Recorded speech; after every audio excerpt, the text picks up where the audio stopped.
Jello, Matthew. Willkommen to the stream. Sorry, had to make myself some iced coffee. I'm trying to replicate, or at least make my own version of, like, Stewart's. Stewart's is a convenience store local to the Northeast, but they have a like pre-bottled iced coffee, and they have like this caramel one that's really good. So I decided to try and make my own, because I do have some caramel syrup that I got from my dad, and it's kind of just sitting in there. So once it cools down, we'll see how it goes. Welcome back to the stream. I'm Meta Wolf, and we're in Final Fantasy XIV. 7.5 came out a couple days ago. I didn't realize that it did, but that makes sense given the fact that there's a trailer out for the next expansion, which we're gonna watch, actually. So if y'all just give me a second.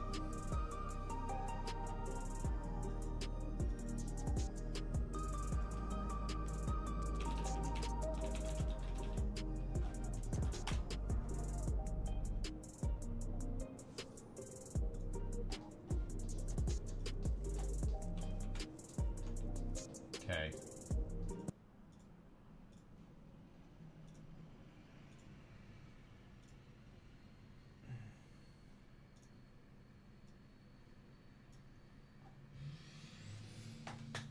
Okay, this will be the first time I'm actually seeing it myself.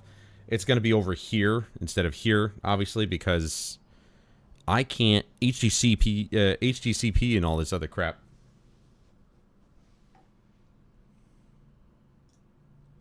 All right, so this is my first time seeing this.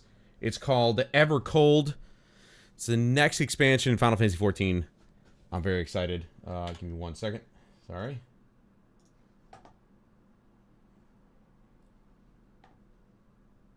Okay. I want to record this for posterity's sake. So here we go.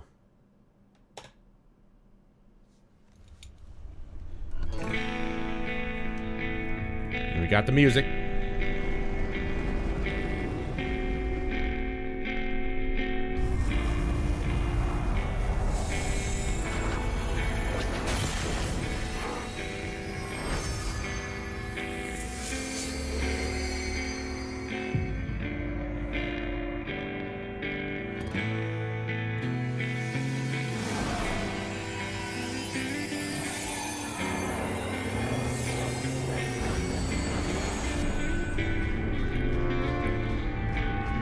Oh yeah, by the way, I think with 7.5, a new class, I mentioned it in my video of my reaction video to 7.5, but the Beastmaster is making its way to the game now. I'm like, I don't remember that class. It's because it's a new one. I can't remember the last time the Beastmaster was actually in a game, though. One more time? If it ever was. It's my favorite story. Better than me by now. But if you insist. Yes! Alright, I'm ready. Tell me about the Promised Land. Long, long ago, in a time few yet recall, life prospered. Nice. For the world was rich in plenty. Majestic trees stood sentinel over lands without end. From towering peaks sprang rivers. I like the visuals that they're setting up here. It's really nice. Great seas. And noble kingdoms flourished, wanting for naught.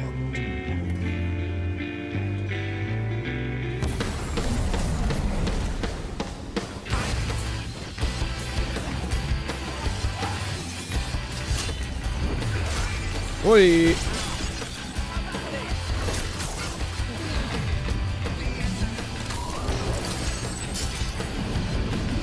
Dude, they make just amazing looking cutscenes.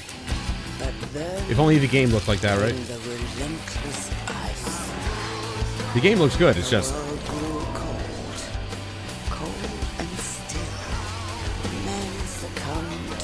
Imagine if they made it look like that. And as we struggle to survive, vain marched, and all was lost.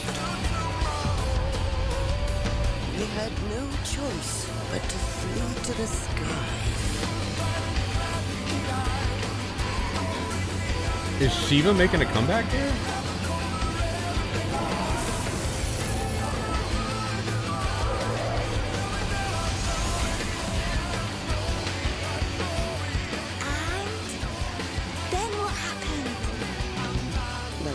Below became a frozen waste. But everything changed when they arrived. The traveler. The one from the sky. Aye. The one from the Though sky. In those days, we knew them as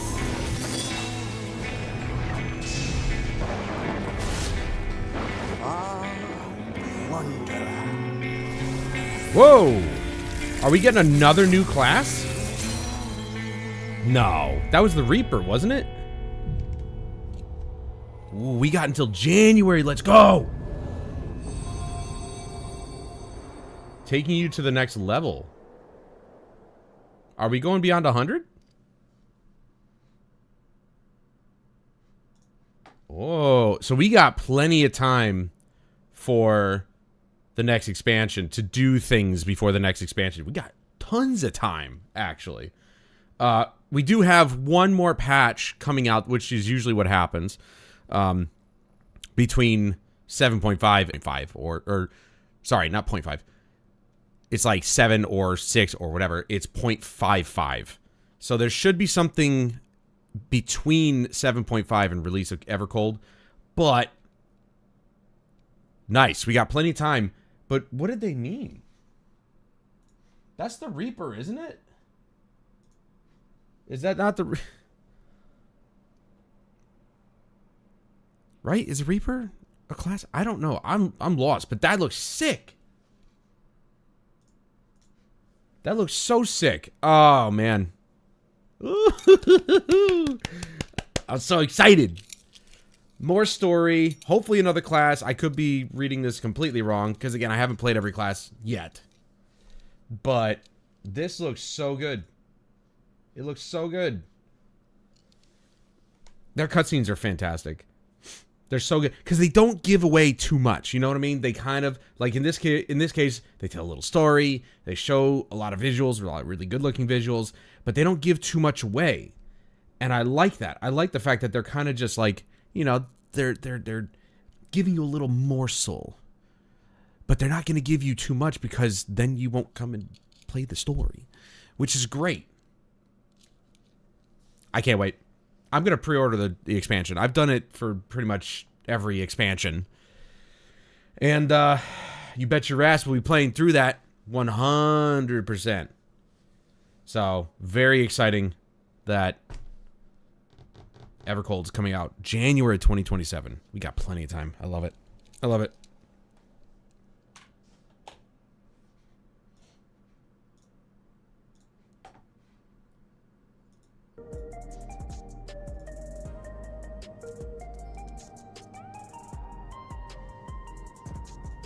Wait a second, did that actually, like, that really cut that off there? I wonder if it's because I did that.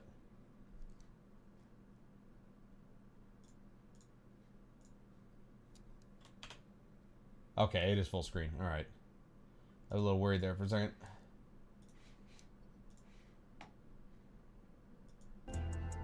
Alright.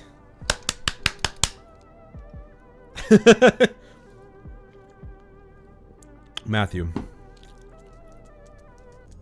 Come on, man. I've been playing the game since like 2013, alright? God forbid I have a hobby. Alright. So, we're going to continue on with the story that we are given today. In Fate's Footsteps is the next mainline quest. Let me make sure that my hotkeys are set, at least for...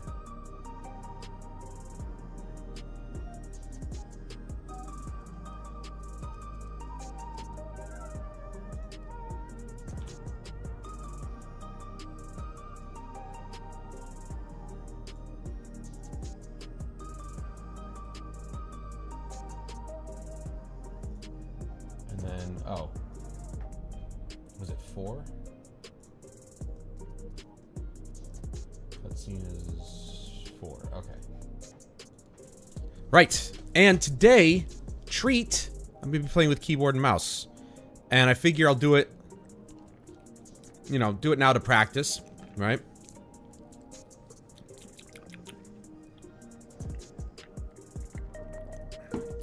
Because my biggest thing with keyboard and mouse is that I'm just so out of practice with it that whenever I get into like dungeons or raids, I'm fumbling all over myself. Because I'm worried about the fight, about what the boss is doing, and then before I know it, I'm getting stomped on. So I'm very excited. Now, obviously one problem is, well, my thumb buttons, they're not recognized in the game, which is very unfortunate, but yeah, we'll figure it out. Let's get it, baby. More story, finally. Now, I don't really remember what happened since the last time, but, you know, that's why I've got it recorded.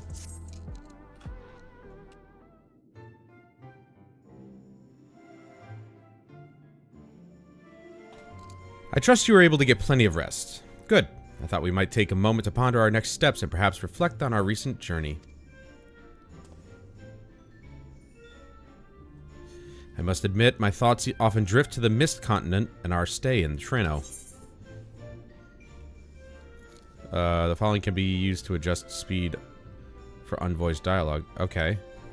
I wanted to hit space. Disable text auto... Wait, oh. Never mind. It was heartening to see that the... Oh my god.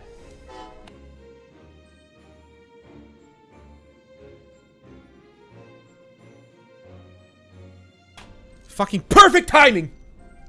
Assholes. It was heartening to see the Malala prosper despite the odds. Oh, I remember. Yeah, okay. I remember what happened last time. And my own flesh and blood strive in that leaven-racked landscape.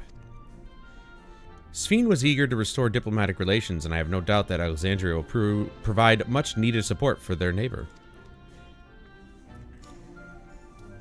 I, too, shall do everything I can to aid my home away from home, my wonderful, welcoming family included.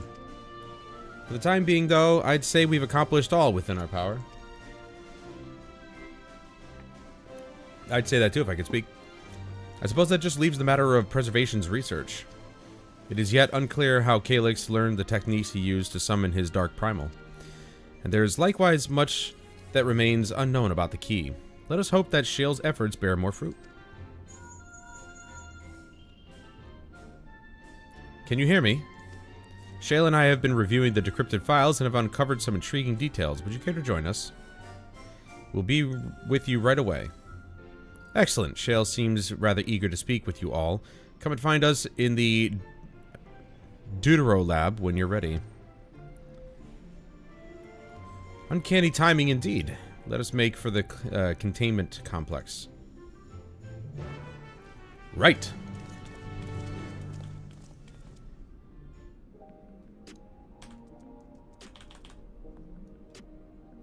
What the hell?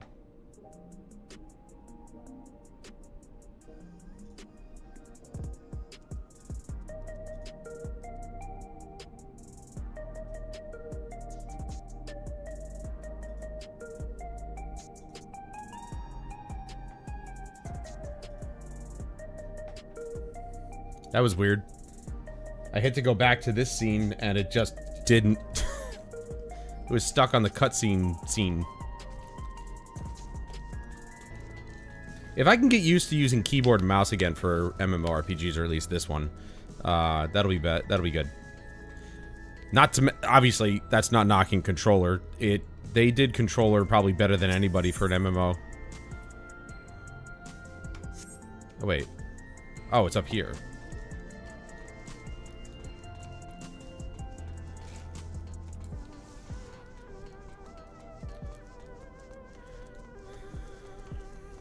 So, this is pretty good. It's not too different from my usual, but I'm actually using my little milk frother device that I got from Bodum, or got from Walmart. It was brand Bodum, the same as my French press. And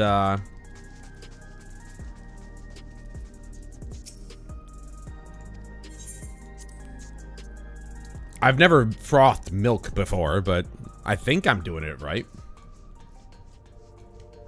Let's zoom in here.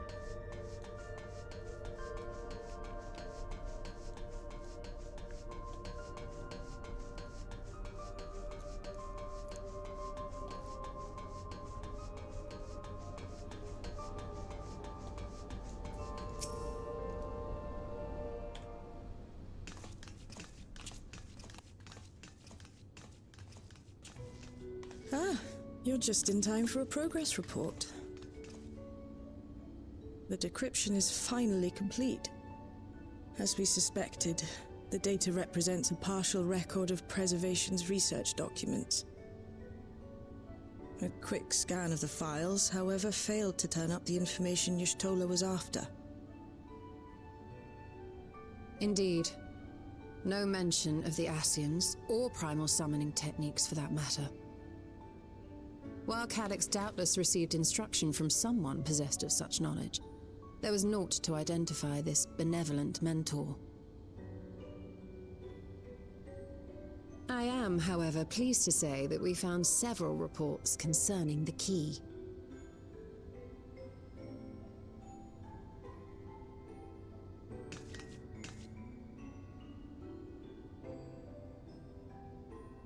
We know the key is used to open paths between worlds, and was a treasured relic of the Milala. And just as the Milala were unable to return after reaching the Mist Continent, so too was Preservation unable to gain a mastery of the prize which had passed into their possession. The data suggests that a particular formula or procedure is required. A process which Calyx appears to have understood to some degree.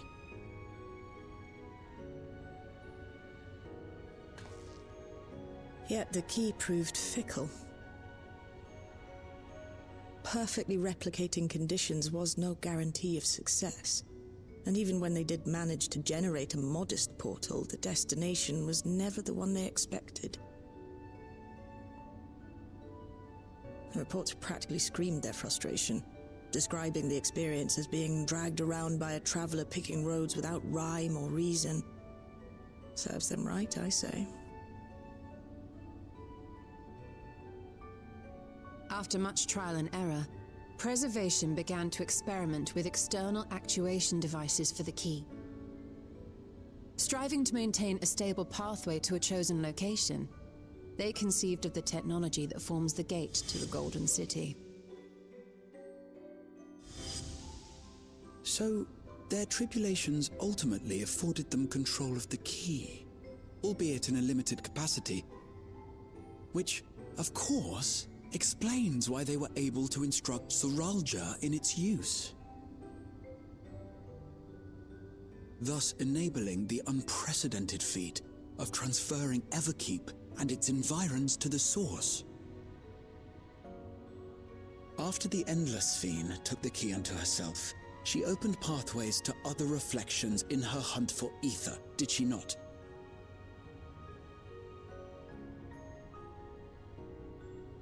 The Milala merely used it to facilitate their exodus. To think what the key has now wrought in different hands. For all we know, the actuation device augmented the key's power beyond its intended scope. Were your goal to plunder whole worlds of their ether, a tool designed to simply transfer people would likely be insufficient.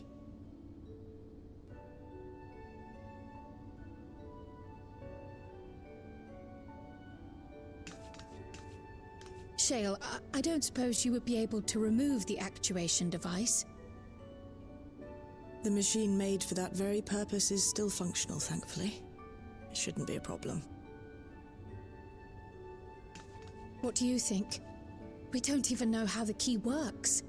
If the device is somehow interfering or amplifying its capabilities, I believe we ought to remove it.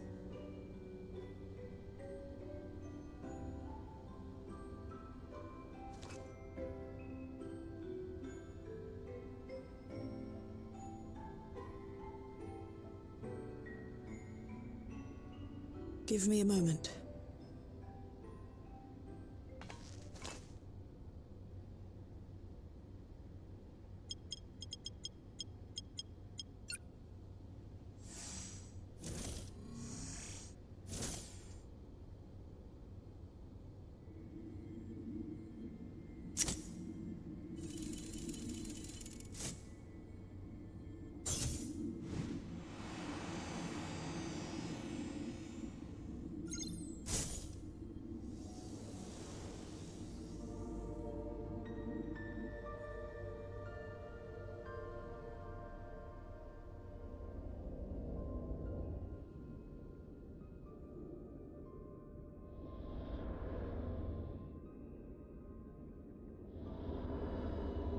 My word.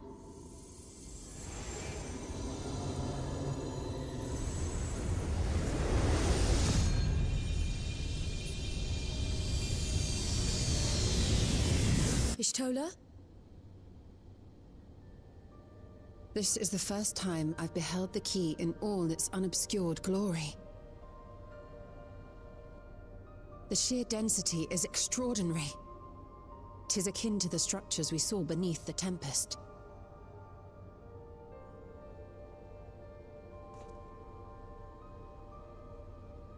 Now that you mention it, the ornamentation is reminiscent of Amarot.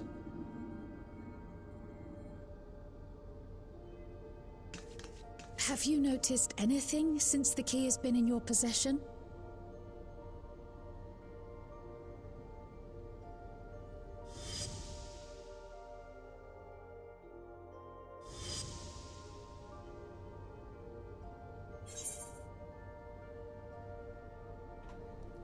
It gleams like the dawn's first light. Oh. The hell is the... Okay.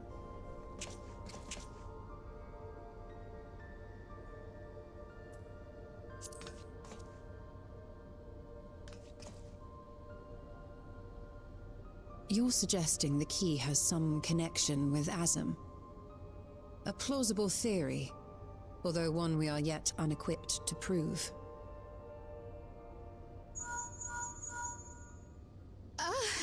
My apologies.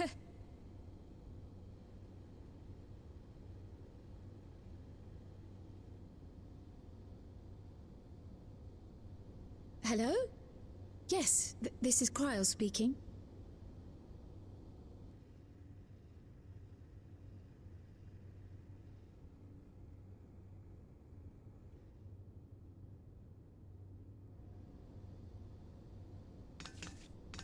That was Ojika with a message for us. An urgent matter? I'm not altogether sure. Tataru requires our counsel, and hoped to call upon us in person at the Baldessian Annex. Though disappointed we were not present, she appeared content to wait until our travels brought us back to Sharlayan, insisting that it did not merit our immediate summons. Her tone suggested otherwise, however, and Ojika felt compelled to contact us directly.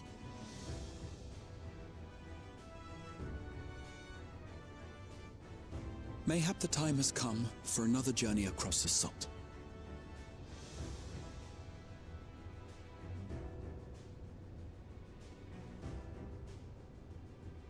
You'd best go.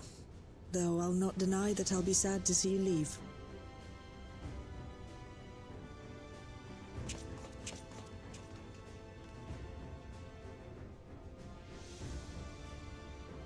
Oh, Shale.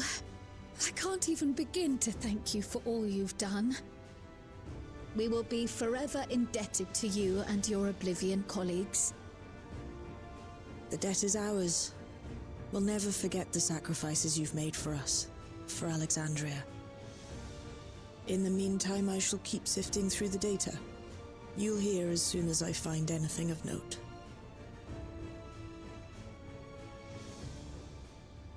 Actually, I should like to stay here a little longer, if you don't mind. You are most welcome.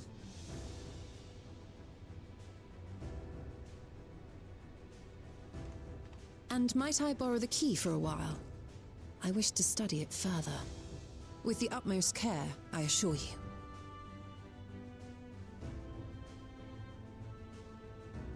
Well then, shall we be off? Ojika will be expecting us.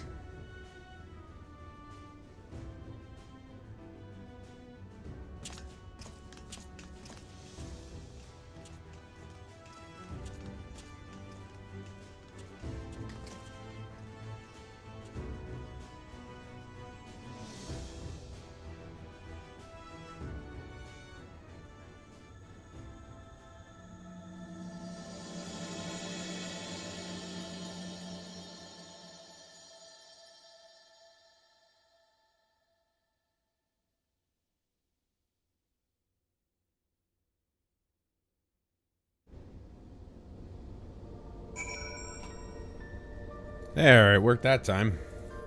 I really like these title card sequences that they put into the patches now. Just makes it more dynamic, more interesting, you know? Now, with this whole setup, I actually could probably... I don't know if I want to move this, because if I do swap to controller, it'll just be where I need it. But... let's take a look. HUD layout. Okay, yeah, so this is fine. The limit gauge, I kind of makes me wonder if I really need to have it on, because I mean, I could put the limit on this, but I ran out of room on my controller, at least on the initial palette.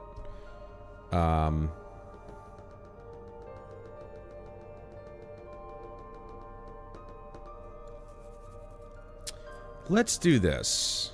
Let's go with limit gauge, and we'll reduce its size to 60. Let's move this out of the way. See if I can pop that on top, you know? Because keep in mind, you know, the camera will be zoomed out when doing stuff, so it's kind of weird having this over here without anything else to, you know, match it up, so it does suck that that's the smallest I can make it, though.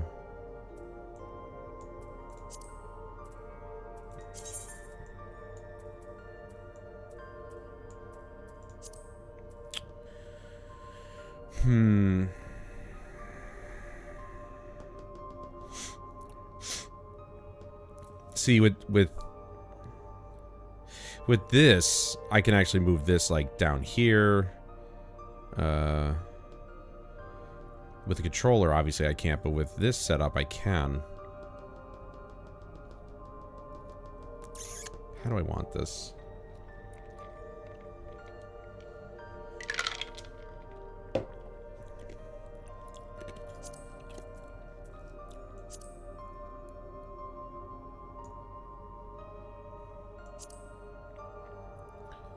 What's annoying is that I want this to be like, kind of, there we go. That should be fine.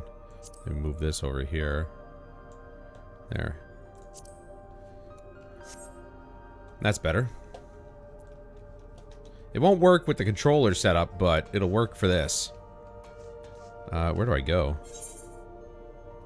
Oh, this way. This way.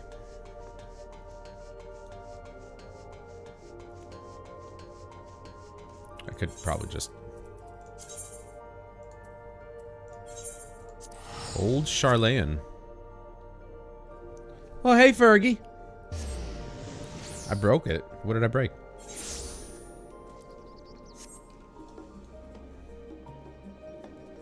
Ooh, we got... Ooh, I didn't know that... What the hell, dude? Look at this. We got some blue ones here.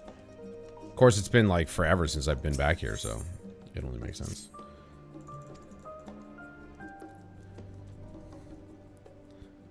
I don't want to miss too many things that I need to unlock. Yeah, it's been a long time since I've been back to Old Charlayan. Oh, okay. Well, I've missed you in the streams. How are you? Having fun with my brother playing No Man's Sky? I feel like I had to finish that sentence, because if I just stopped at had fun playing with my brother, that would be a little bit weird. What's this need?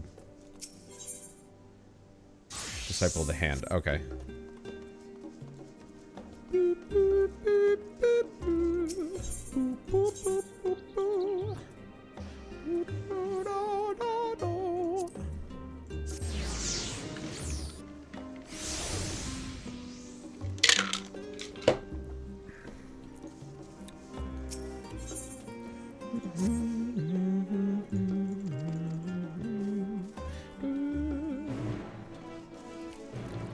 I need to get my ass in gear, though, and get my Bard up to snuff here, because I really would like to swap classes. I've enjoyed my time with Summoner, but I really just want to shoot a bow.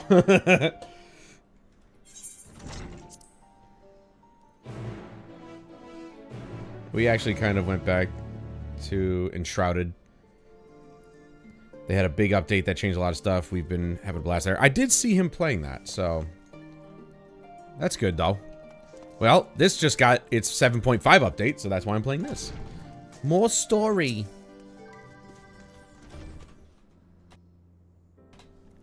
Welcome back, and what a pleasure it is to see you too, Valtamont. Gee, thanks. I would expect that it's always a pleasure to see me. Neo, you love your Pictomancer. I have yet to try that class. Someday. Someday I'll get to it. I'm going to get to every class. Don't worry. I'll get to every class. I just really want to play Bard. I really wish that the Ranger or the Archer was like the class, but the Bard is the whole thing, which is fine. I get to use a bow and arrow. I don't care. Thank you for contacting us, Ojika. We came as soon as we could. Of course. I felt it prudent, given how troubled Tataru was. Your concern is much appreciated. As it so happens, we'd reach a convenient conjuncture in our investigation. Shale and Ishtola have matters well in hand, leaving us free to make this trip. That's a relief to hear. Now, let me fetch Tataru for you. Why don't you take a moment to relax in the main hall? I'm sure you're all still fatigued from your journey. Right? Yeah, you know, It's okay by me, though. You guys know I've been waiting for a while for this patch to come out. And we just watched the new trailer for Evercold. Super excited. I love the mystery surrounding whatever it is whatever story they're gonna come up with. They didn't give away too much. The cutscene was, or the cinematic was fantastic, as always. It's creative studio. They're just really good at it. I gotta hide all these because these are level 1. I could have done that at level 1. Interesting. All right, there we go. We just want the main quest to be right up here. She said with an ominous tone referencing the movie line. I don't even know what movie that was from. I forgot. Sorry. Wow, wow, wow, wow, wow, wow. Neo, I believe you're new to the channel. Welcome. If you're not, I apologize.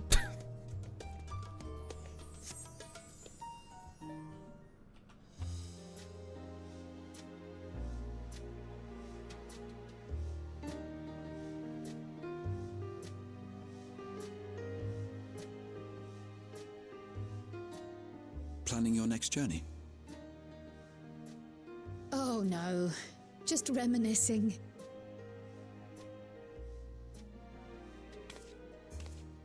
Thinking back to when you bought this map, and how you all encouraged me to make the voyage to Tural. Are you glad you did? As if you need ask.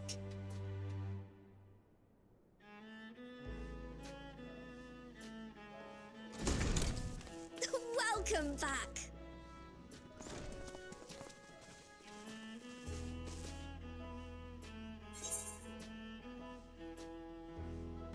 Wonderful to see you again, Tataru.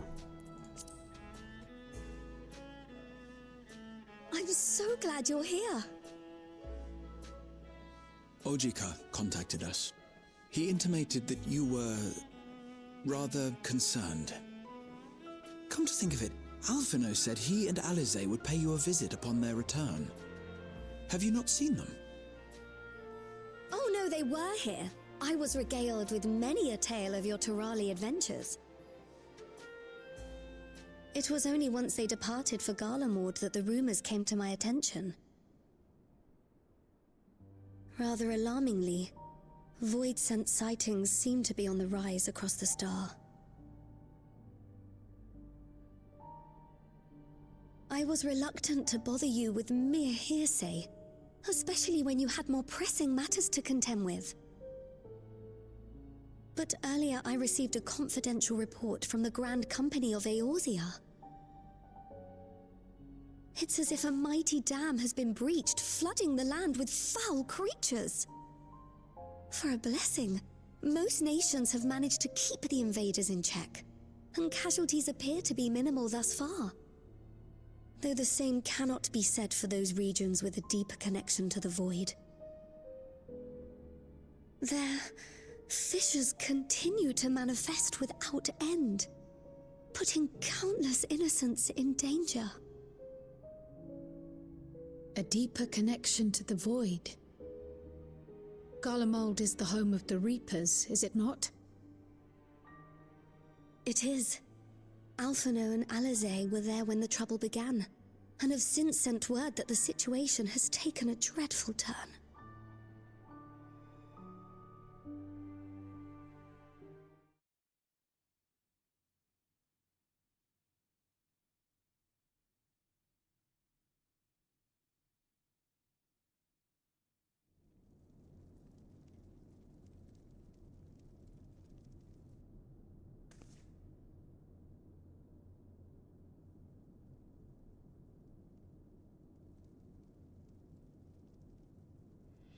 Thus concludes the abridged account of our time in Tural. Now I shall leave you with the words of the late Dawn servant, Galul Jajar.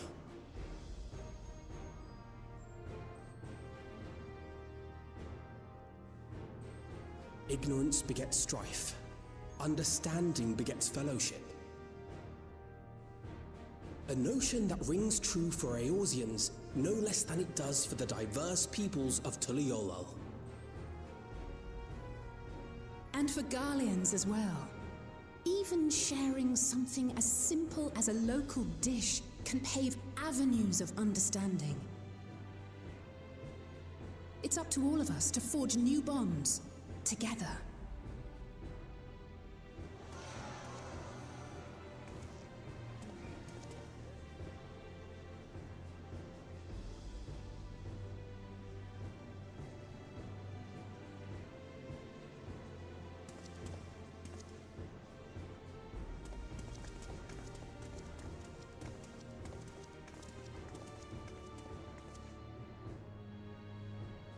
Thank you for sharing your tale. Better they hear it firsthand than endure my clumsy retelling. Your words give me hope that we might achieve something similar here in Garlemald. We all have the capacity to affect change. Our time in Tural taught us that much. And now that we've returned, it's time we rolled up our sleeves and got back to work.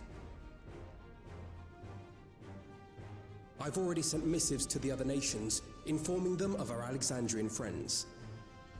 I also intend to notify the Garlean community officially. If both sides are amenable to the proposition, we shall gladly assist in establishing diplomatic relations with Alexandria and Tuliolal. Thank you. But are you sure you've recovered from your journey? It sounded like you've hardly had time to catch your breath.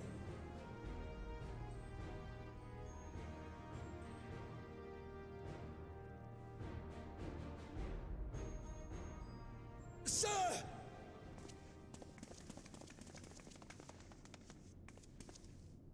Lapis Manalis is overrun with void scent. We've sustained heavy civilian casualties. What?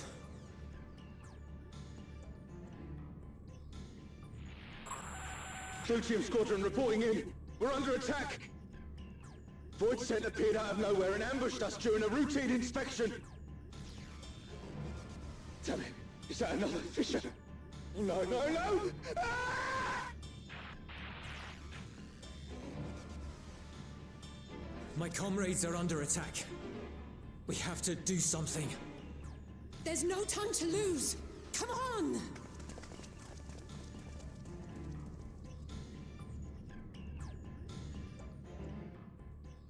The Garlean community is ill-equipped to defend themselves against such a threat. Even with the aid of the twins and the Ilzabard contingent, they face daunting odds. We shall leave for Garlemald immediately. Thank you. I was able to contact Thancred and Urianger too. They're already on their way. With any luck, you'll be able to rendezvous with them on arrival.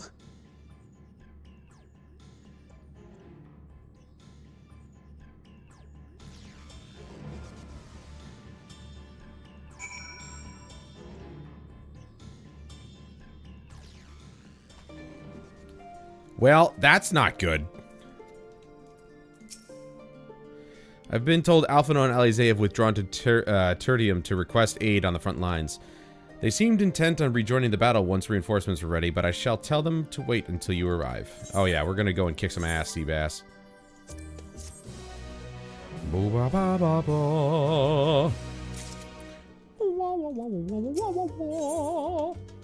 Just want to remind everybody the new poll is up, waiting for your vote.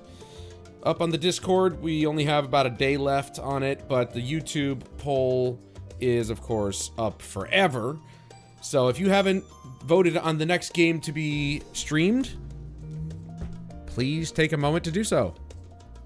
And then whatever game wins, of course, will be the next one you'll see. Might be the week after next. Probably going to be that. Probably going to be the week after next. So that way I can get things ready, you know, get the thumbnail made up and so on and so forth. And just like that, we find ourselves faced with another emergency. Fortunately, there is yet time for us to make a difference.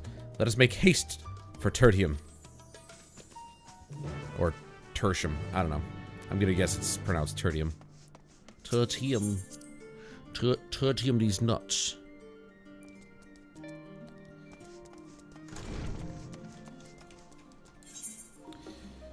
Let's just do that. Tertium. Ilzabard. Well, first time catching live stream. Well, thank you for dropping by. Thank you so much. I hope you enjoy yourself.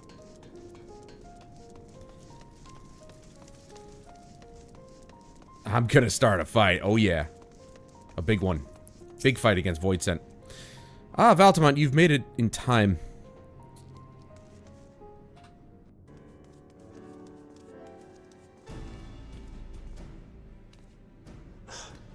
You picked a frosty spot for a reunion.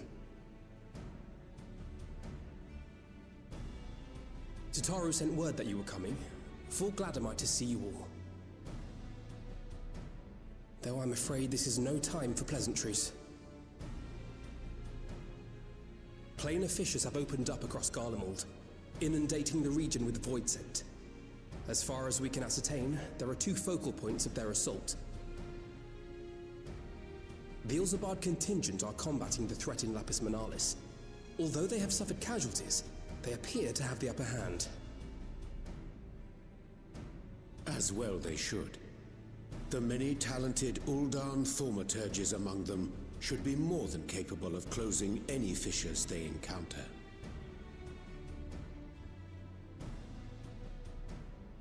Which leaves the second focal point, the Clutium. Eulus and the Garlean community are attempting to mount a counterattack, but are struggling to cope with the sheer number of void scent. They've fallen back to the north of the Imperial Palace. Can you lend your aid in securing the area?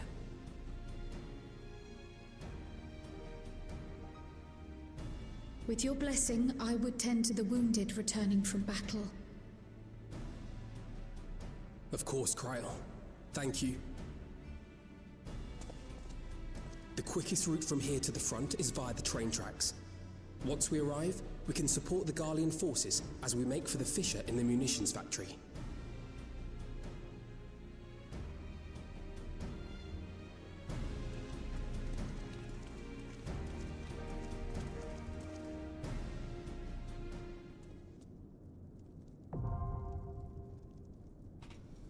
Oh, we got a new donjon.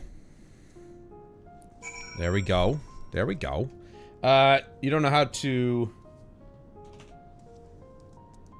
vote on the YouTube. Well, I'm going to link the post to you. You should just have to go to the post and it should just work. You should just be able to click on one, I think. I can't. It obviously won't let me because I created the post, but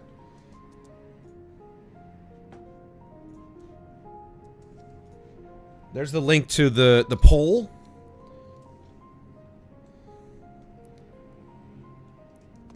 This lady's missing pants.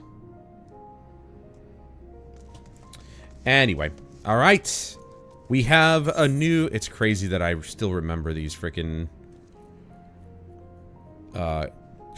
keyboard shortcuts. So we can't do this yet because we now have to increase our item level to 750, which is literally right there. Like, you... Come on! I gotta repair my stuff, though. Holy crap, I didn't realize I was so poorly maintained. A junk monger. I'm a fear monger. I'm a lady monger. Took away for a while and just came back. I have been catching up on the Arcadian raids. The surfer fight is my favorite. The Arcadian raids were fun. There's quite a lot about them that I'm not a fan of. Like, I have a hard time reading the fights. A few of the fights, actually, I should say. Not all of them. Some of them, but I only kind of settled on... Oops. Oh, we're good. I settled on, like, one that I like to farm, but that's about it. Other than that, it was just... I don't know. I didn't really like too many of them. Alright, so we are... Okay, so I can't even do it. I have to get to 750. No! What do you want from me? Looks like we got some work to do, boys. And lady.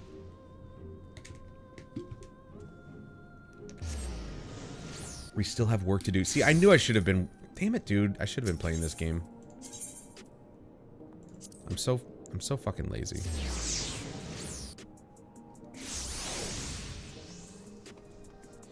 Where am I at? I need currency, character. It's Control C. There you go. So, we're actually... This is what we want. This is what we have for this. Which, I don't think we need that. What we need is the weekly currency.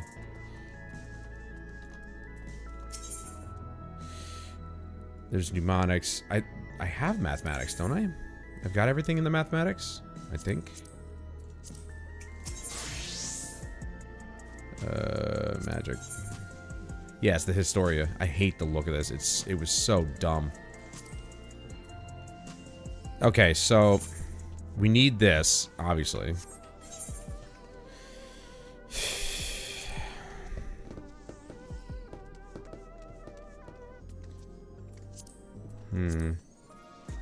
I'm gonna do... I only get 15 here. And there's really nothing I can spend the mathematics on, to be honest. I need these, though, for my... Well, no, I don't think I need them anymore, but for my bard, I would need those, I think. So if we do this, it's 15. That one doesn't give me any. 20, that's 35. 50. 100. 150. 170. And then do a frontline run. for another 20. So 190 points to do all this. And I don't mind doing it because it's, you know, it's variety. You know what I mean? But it looks like we are going to have to... Yeah. Let's do it. The sooner we do it, the better. We have to get our pieces. And... I don't have any of these pieces yet. But we're only at, what, 1,000? 1,093. Another 450 will be over 1,500. And to get the more expensive pieces all at once, we need like 1,600, which is shitty.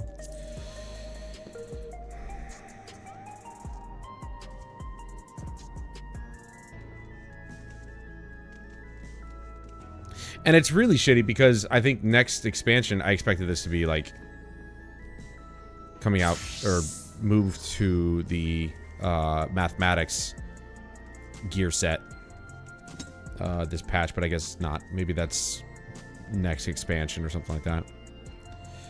Might be 755 that it becomes the mathematics or whatever currency gets transferred over, but I'm guessing it's probably not until next year in the expansion. So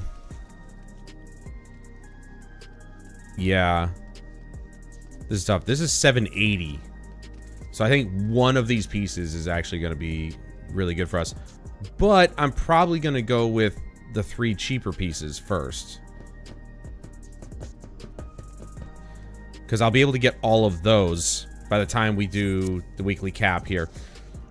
And fear not, we are going all the way through. And here's the thing, too. What really sucks is the fact that I've got all the Mistwake stuff, which is all the newest stuff. And I have the Historia ring.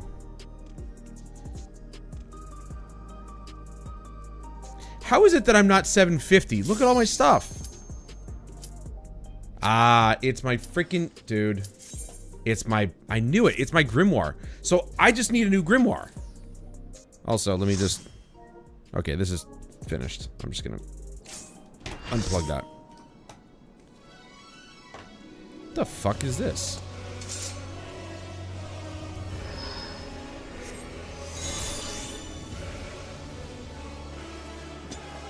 The end... Ooh, there's music.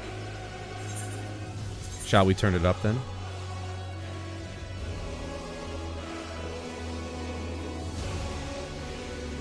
Okay, go to 7, whatever.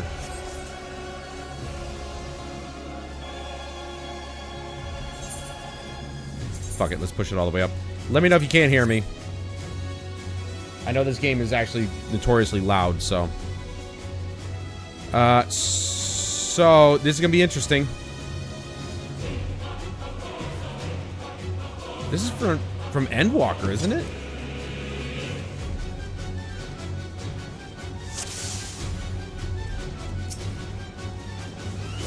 Our hunt ends this day.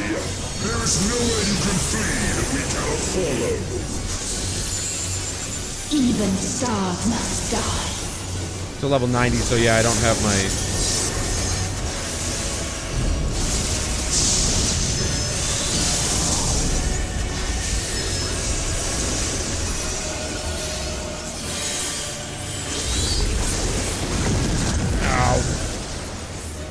Yeah, I don't remember this at all.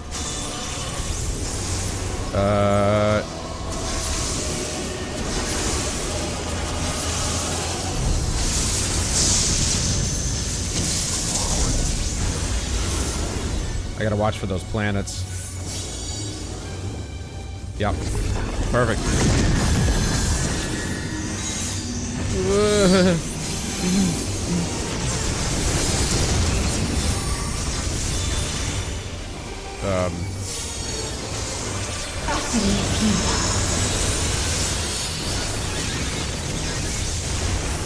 Oh no! I don't remember this fight at all. Your suffering is at its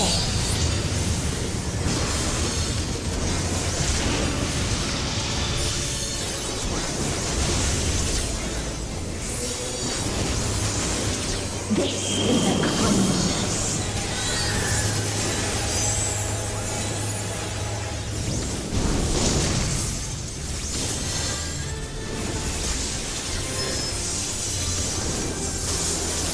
All of us have known despair.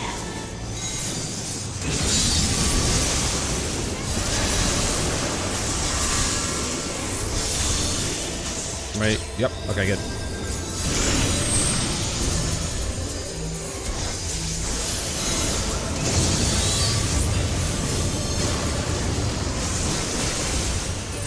We have seen the end.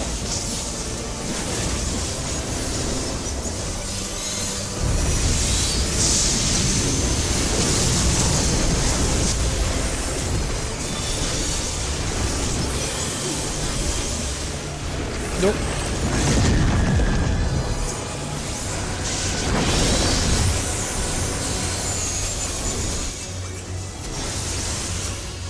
The same end. Again and again.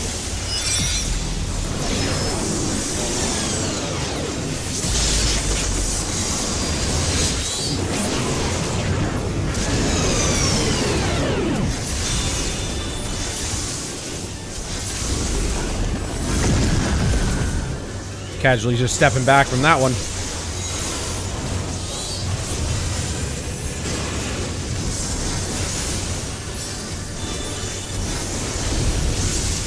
Oh, she's gone. Never mind, she's not.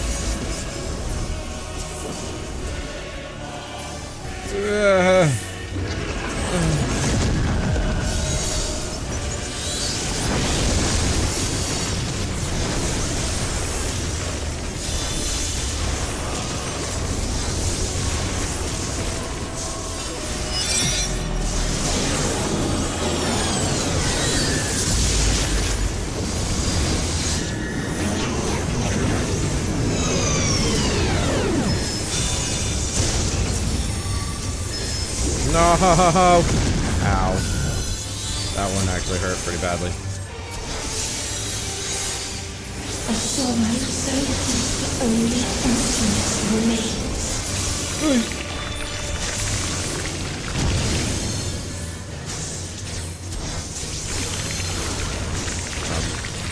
We have to kill these. What's happening? You know what? I'm gonna go over here. It's fine. It's fine. I'm okay, right? I'm with these guys. Yeah, wow, okay. Tis so lonely between the stars. Uh-oh. Oh, that's bad. Oh, that's bad. Oh.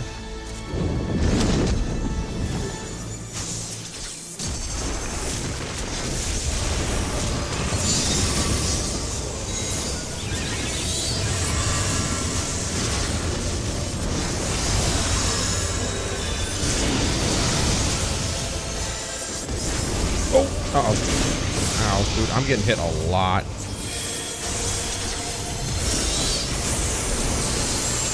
We have seen the end.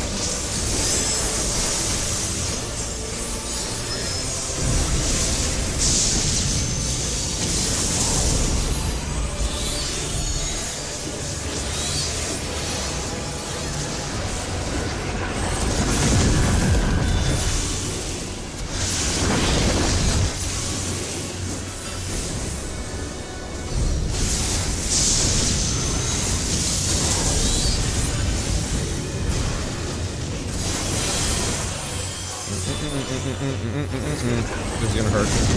Fuck. Ugh. I keep getting hit by those damn things. The same end. There goes my DPS. And again.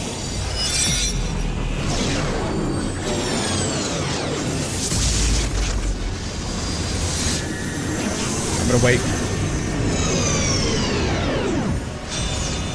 There's a lot happening right now.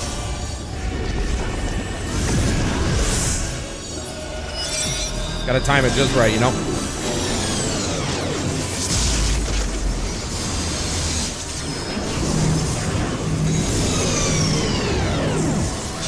I'm not part of this.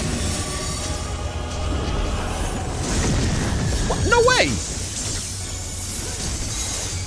If there is no happiness in life,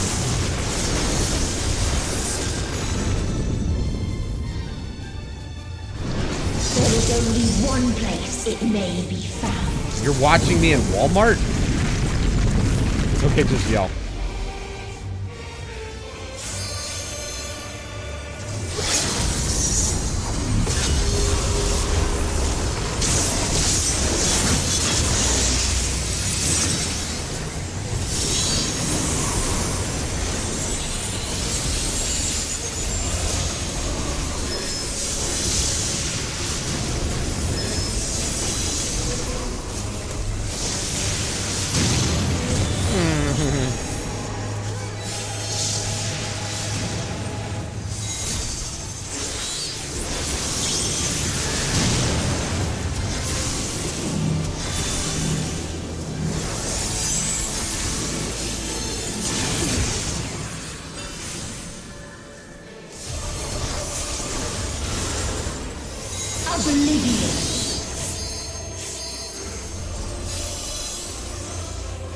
Where's my... I don't have my shield. What the hell is wrong with me?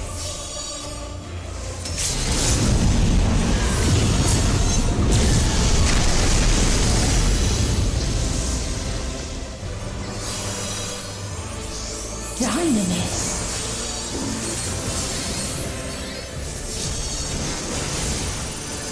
No matter. You only delay the inevitable. This is fate. I honestly don't envy healers, man.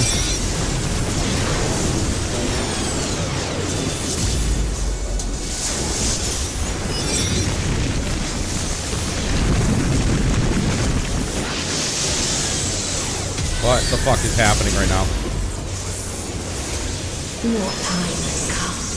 It always does.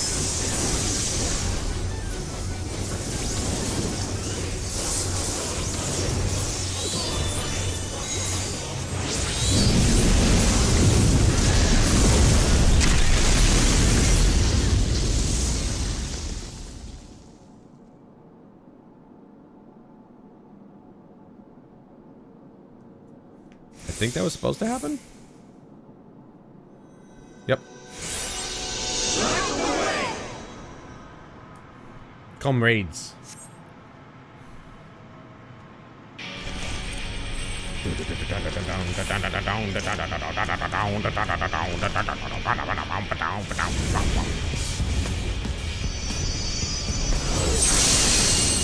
Get a whole damn cutscene, bro. What is this device? Burner! I clicked on her. What the fuck? Let her drip. The pain. The loss. We cannot suffer it again.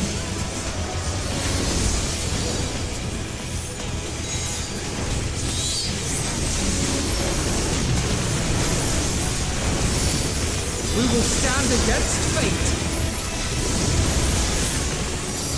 No matter the cost. We've been here before. Many a time. Thus do we know. To never give up. Hope will shine again.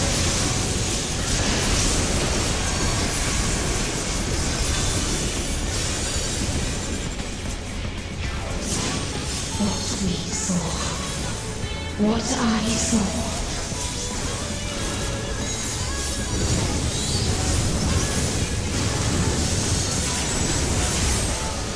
This can only end in misery and desolation.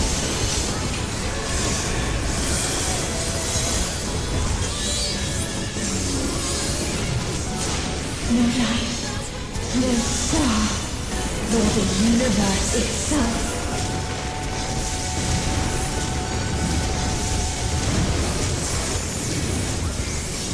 None should hope for better.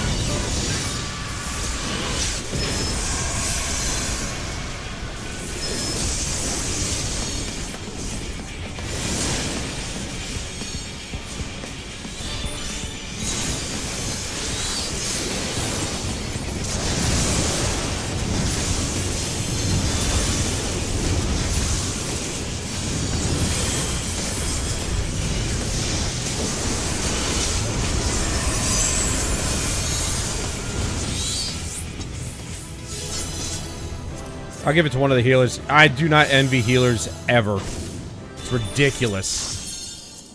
Absolutely ridiculous. Great music, though. Holy shit, that was awesome. I love the music in this game. It's so good. Okay, we'll turn it back down now. I didn't say much anyway, let's be honest. Alright, I need a weapon increase. That's my problem. I need a weapon.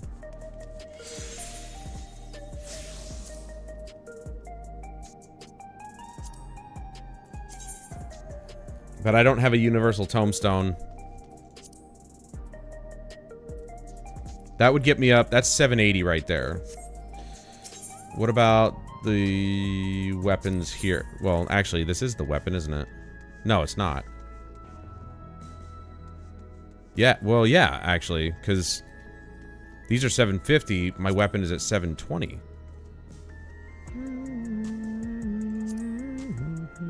Yeah. So if I got this, I'd be at 750. But I need that. Which you get from one of the raids. I don't even know which one it is, though.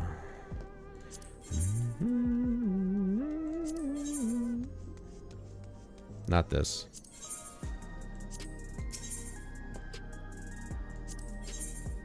.2. It's a universal 2.0. No.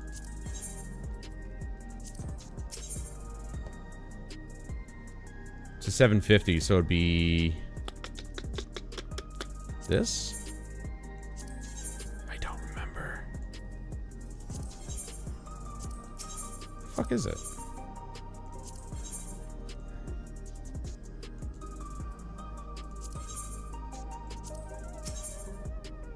It's a 750, so it should be like right here, but it's not. What the fuck is it?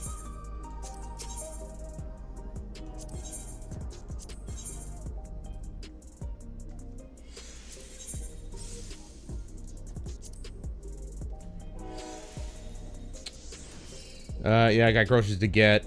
You are keeping my ADHD from letting me wander off in distraction. You mean keeping you from buying all the stuff that's bad for you, right? Totem gear Doom Train. Still don't know how to get totems. I have never really gone to that. I'm confused. I could have swore that you get the tombstone or the universal tombstones from one of these.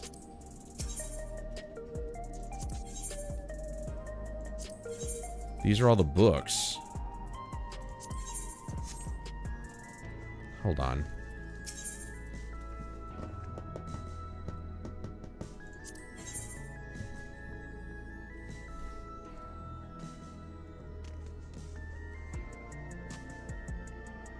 Just got a new weapon.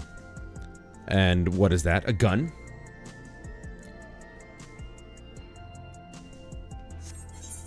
Hold on. Maybe I have to go and do... See, there's raids. Can't... Oh. Undo that. There we go.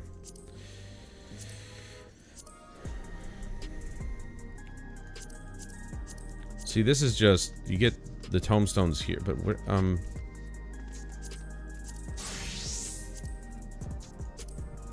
confused. It was...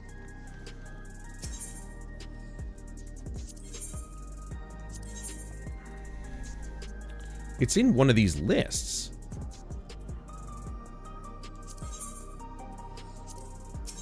It's not in the illustrated ones. Those require the books.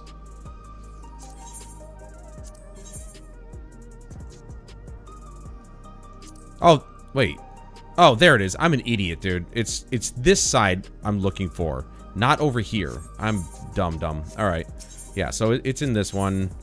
It's right... All right, this stuff needs to stop popping up. It's right here.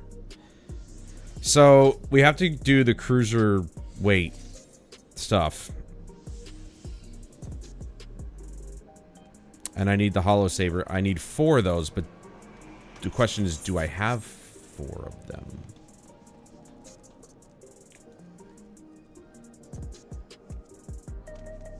Colorful packaging, because I'm looking at the screen.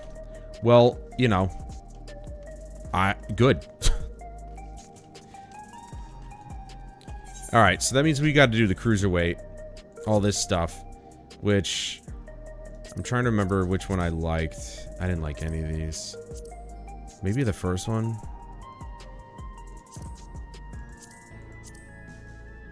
I don't even remember which one of these I liked.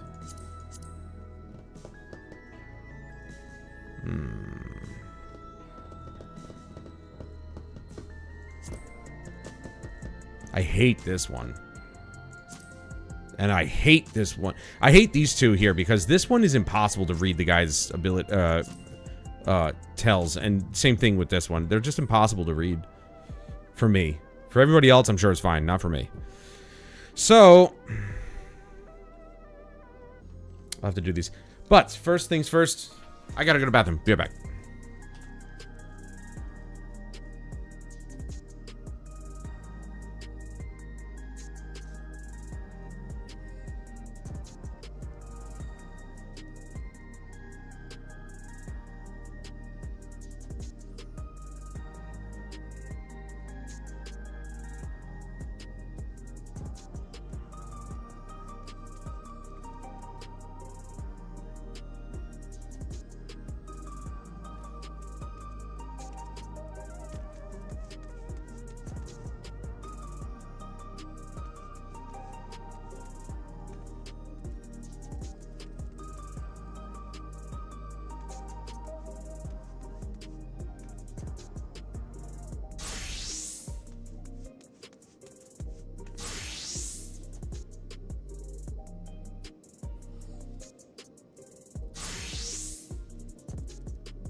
Okay, I'm actually gonna take you guys with me. I'm gonna make a drink.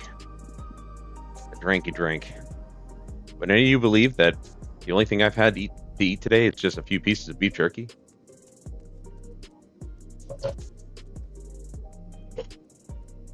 I know, crazy. But it's true. I went and played.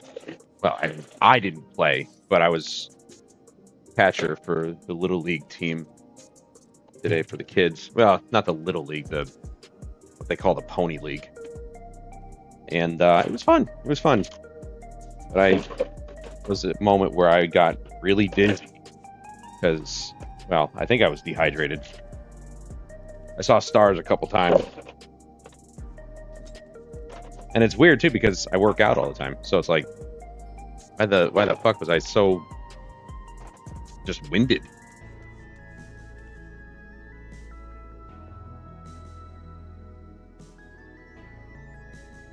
And then I came home and went shopping because, one, I wanted to get a new baseball glove anyway, so went to Wally World and got that. There was one that I wanted that they had there, but it was only for left-handed, which really disappointed me because I like the color. It was like a burgundy with a black mix. The main part of the glove was like burgundy, and then you had the netting, which was black. And I was like, I always like two-tone color stuff, especially that. But it only was for lefties, which was really disappointing. So I got an all black mitt. I haven't had a a baseball glove in years. I don't know what happened to my other one. It might still be at home, for all I know. It might still be at my parents' house. Maybe in the attic or something.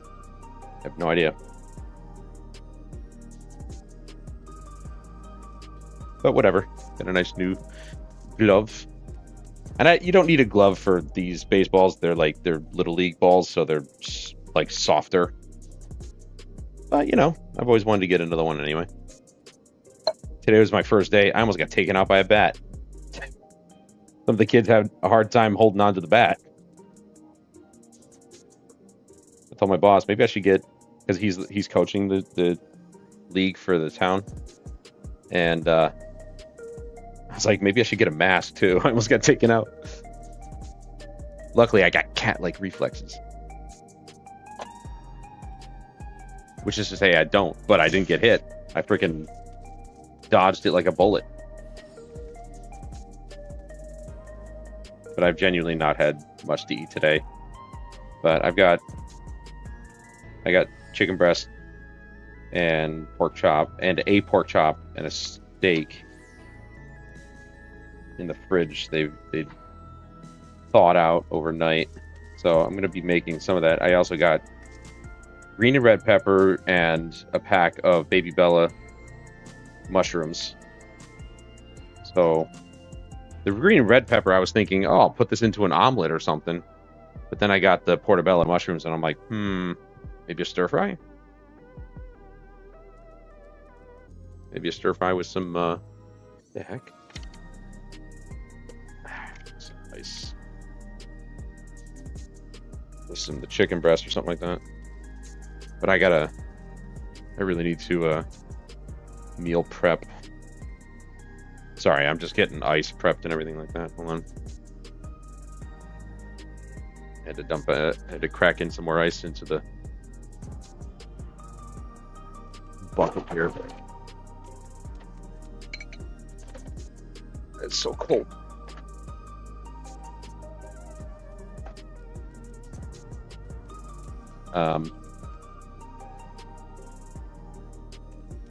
And now I'm going to make the drink. I'm going to shake it. I have a shaker.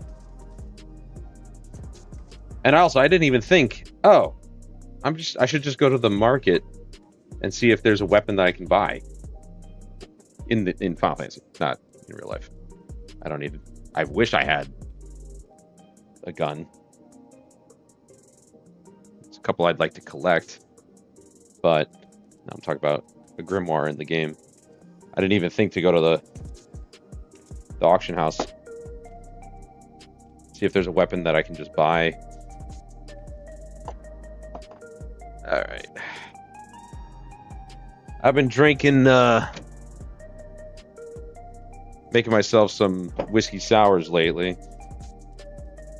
My go-to drink at the moment.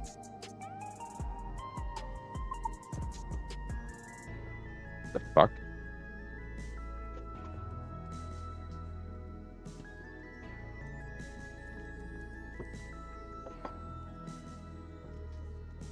I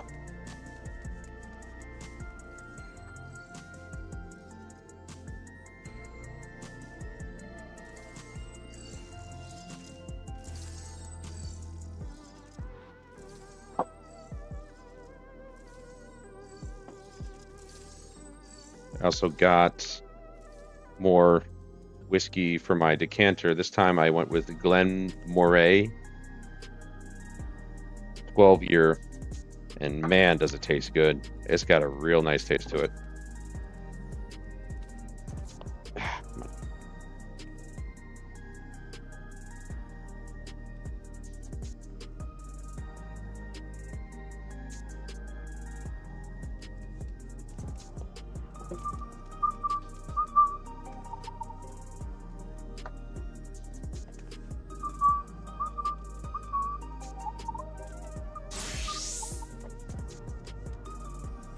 Then I'm going to do this.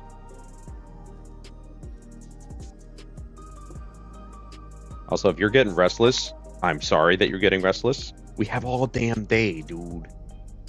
I know I started the stream at 2:30, but you know, I mean, you know, I was doing stuff.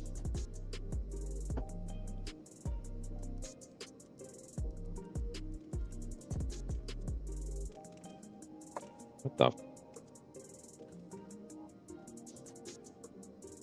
Green shit down there. Yeah, whatever. All right.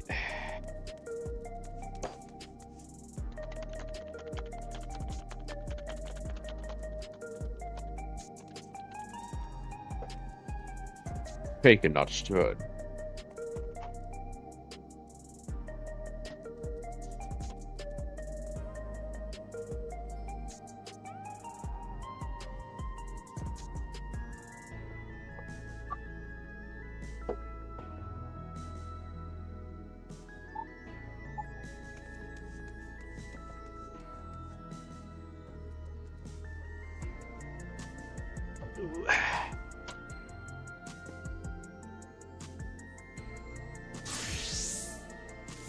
Okay, I'm coming back.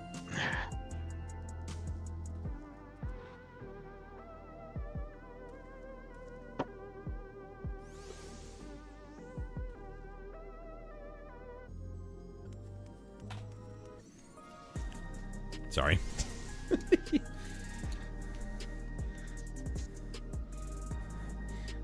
I always wash my hands, Fergie. It's diet season. I'm always on a diet, it seems. Case of the missing baseball mitt. Well, it's somewhere, I'm sure. I don't. Maybe Mom gave it away. I have no idea.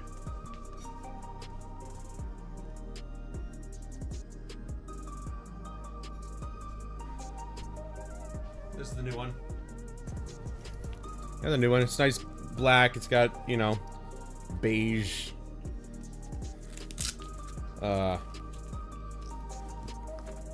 Trim, if you will. Fits like a glove. It's not as stiff as some of the ones that were there, so that's why I picked it. But there was also one that was, this is I think a 13-inch in length. There was a 14-inch one, but it was a little too long. I was like, that's a little too long. So, you know, nice brand new glove. Can't wait to use it next week.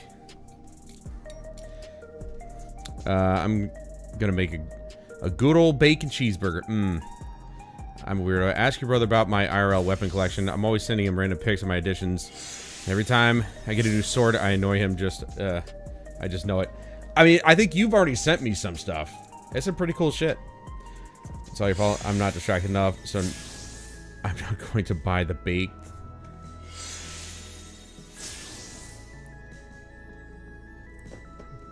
Flashes.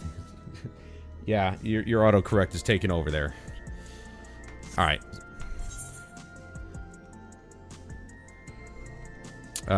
Oops, not that. All right, that was fun. I'm going back to controller.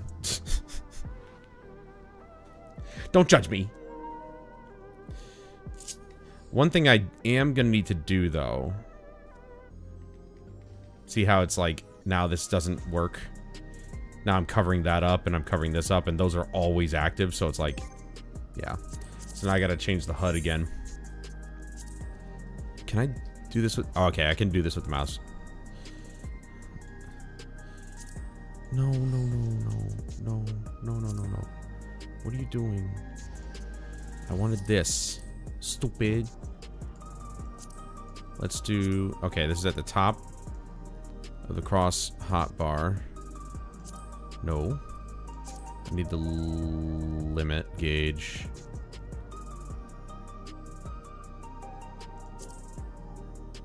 Actually, let's just get it back there because I screwed up there. HUD layout. I'm glad I could just do this with the mouse. It's easier. So that's going to go right here. And then we've got the limit gauge, which then we're going to move with the joystick.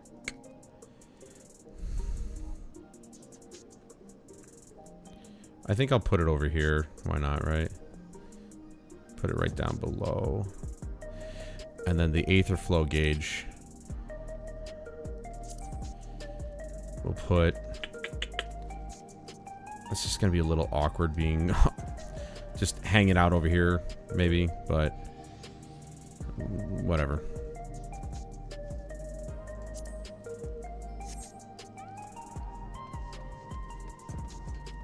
Now nothing's covering it up. I was supposed to say biggest, but my arch nemesis of autocorrect is how to get me at the weirdest times. Well, you're shopping. All right, so let's... I don't think there's a market here. Why is this not letting me move? Thank you. The hell was that? Yeah, there's no market here. So, we're gonna have to go back to Lominsa, which I haven't been to in a long time. I'm still trying to figure out if I need... I've already got all 4 set up, so that's fine. Never mind. I don't need a... I was trying to figure out if I needed a controller set up for this, but I don't. I'd probably make, like, the right back paddle swapping between these two. What's annoying is that, like, if I wanted to go here, it's just swapping between my primary and my pet, which I don't need that, but, you know, whatever. All right, market board, what do we got for ya boy? I'm gonna search. There's a 770. So I don't know where these drop, but this would at least get me up. Courtly Lover's Index. How much do they want for this?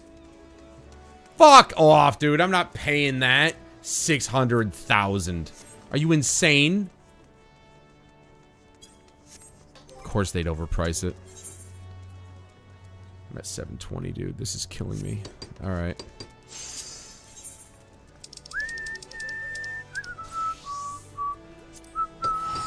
$600,000 gil. Ah. All right. Well, it looks as though Raid Finder.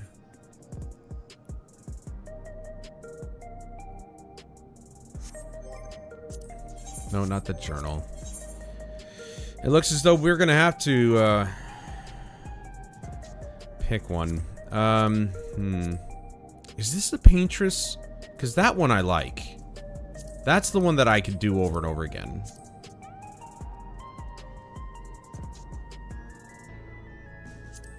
I call her the Paintress. It's not what she's called, but she does, like, she's a Picklemancer, so... I think that's this one? Cruiserweight M2?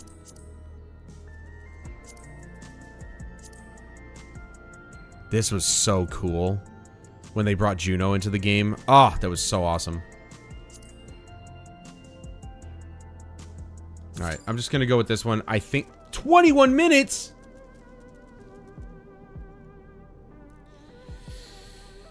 Better find a pole. There's some... I'm a male, okay? I'm not a female stripper, alright? Can't do it.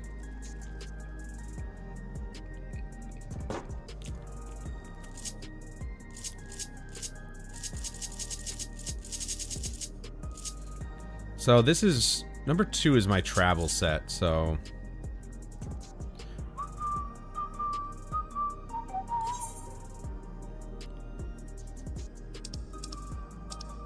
Okay, apparently I've got a couple bills that I haven't finished. The hunting was really cool. They got that idea from Final Fantasy XII. It was cool in there too. By the way, Fergie, well, since you're shopping, you probably haven't had a chance to, but, you know, were you able to access the poll on YouTube or no? 21 minutes? Are people not doing these raids?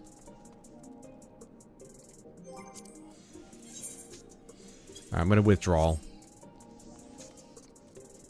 Withdraw, excuse me. I'm going through withdrawal. Let's go finish... Where is it? That. Let's go finish... whatever this is. Because I have no idea what this is. No, I'm definitely not doing that. If that was the case, I'd just start OnlyFans. And show all my meat and veg.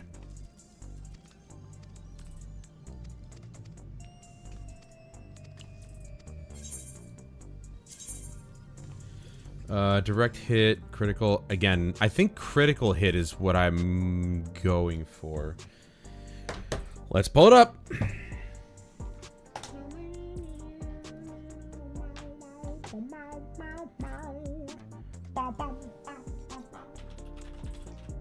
Summoner stats. Stat. Alright. Icy veins, right. Shut up.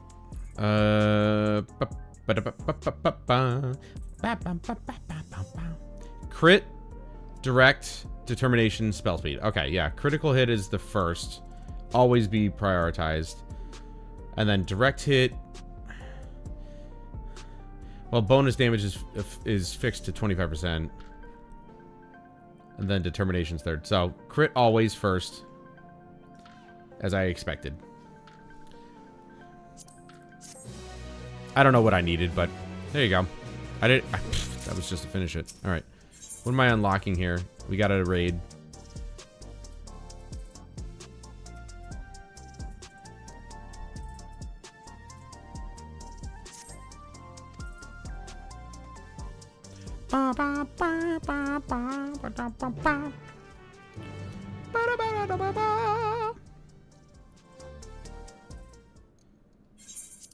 Which, by the way, while it was fun using keyboard and mouse, oh boy, we got the heavyweight now.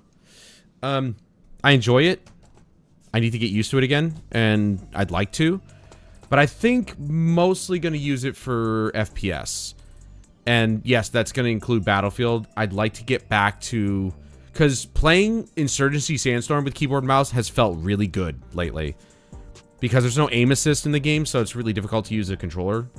But with keyboard and mouse, ooh, man, it feels really good. So... wait. Don't do that. Not Raid Finder. Stop. Stop being stupid. Dum-dum. Alright. This is our first heavyweight. Don't know if I'll dislike it, but let's find out. 5-minute wait time. Good. Weird that this one's a 5-minute, but the cruiserweight was like 21 minutes.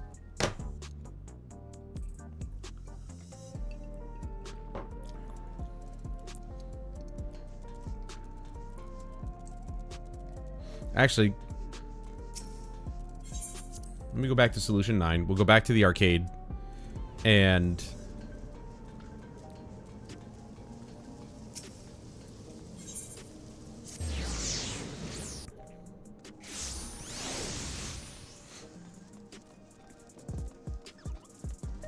what? Right now I'm at 720. Will getting... Not that. Weapons. Oh no, that's right. I still need Universal Tombstone 2.0. It's like, you know... That one's at 750. That would get me to 750. I imagine. I'm at 748 right now.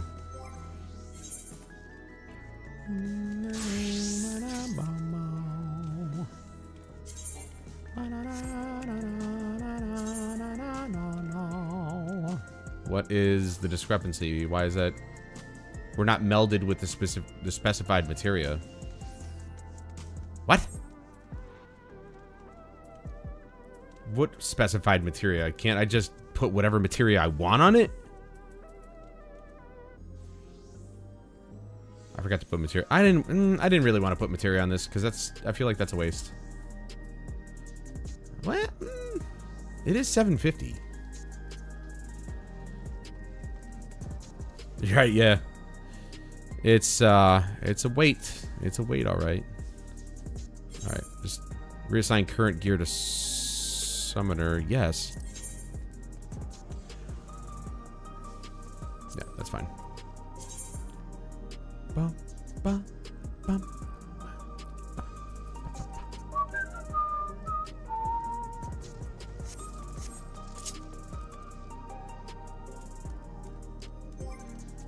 All right. Yeah, Reaper is one. Okay, I thought so. So I'm wondering if at the end of that cinematic, if we saw a Reaper, because they had a scythe. There's the Beastmaster. It's, you know what's really stupid? Again, the Beastmaster's another limited job, just like the Blue Mage. It's so stupid. What's the point? I think the Blue Mage can only go up to level 50, and it can only party up with other Blue Mages. That was my understanding anyway. That's what I read online, is that Blue Mages can only play with other Blue Mages, which is so racist, but it doesn't make any sense. So, like, is Beastmaster gonna have a similar limitation where it's like, you know, because that to me tells me that if you play Blue Mage, let's say you wanted to be a Blue Mage main, you can't play any endgame content ever. You're basically locked into the A Realm Reborn, and that's it. That's all you get. And it's like, but why? It makes no sense at all. My Bard is almost at 60, man. Also, can I just say, I don't like the fact that this starts at 30, this starts at 60, this starts at 50. I don't like when jobs start at a certain level. Like, because now, let's say I swap to the Pictomancer. I have a bunch of abilities. I barely know how to use the class. You know? Every class should start at 1. That way you can understand the class as you go along. That's the whole, like, benefit of starting at level 1.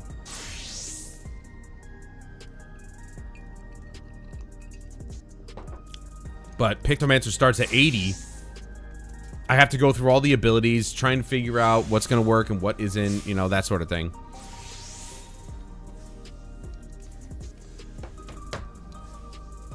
That's all the reason why I actually want to, I stick with the, I want to swap to Bard, because if I'm trying to learn one of the new fights, it's tough when I'm paying so much attention to my palette, looking for global cooldowns and stuff like that, so on and so forth. I do it a little less when I'm using a controller, you know, because I know my abilities. At this point, keyboard and mouse obviously is a different beast altogether, but you know, I know my abilities for the most part here. So, dude, how many fucking trains are coming? Seriously, didn't I just hear it? Freaking, you know. Anyway. So it's not that bad with controller. With keyboard and mouse, it's a little bit bad because it's like I can't I don't know. My fingers don't know the placement. Man, to think we got hard locked on the story because I'm not item level 750. That's one gripe I have, I think, with this game, is the simple fact that they level lock you. Which is really shitty to do. Because, like, I want to just play the story. But they're like, well, you gotta be level 750 for this. It's like, fuck, dude. It's kind of a dick move, I'm not gonna lie. But as you can see, I haven't upgraded my weapon in I don't know how long. It's the Quetzali Chronicle. Like, that's way back. We're talking back here. Look at this. It's a gear exchange. That's way in... that's early. Early fucking Dawntrail. This was a pretty dope looking fucking gear set, though. I'm not gonna lie. But, yeah, the augmented... like, Surge Light Solvent... I looked this up before, and I can't remember where to get these. Hold on.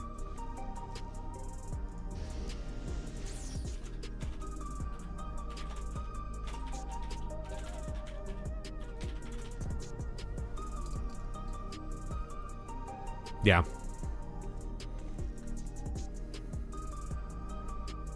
Yeah, it's one of the illustrated exchanges.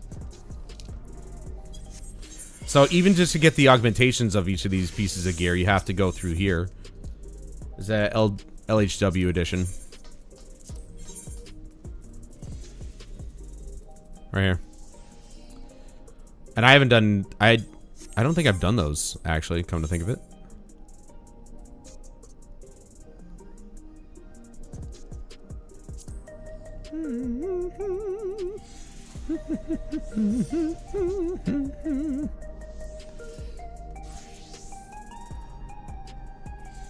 I certainly haven't done Savage variants of these. I hate the base ones. Why would I do that? I think M2 is the only one that I like.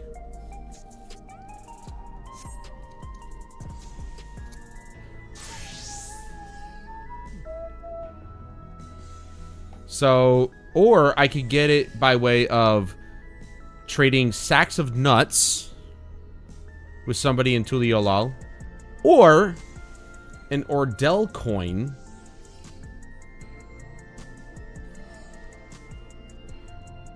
with somebody here in Solution 9, which is this guy. Girl, excuse me.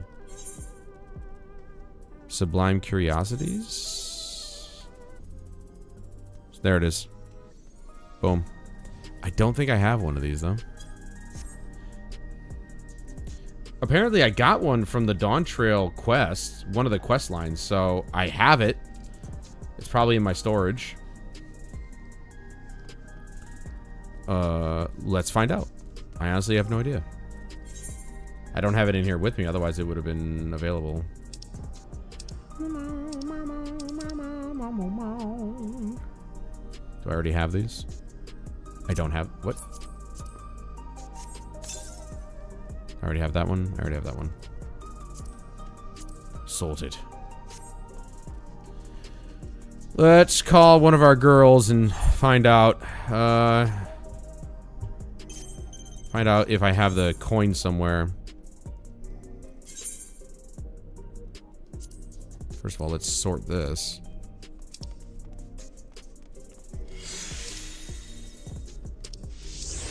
What's this?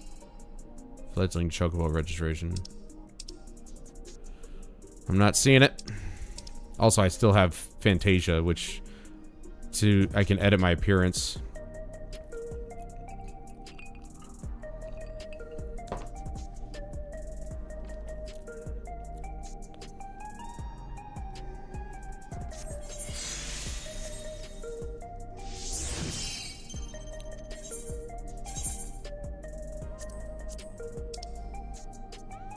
If I got it from a Dawntrail quest, I should have it.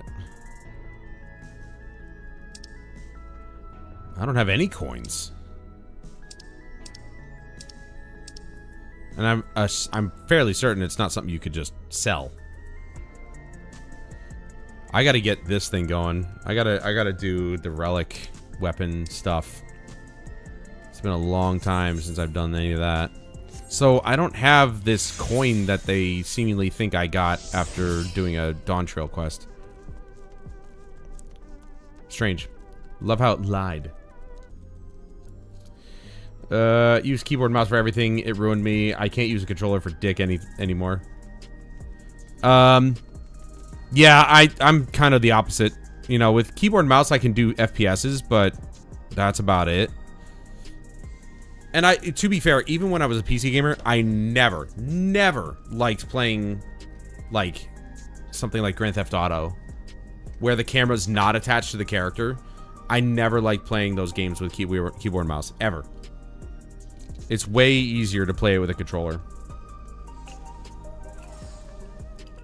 I never liked playing keyboard and mouse on those types of games. The camera has to be locked into the character. So third-person shooters... Obviously, first-person shooters. MMOs are like the only type of game where the camera is obviously not locked into the character that I can use keyboard and mouse on, but that's about it. I mean, at that point, I'm just holding right-click and just moving the camera. But then controller just made that easier because the camera's always attached. Like, I could do this, and yeah, oh, cool, you know, whatever. But as soon as I start moving, it's like my character will just go.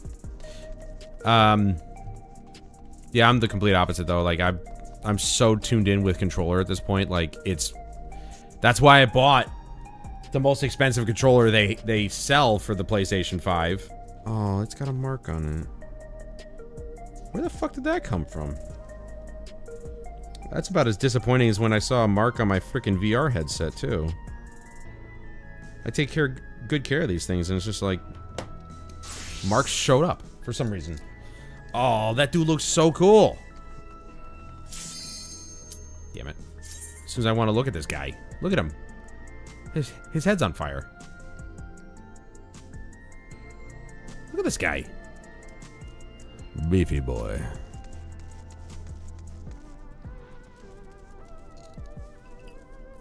And I can do, like, because I'm so used to the controller, I can do things with the controller faster, generally.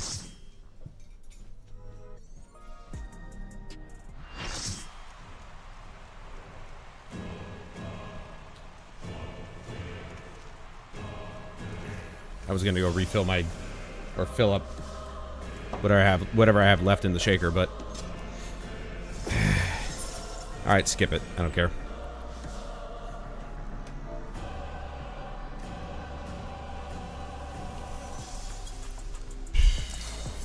A vamp fatale, kind of sexy. Dude, this music, what?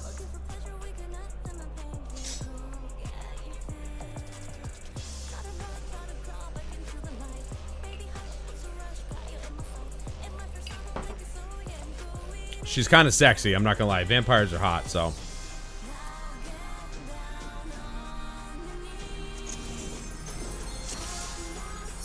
This music, though, like, what's up, man? Will you cry out in pleasure or pain? Probably pleasure.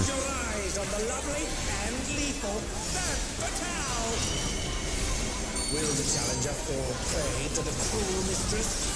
Yeah, this is my first time doing this one. I don't know this fight, so. Oh shit. Ow. Surprised it didn't do more damage to me, but it's not even a dot either, which is also weird. I kind of expected it to be. Oh shit. I gotta be ready to move, because otherwise, well.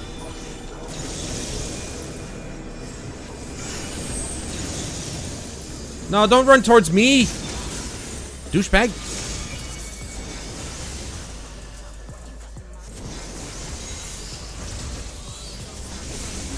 This is my show. I will hear you scream. That's one of the healers already down. A wicked weapon. Van Fatale poised to execute a fatality. Oh.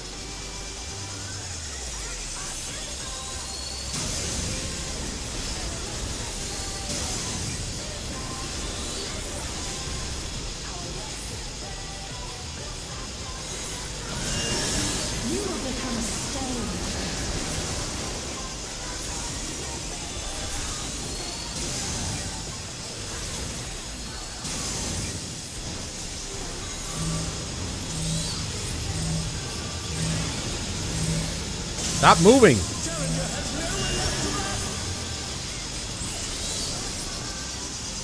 What the fuck just happened?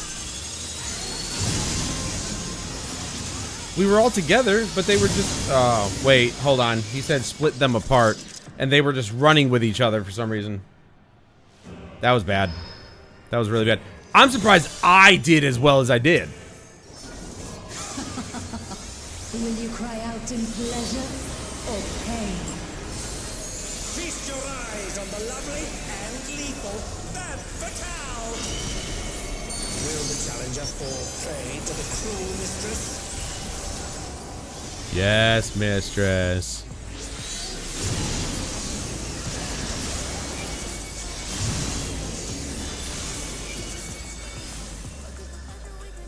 Come, my pets.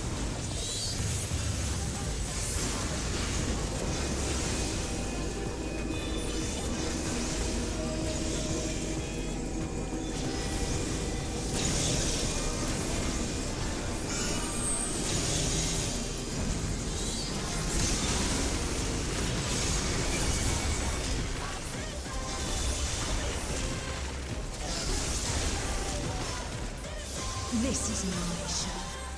I will hear you scream. Being really kinky. Wicked weapon. Femme Fatale's poised to execute a fatality.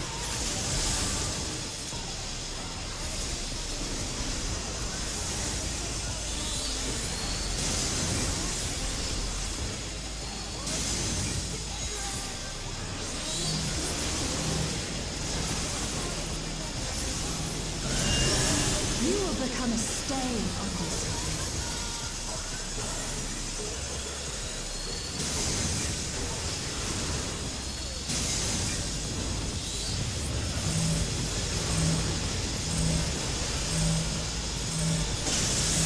Challenger has nowhere left to run! This is bad. It's getting way too close.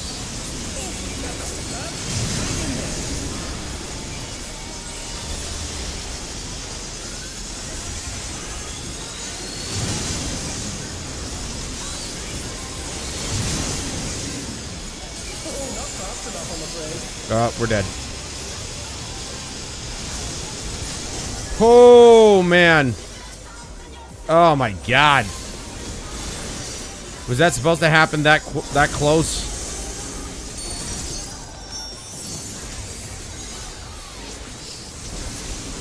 This is just my faithful minions. Give me your ether. It's begun! She's draining the audience of their ether.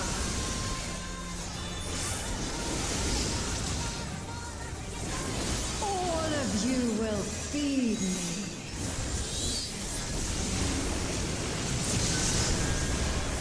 Femme Fatale's unleashed the ether. The challenger's in her realm now.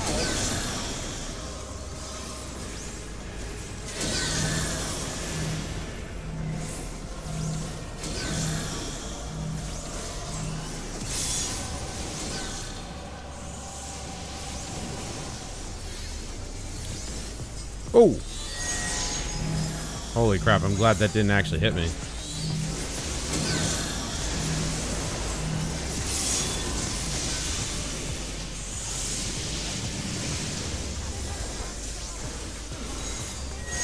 Ow. Who knew they'd been felled with a vengeance?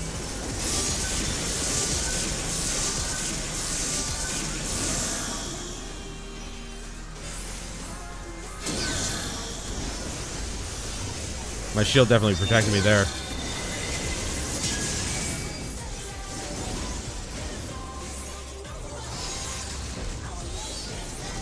You are a stubborn one, but it is not too late to beg for mercy. Oh shit. Spectacle of slaughter resumes. How will the challenger adapt?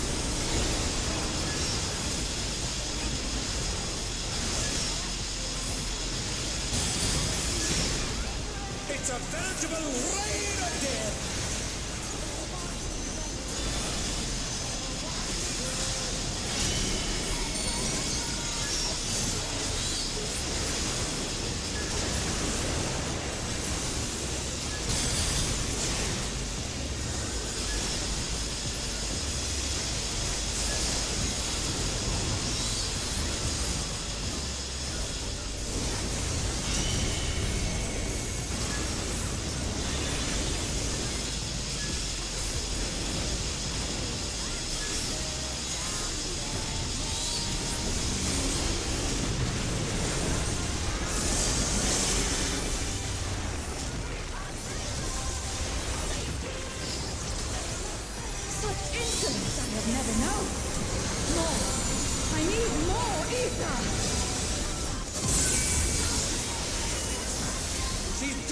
breathing the crowd's ether again! I hope our dear spectators are feeling alright. They're fine. Shit.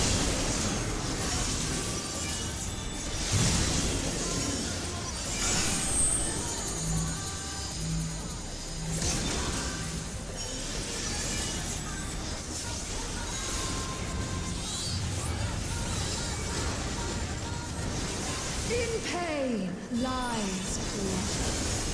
Sometimes. Not all the time. She's unleashed even more ether! A little spank here and there, you know, it can be pleasurable in the pain, but, you know, for the most part. Pain, not really pleasurable.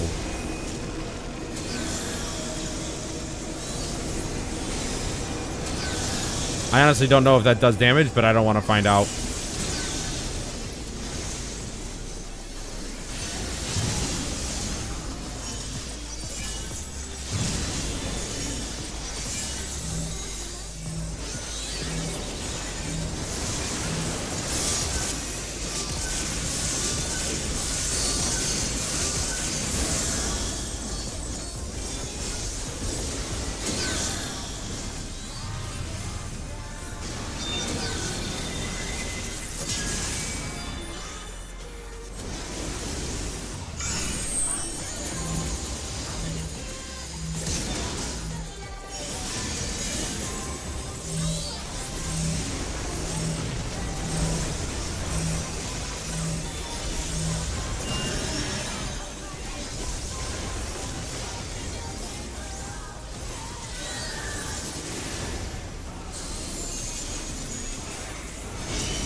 On your knees, damn you!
Not the one I wanted to do, but okay.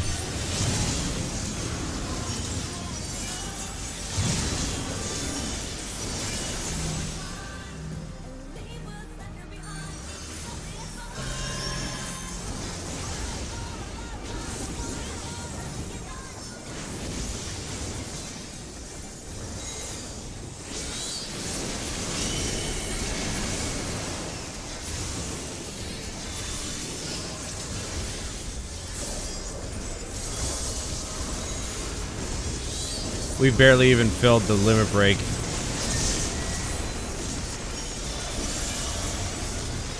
Not that it matters. The limit break is just completely useless at this level.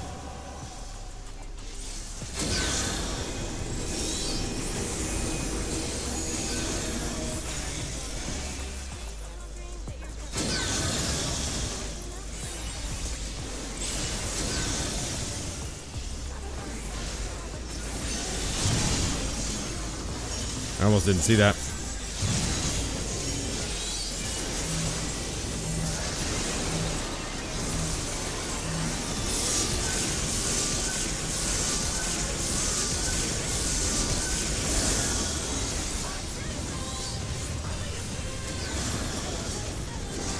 Perfect spot.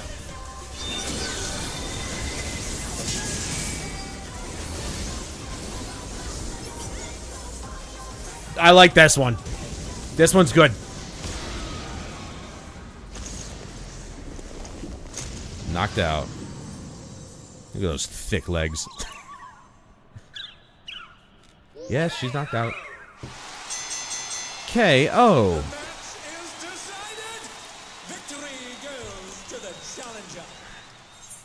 Skip it. Wah, wah, wah, wah, wah.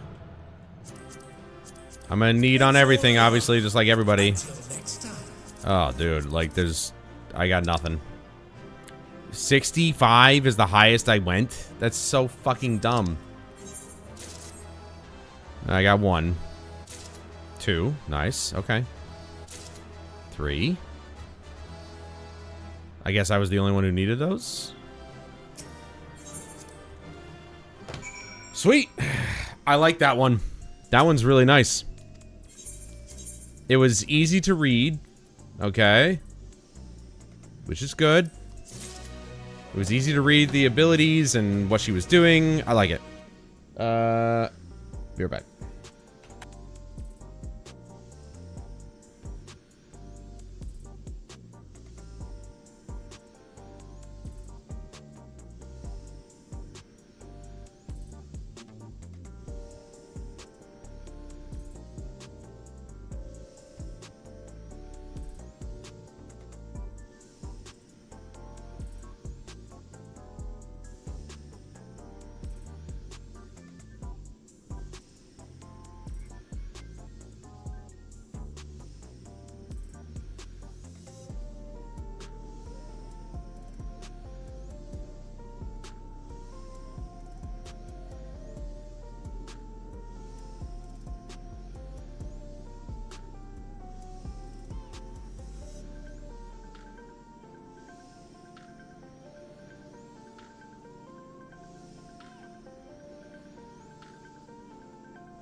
All right. Yeah, I really like that one. That one was fun.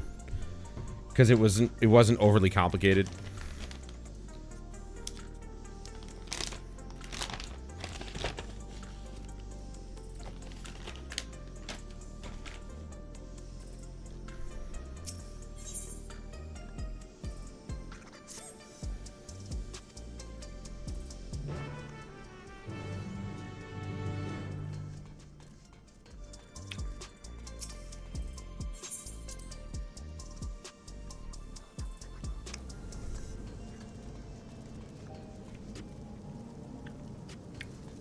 Of course, if I had just gone and did,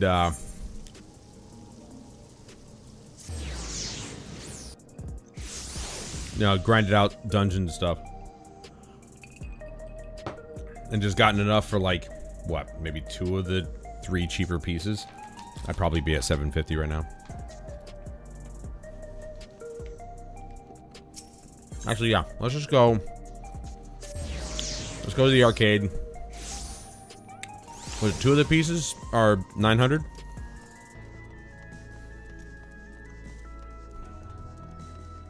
Let me fix myself first here. Oops.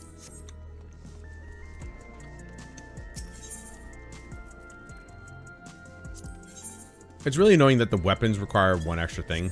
It's kind of dumb, but whatever.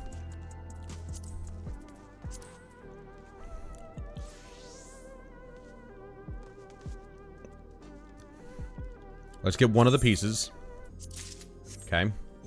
And see if that makes a difference. Boom! 750. There you go.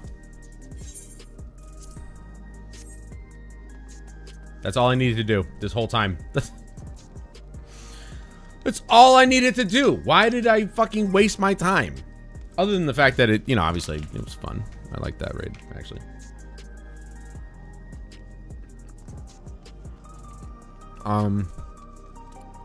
Where am I? First thing first, let's get rid of the, this one.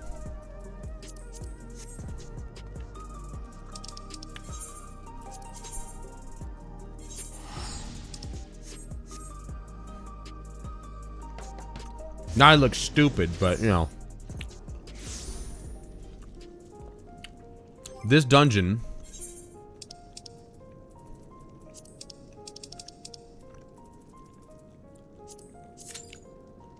Okay.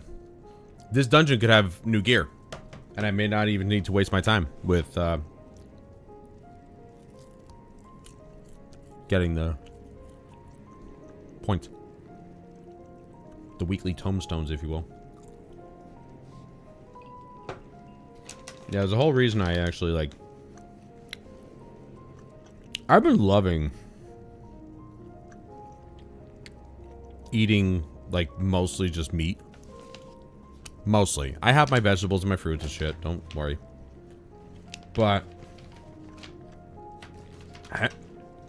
having lean meat, for the most part, pork. I have a steak, maybe like once a week. I stay away from anything that has added sugar in it. You feel a lot better. Last weekend I went a little overboard. I got like a 4-pack of basically Boston cream donuts from the store, from the locals. You know, it was, you know, from the bakery. They were so good. I ate them all in one day. And these weren't small either. These were massive donuts. I was like, that's it. I'm going on a diet again.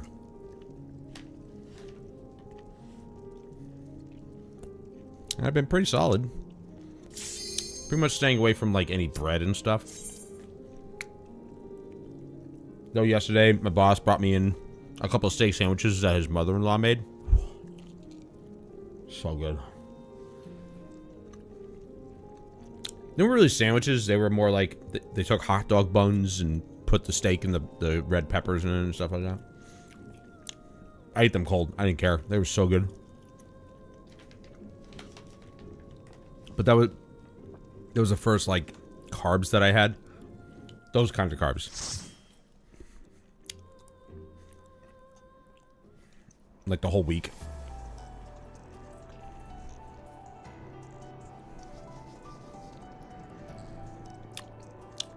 The clitium.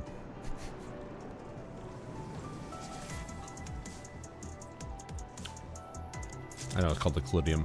Clitium? I don't know. They were really good, Matthew. I highly recommend steak sandwiches. They didn't have any cheese on them, but definitely should have had some provolone on it or something like that.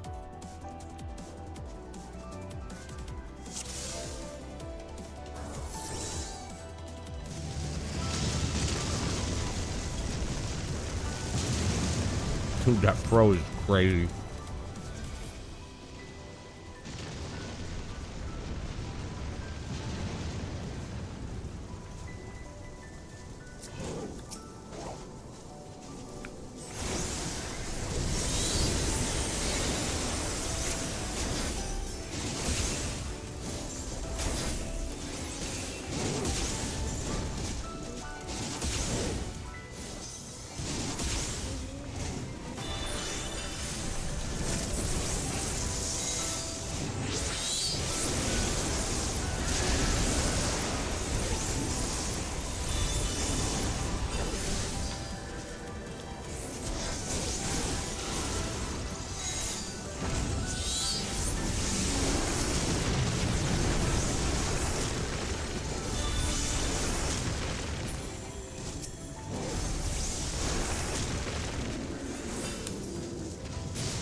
You're a sight for sore eyes.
Appreciate the help.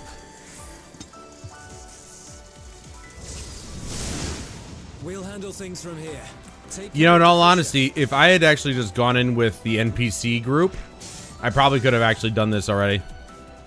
But I like going in with people because, while the NPC idea is really awesome and basically allows you to solo the entire game, you know, they're not, like, perfect.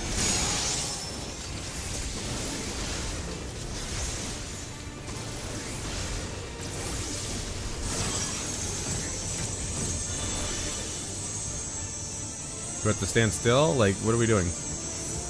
I'm dead. You bastard.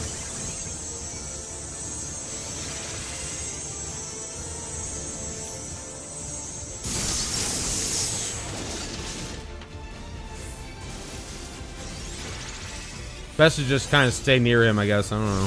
That was stupid.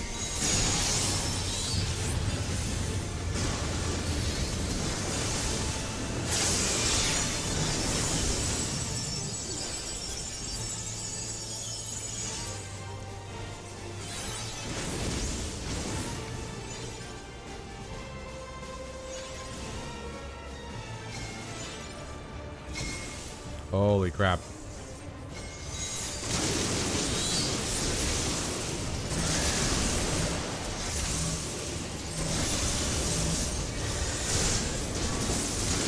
Damn it, I was too late with that.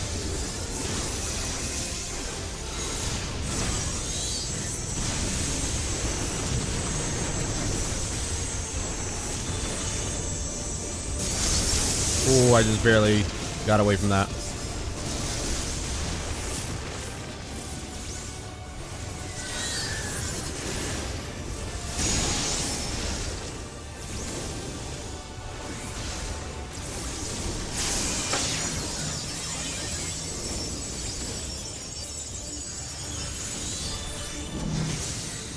Oh, you absolute dickhead.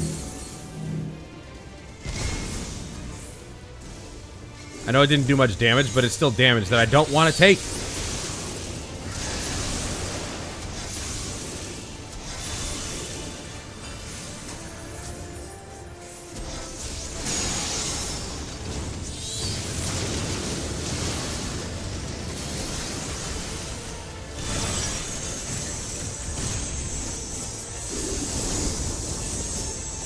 Side.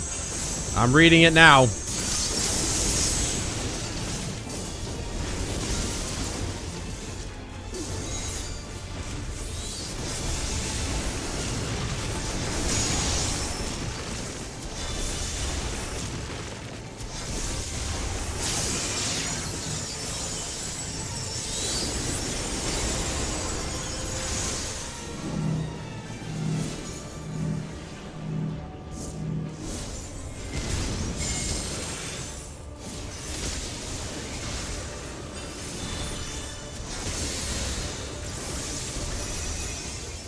Am I gonna get healed, like, more than this? There we go.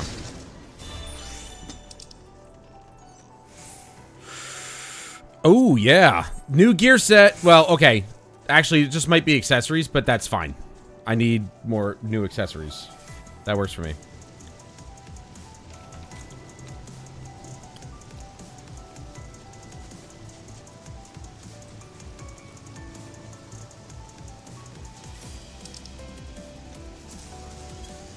Whoa!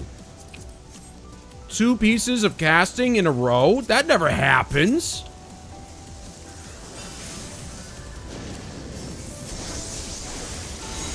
The fuck, dude? Did they actually, like, listen to my verbal feedback that they don't ever hear? Somehow they just knew that I hated the fact that casting items are just so infrequent compared to every other class. I never get 2 pieces in a row. I mean, you know, I am actually the only caster here, so anybody else who actually needed on it, which they can't, by the way,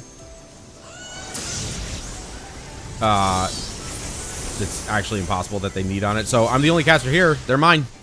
I just wish people would vote on it so that way I can get them.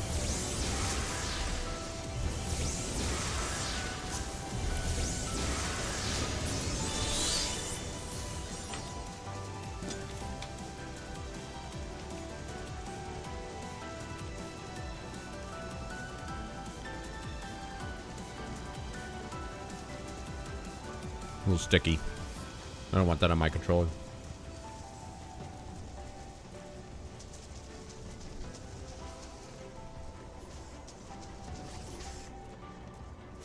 Oh, shit. Ah.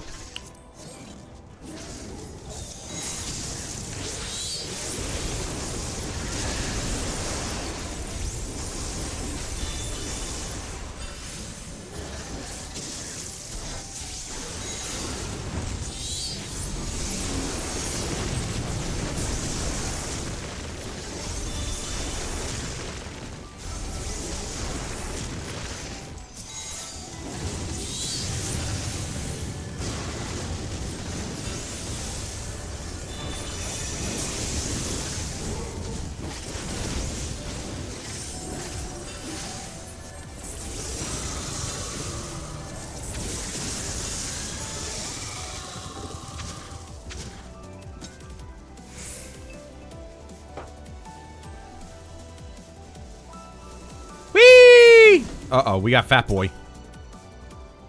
Fat Boy Slim over here.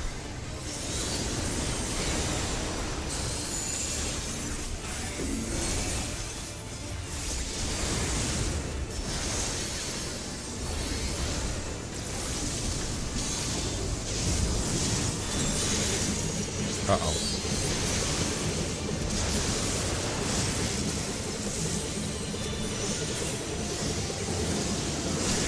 Ow. Okay. That's a thing.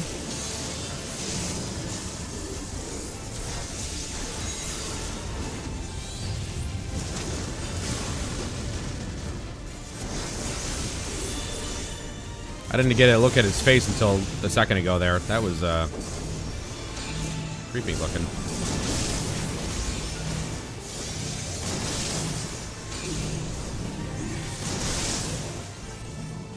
Uh-oh.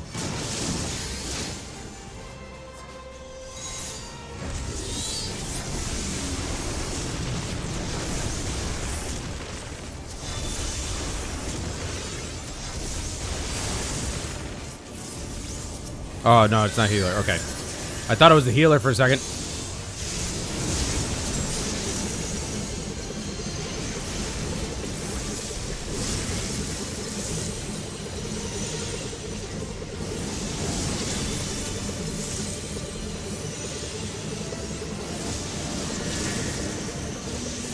Oh my god, dude.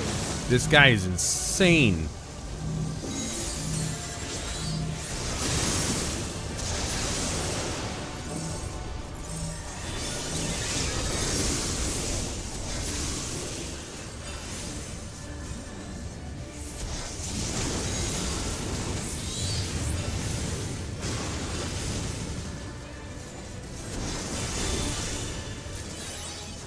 Thank you. Why the fuck, like, they probably waited the whole time.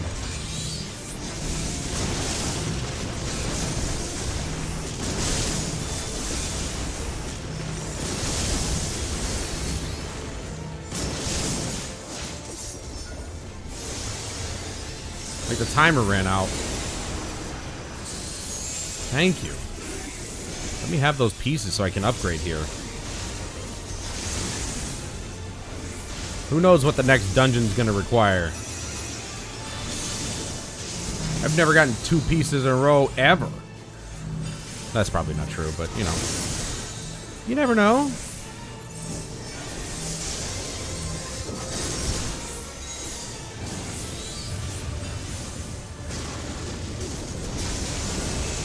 I'm already liking this, damn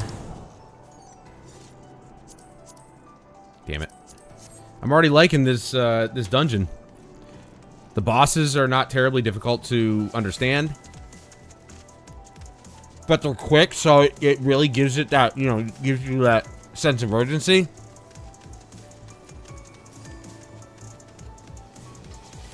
You know, you gotta move around, keeps you moving and stuff like that, but it's not overly ridiculous where it's like I can't read what he's gonna do next.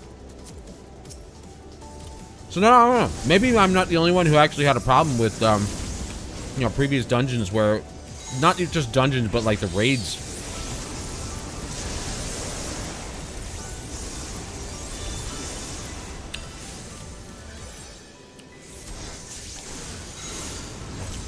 And obviously, I'm way behind in the raids. I just hit the heavyweight, which is, like, really old at this point, so I'm sure they fixed it later on, like, way long time ago.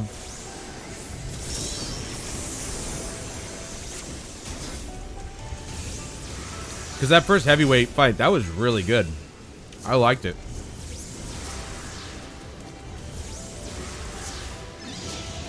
So I didn't feel like I was a complete idiot.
Give it.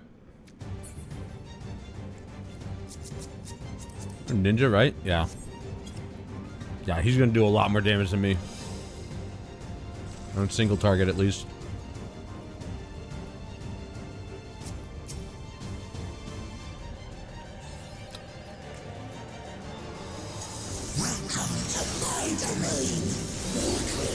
Jeez. You need a lozenge there, sir? Madam?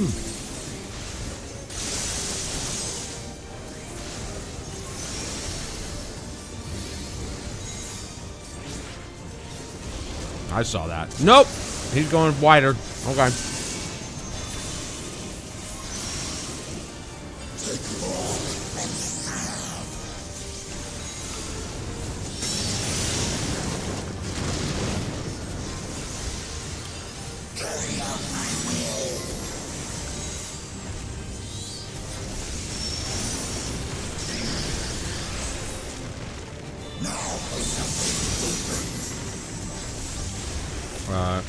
Okay, they explode. Got it.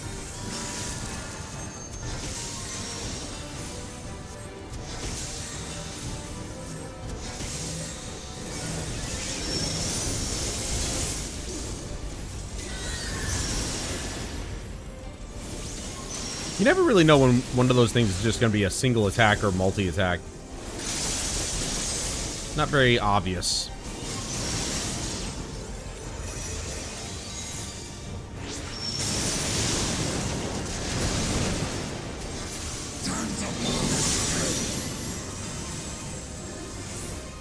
Oh shit.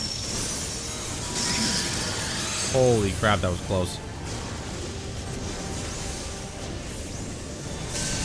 Come on.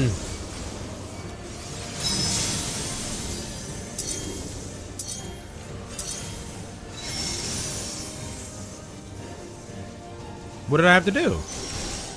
Did I have to like turn away or something, or what the hell was that?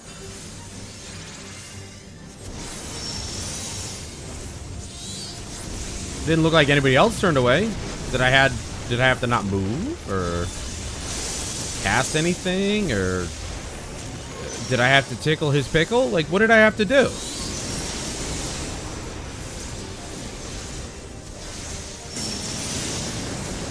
Alright, so it's that way and that way, so we're gonna go this way.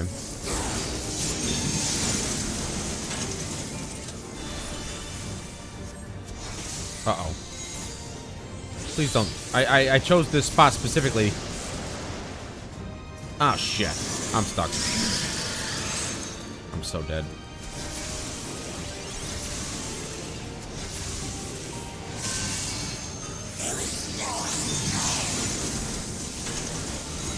Alright, I'm gonna follow the big guy, because he's the one who could really get me.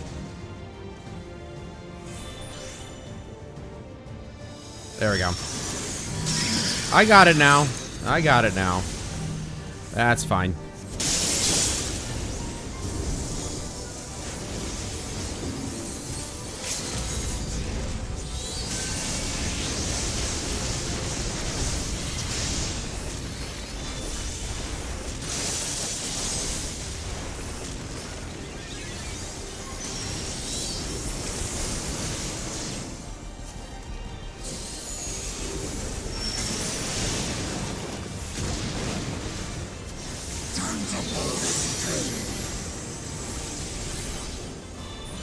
Fuck, I walked right into that one.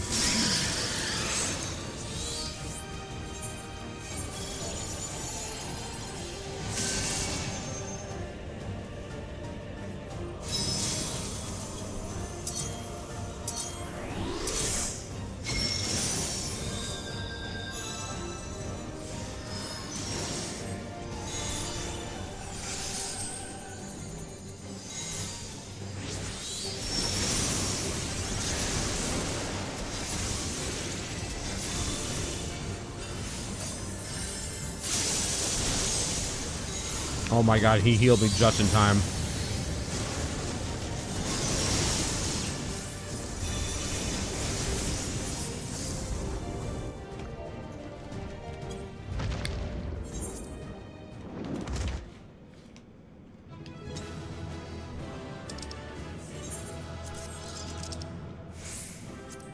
Alright, I got 2 new pieces. Good.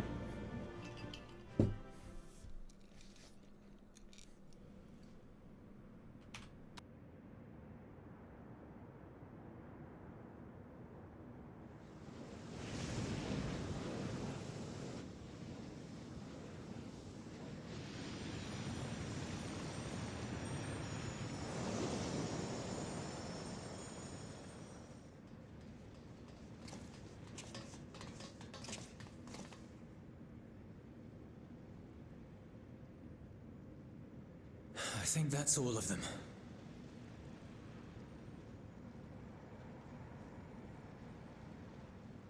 We need but seal the fissure to prevent further ingress.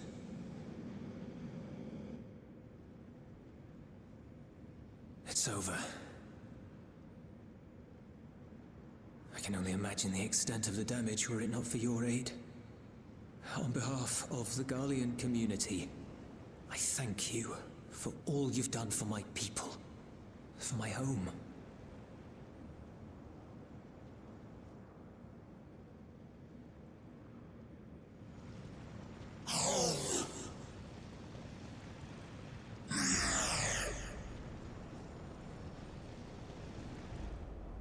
I shall close the fissure post-haste. Wait!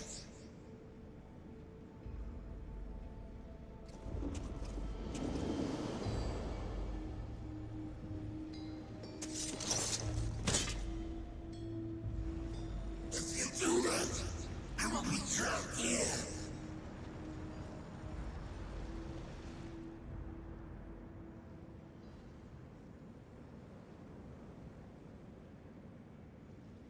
You risked your life in vanquishing the creature. Would you at least let me bear the burden of deciding its fate?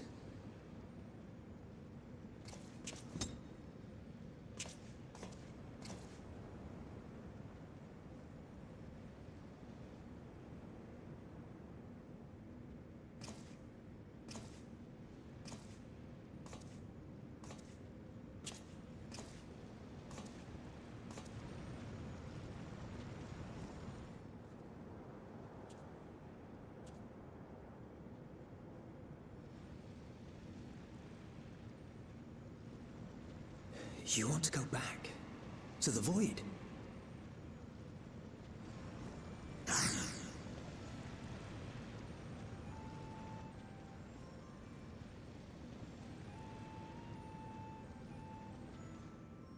Your kind have entered this realm before. Some seeking death that they might rejoin the life stream. But you would choose that dark, deathless place?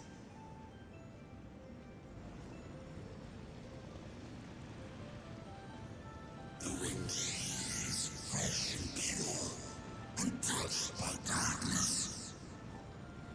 Perhaps it won't be a blessing to meet my end in such a place. But I cannot let there depart with the void. If only the winds would blow there as they do here.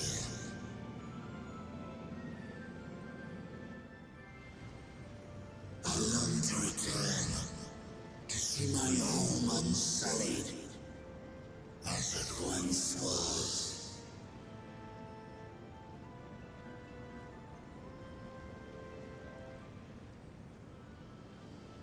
We know that pain all too well.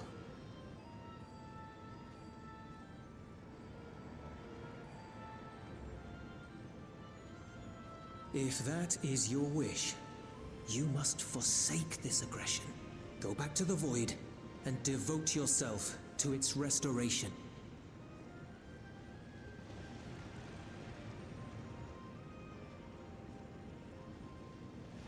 I have a friend, Zero, who hails from your home. She and her companions strive to bring light into the void from another world blighted with imbalance.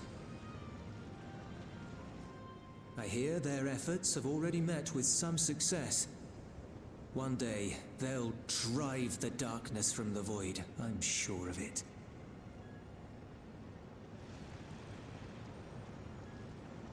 This form is imbued with the will of all those I consumed. We shall return to our world and seek out this Zero. Then we shall see if there is truth in your words. She won't disappoint you. That much I guarantee.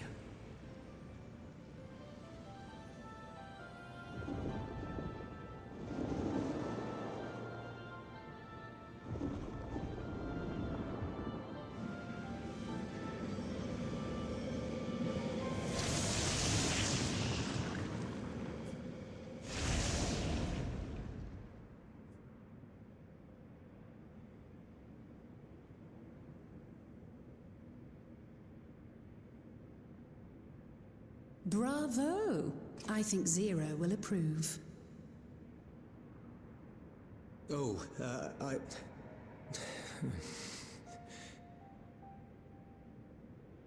Indeed, that was truly heartening to see.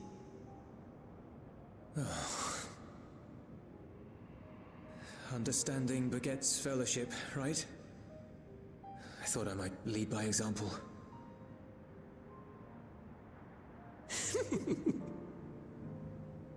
Well then, shall we head back?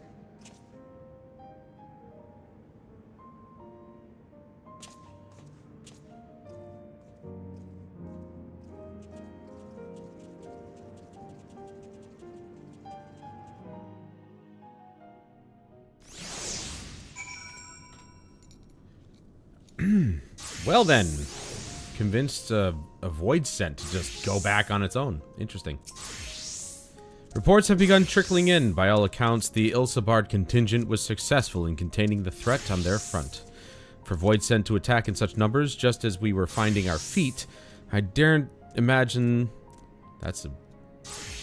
I didn't know you could combine those two words. I daren't imagine the consequences had you not provided such timely aid. On behalf of my comrades, thank you. Thank you all.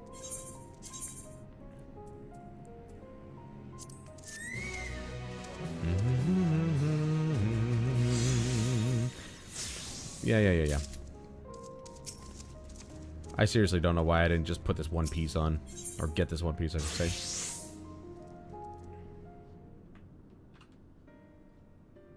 The Ilsabard contingent have contained the threat on their front. Things appear to be under control for the time being. Though it remains unclear why the fissures opened up in the first place. According to Tataru, similar ruptures are occurring across the star. One thing is clear, however. The phenomenon is not without pattern. The tendency for fissures to emerge is pronounced in regions deeply connected to the void. Places where the barrier between the two worlds is at its thinnest.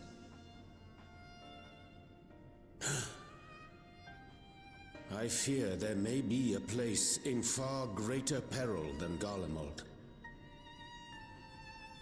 Though it hath since been sealed, you will recall there is a great void gate that we ourselves had cause to open.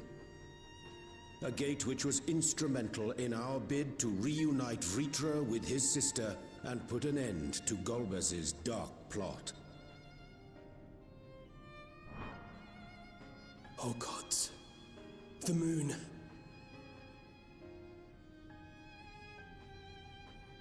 With our attention fixed upon planar fissures, I failed to consider this vulnerability.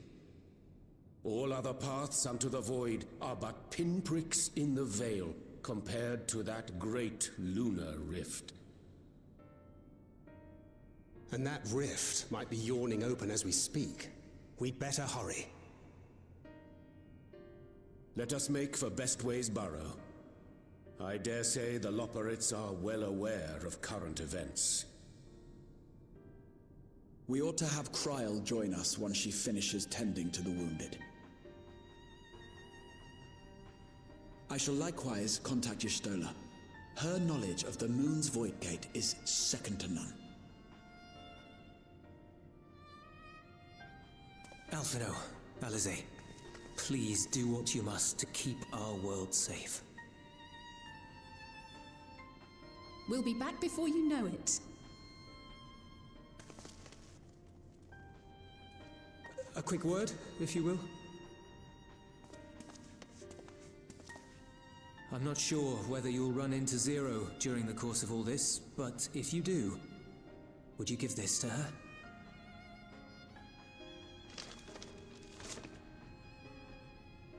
Emergency rations, in case of a protracted battle. Can't imagine she's eating all that well in the void.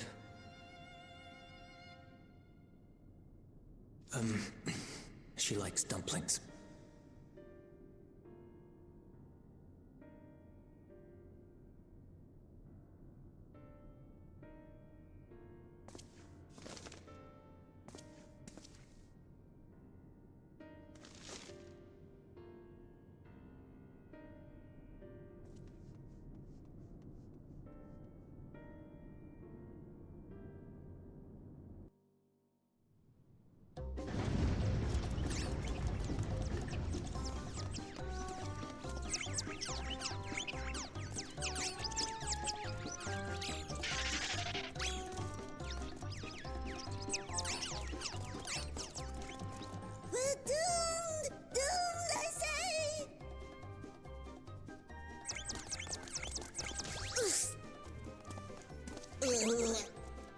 Given thy panicked state, I presume the Loporrits too are beset with void scent.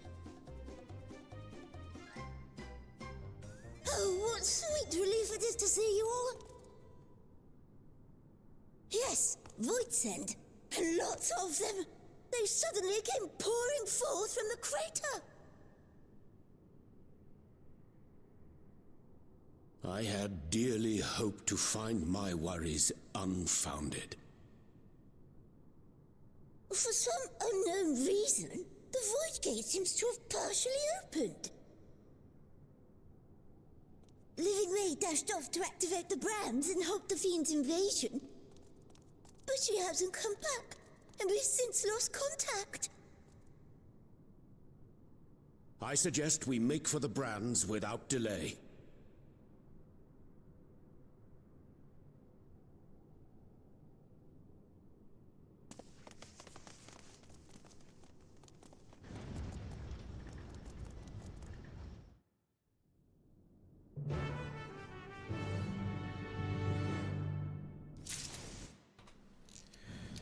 Man, it's been a long time since we've been here, too. Like, holy shit. This is Endwalker. This is way back in Endwalker, if I'm not mistaken.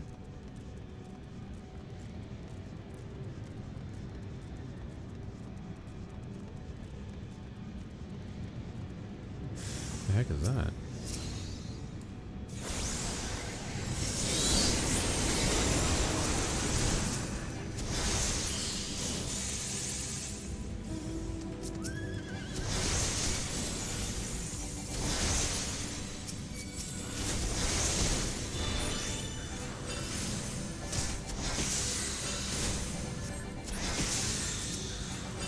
I literally don't have to even, like, cast a summon or anything. Just ruin them.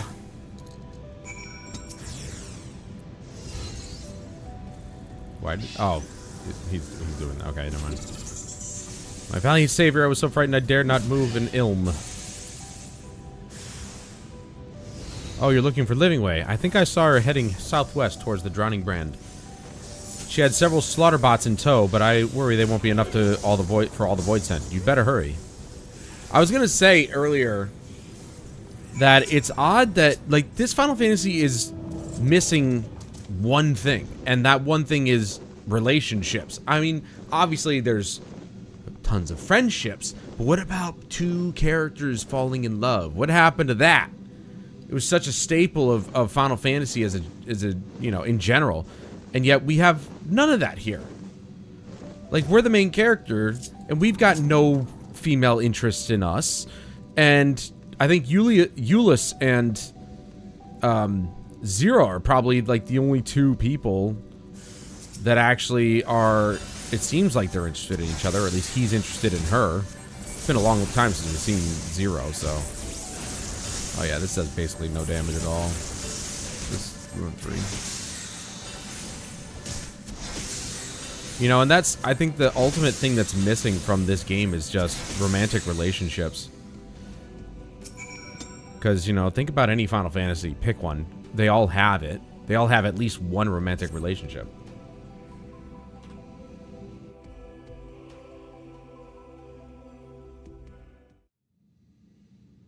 Oh, I'm saved! I dread to think what would have befallen me if you hadn't intervened!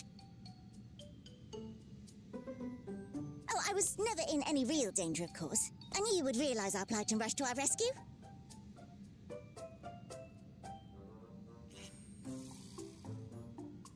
Atheris is likewise plagued with void scent. If only we'd prioritized further development of the void scent slaughter bots, we could have stemmed the tide ourselves. Oh, what a tremendous demonstration that would have been. Irrefutable proof that I was mankind's staunchest ally and the greatest Loporrit to ever live. I can practically taste the praise.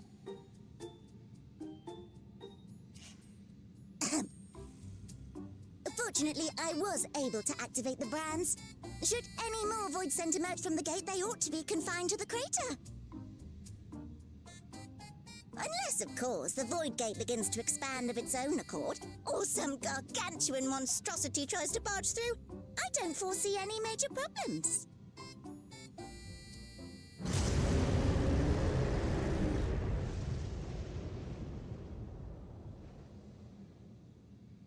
Oh, nope. We're doomed.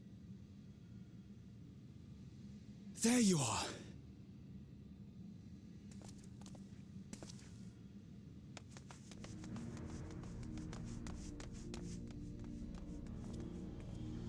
I left the data in Shale's capable hands and teleported here as soon as I heard.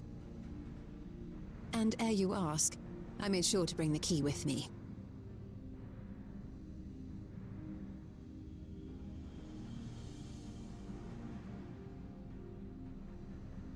Then the real threat yet awaits us. 'Tis Golbez's domain beyond the Void Gate. I wonder how he and Zero are faring.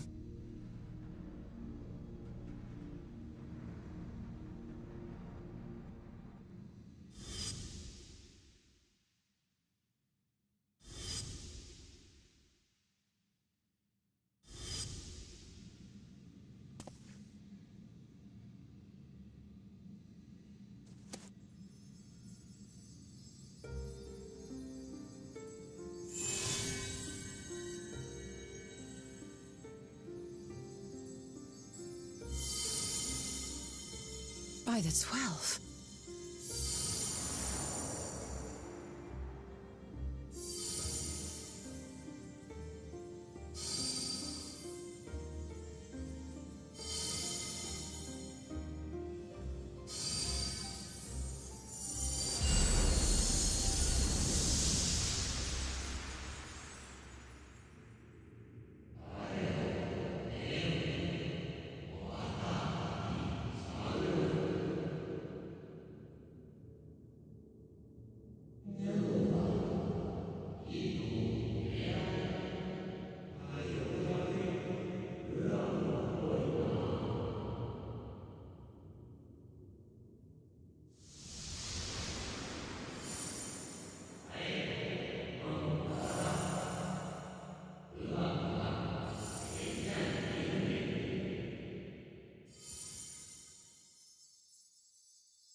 They're headed your way!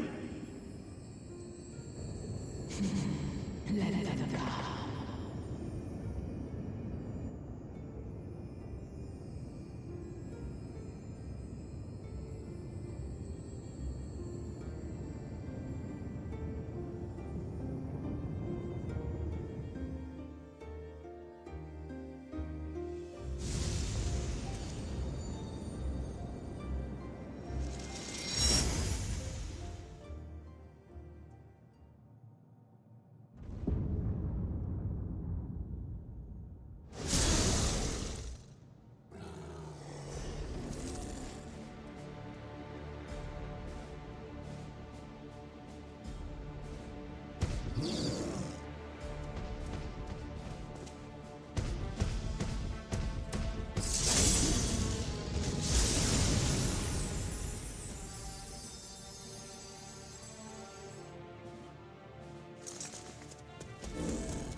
What are you doing here?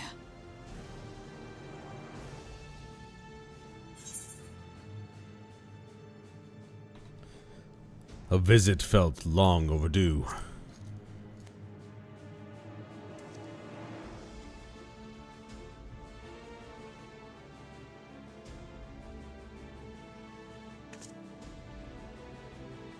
Only you could be so carefree amidst all this.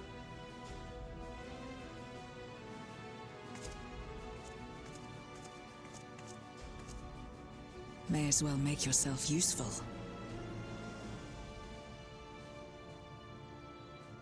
The gate's sheer size appears to have made it a tempting target.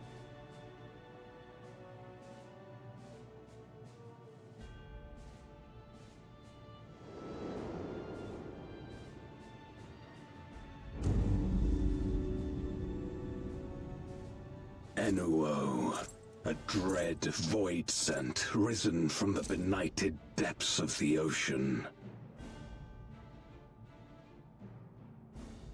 They kept to the confines of their domain while Zeromus endured. No longer, it would seem.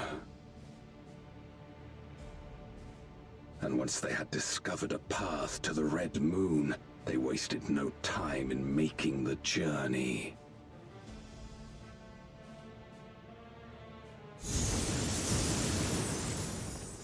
Leave the void scent nearby to us. You take care of Enuo.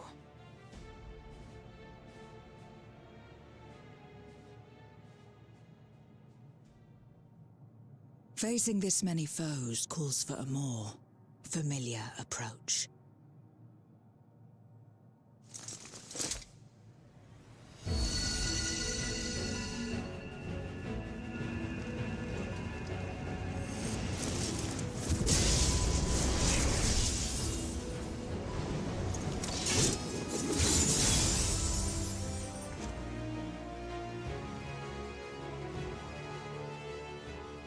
Void scent can change their form at will. Both light and darkness are mine to wield. Besides, what better to purge darkness from the void than darkness itself?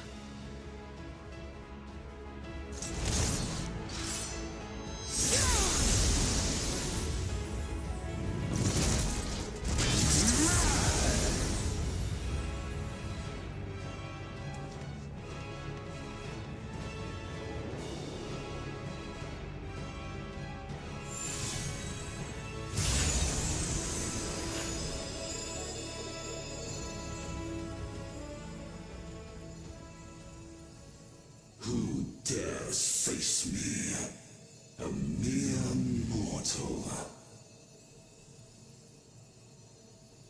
Hast thou come in search of power? Renown? I fight to end this world without end. All who stand before me shall fall.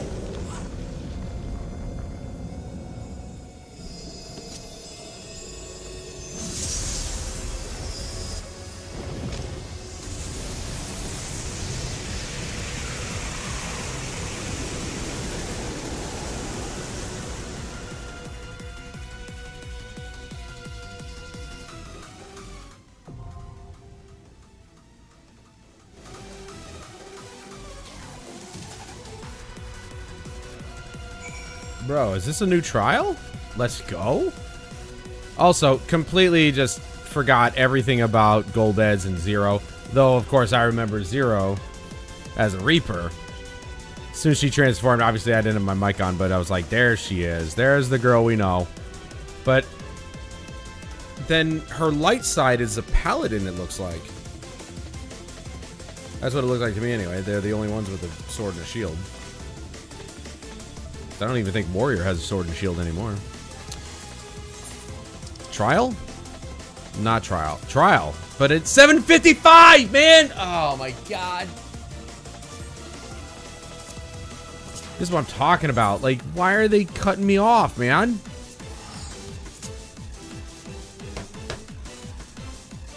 Now I have to go back. 755? god. I'm not going to be able to... I have to freaking get these other 2 pieces. They're not going to get me up to 755. It's not going to happen. They're not going to improve it by 5 points. There's 752. So, what we need to do... Okay, first off, that was good. It replaced the worst of the 2, which is good. Secondly, we're going to have to grind out that dungeon. Because if it's accessory focused, that means we need ears, neck, and that's it. We need 2 more pieces. And that's that for all that stuff. But we might as well get these other 2 pieces that are... Because I don't have enough for both. Let's do this. Because we're going to be grinding that. Okay. We're going to be grinding this anyway. That means we'll be able to get 50 points a pop anyway. So.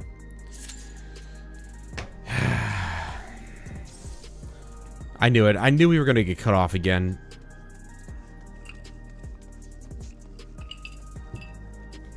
Oh, man. I should have been working on... You know, and the new expansion to Diablo 4 just came out. I'm hoping that it didn't add another list of trophies, because if it did, I still have 2 trophies to finish on the previous list. And, you know, I really very much wanted to play... Was it the Paladin that came in? Diablo 4's latest expansion, Lord of Hatred, I think.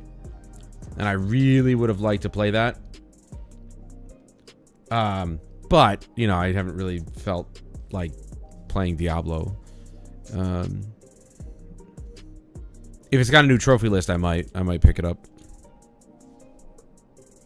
We shall see. Well then, here we are again. Somehow I knew.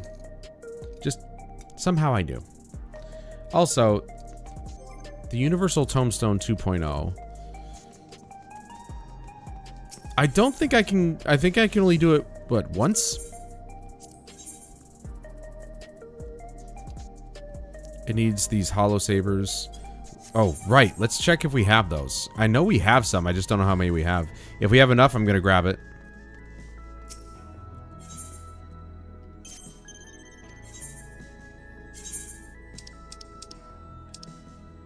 Okay, they're not in here.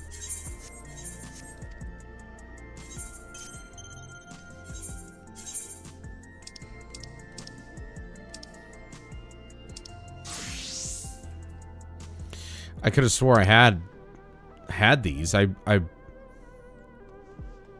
didn't I move them to inventory? Or storage? Fuck, I thought I did. Okay, maybe I didn't. Maybe I don't have them. I thought I did.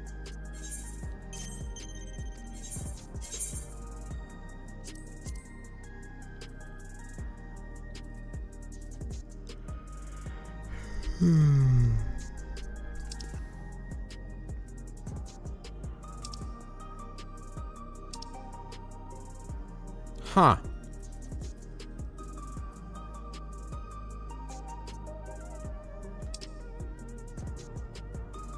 Damn, I thought I had them. Never mind. That sucks, man.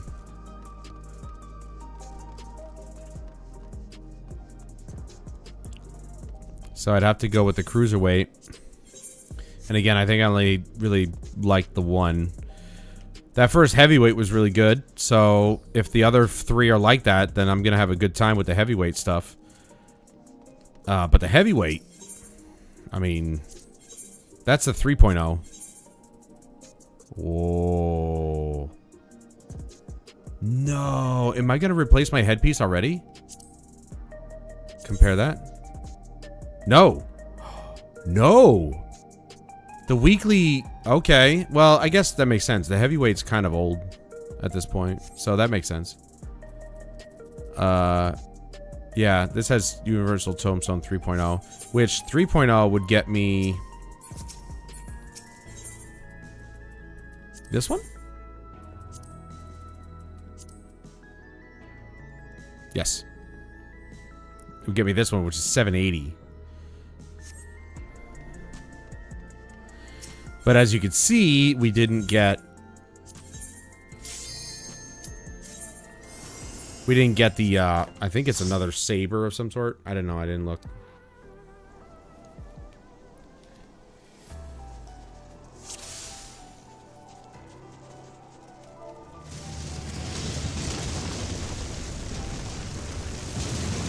Red Mage.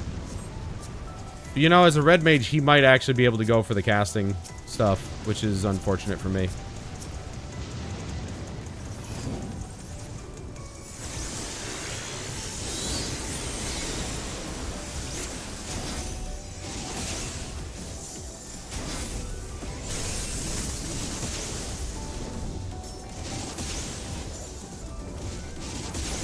Damn, dude, we're doing some damage here. That's got to be the Red Mage. Though, to be fair, the Red Mage does do more focused single target damage based on my very limited time with the class. Based on what I played, it seems like it's more single target rather than AoE. It has some AoE abilities, but not a whole lot. Then again, I'm not familiar with it at the top level, so I have no idea. I'm not 100% sure on that. You're a sight for sore eyes.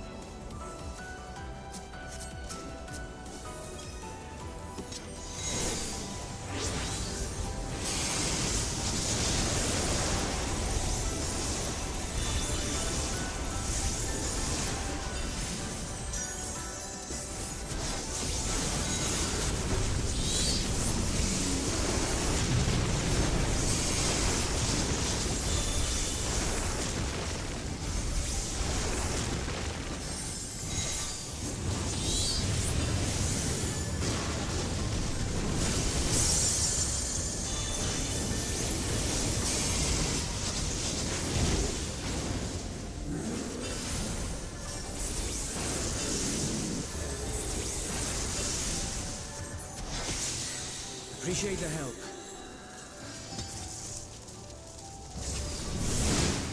We'll handle things from here. Take care of the Fisher.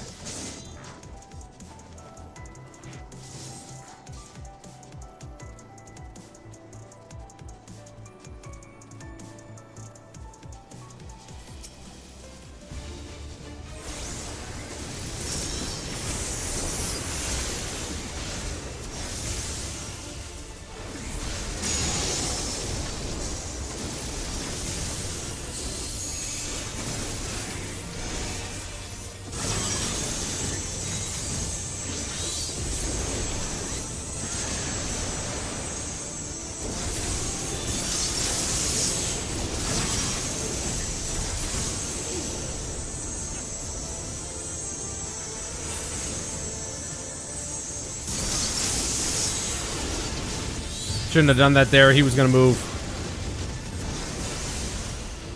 Eyes on me. Okay, that's fine.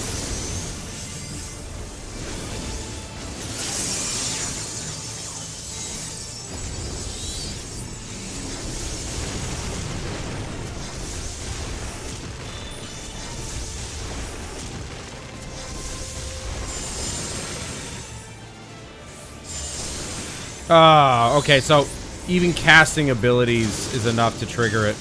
I wanted to test that just to see, but that is absolutely the case. Do not cast, don't move, period. Like, don't do anything.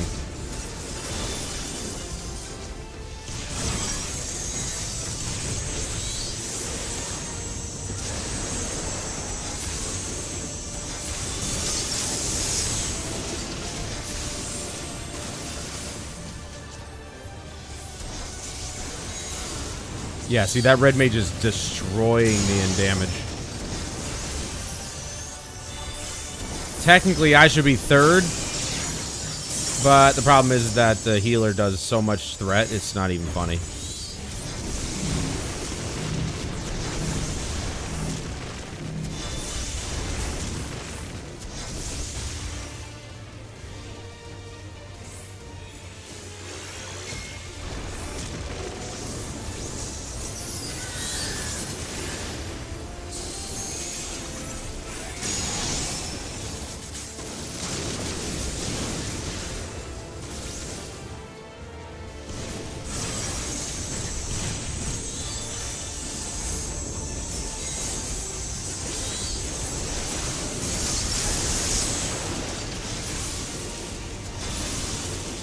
I think the red mage is doing so much damage that this fight was way quicker than the first time. For sure. Bracelet. Do we have the bracelet? I don't think we have the bracelet. We do have the bracelet. Okay. Wait a minute. That's a hat. Is this a full gear set? Oh my god, it's a full gear set. Never mind, we're gonna farm this. Oh shit. Guys, we have a full gear set.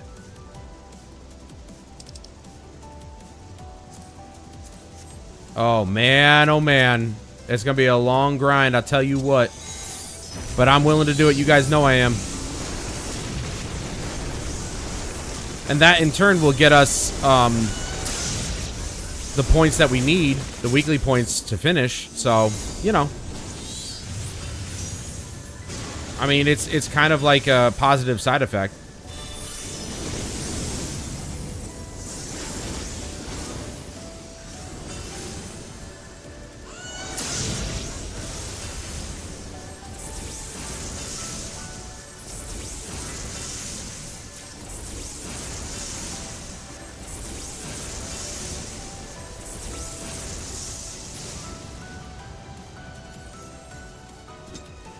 So we'll grind out the gear that's in this dungeon. I didn't realize it was a full gear set. I don't know why I didn't clock that earlier.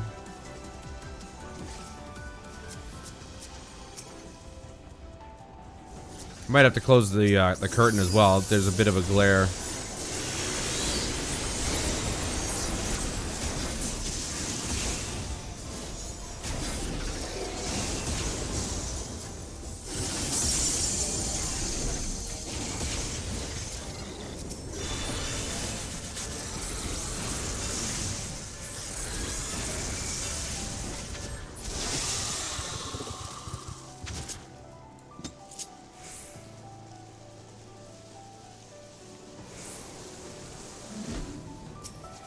This guy's honestly probably the coolest boss in the entire dungeon.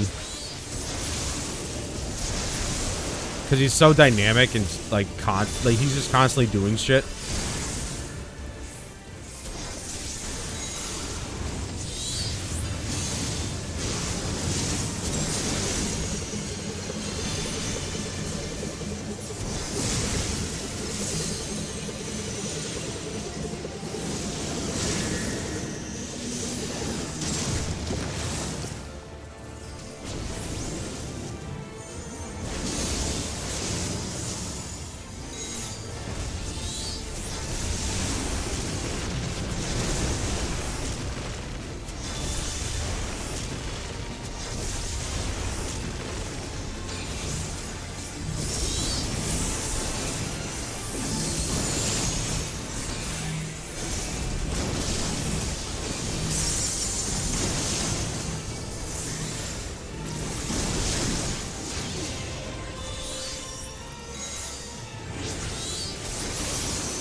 He's gonna go too.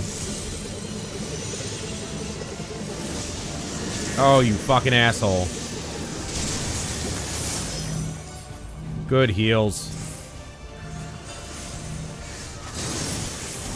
That was bullshit.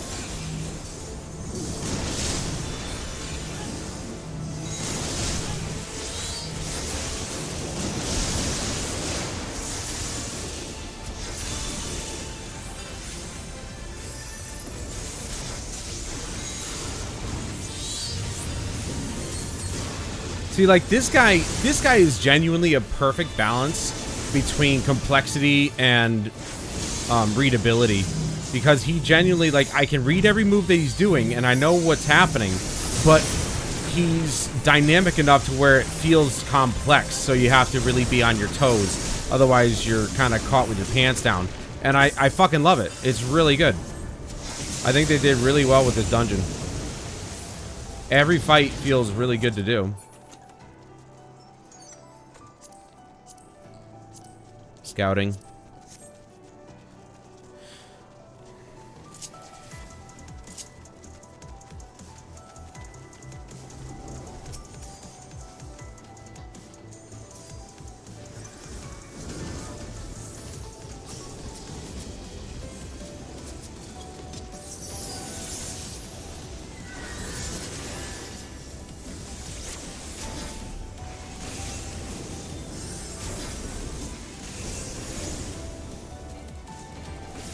I think the only way I can describe the glare on the monitor is simply like if I had like a minor blind spot in my eye. That's how it feels to me. And since they love making dungeons dark in this game, it doesn't really help. As much as I love the sunlight, because the sunlight is, well, it's just nice to have. Damn it! How am I too far away? I'm right next to it. It's just overbearing on the monitor. Oh, that's watered down. Oh man. The ice got to it. It melted too quickly.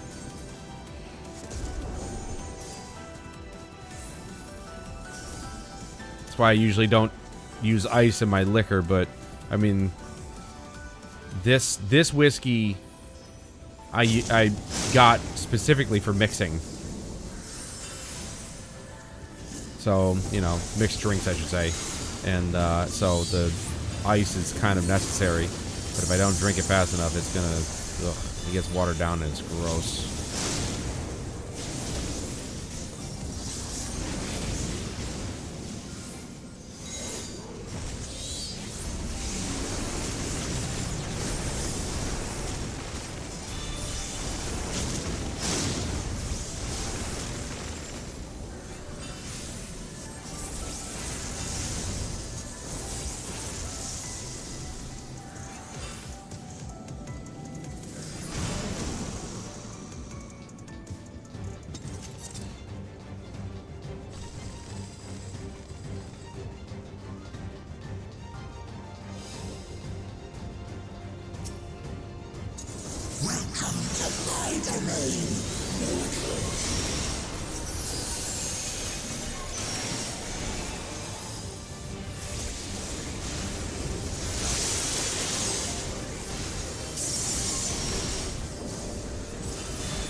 Oh no, he's gonna go that way.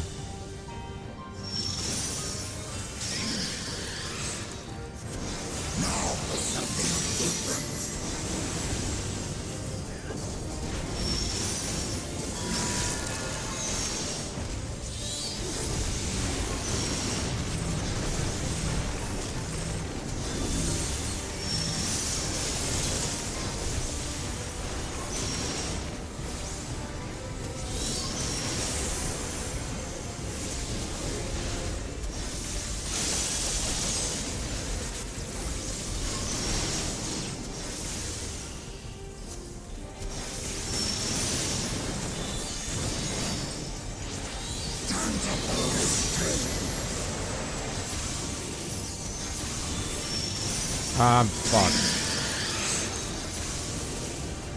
I don't know why I can't get this right. I'm dead. Fucking damn it, and the healer went down.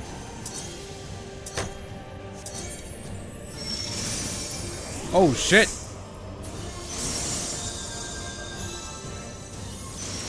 I don't know how the healer got back up.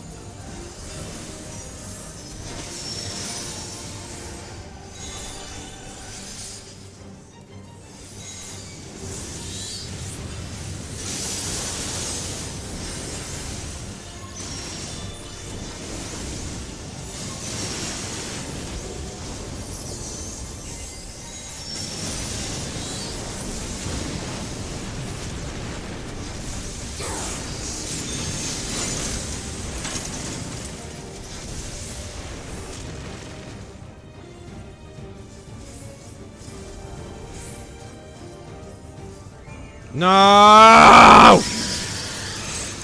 The fuck, man? How am I reading that so... Okay, I'm dead. Freaking pretty damn close to being dead.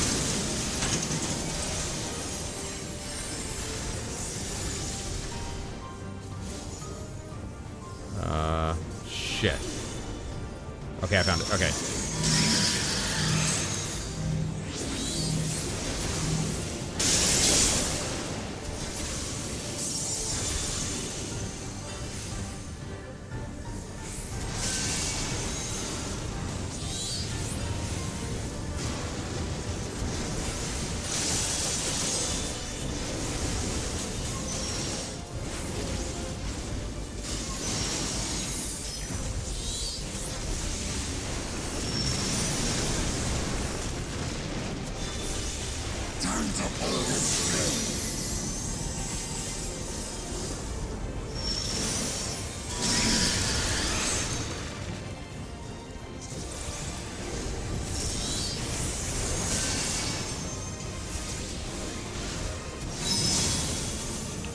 Do we look away? Like, what's the deal? Do we have to keep moving? Yeah, we gotta keep moving. Okay. Because the last time I stood still. And it didn't work. So, we gotta keep moving.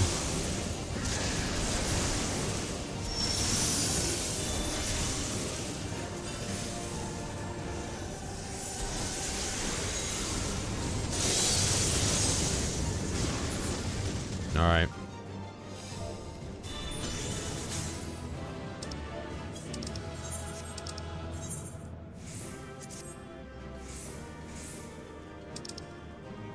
Damn it.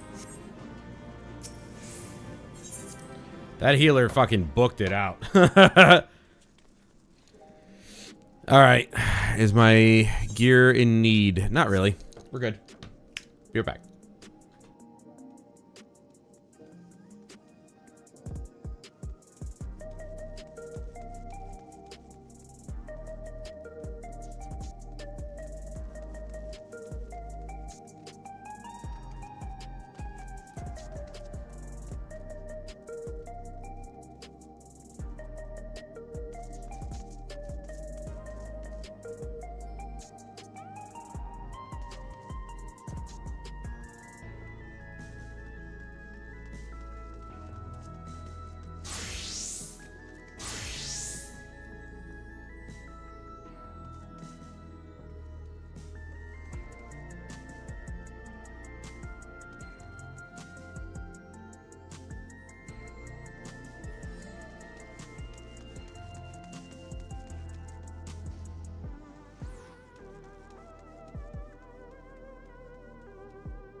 Already.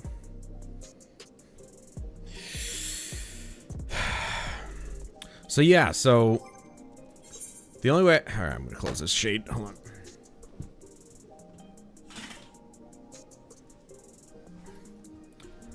I love having the sun, but it is killing me right now with the glare. So basically, we're gonna benefit in a way where it's like we get mnemonics along with potentially getting a whole gear set.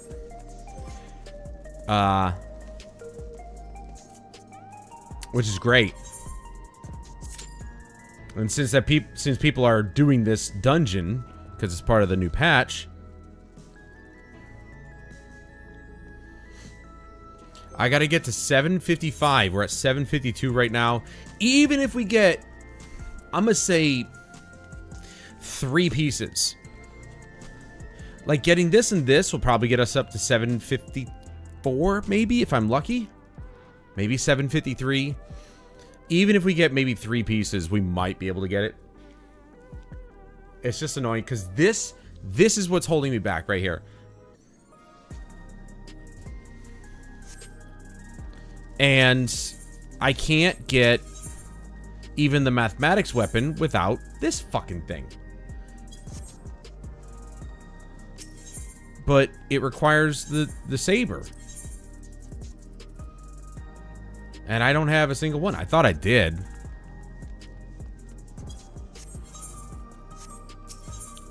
And it kind of sucks that I don't. You know, there's Tombstone 1.0.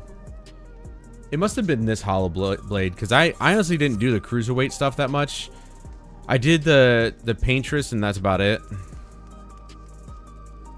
Like I said, I'm just calling her the paintress just because it's easier, because she's a pictomancer.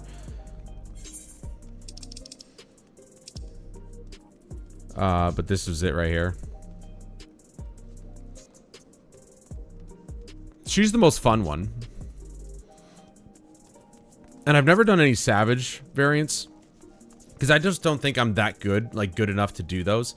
They're item level 700, you know, and obviously doing things for the first time, people understand that there's people who do things for the first time, and it's going to take quite a bit of time to learn the fights and stuff. And so I imagine this community is actually really good. They don't berate you with nonsense. Like if you're really just, if it's a situation where I was in a couple times where it's just constant wipe after wipe after wipe after wipe, it's like, how do you not understand the mechanics after like the 3rd time? Like I do. I understand it at least after the 3rd time, minimum, or maximum, excuse me. You know, if you can't understand it after the 3rd time, I don't know. Maybe this ain't your game. Like, it's just, you know, there have been times where I've been frustrated, but for the most part, the community is really, like, willing to let people just kind of understand or learn the mechanics. Because this whole idea of, like, oh, you have to watch a YouTube video in order to understand mechanics, that's bullshit. Okay? I think you should be able to play the game and understand the mechanics that way.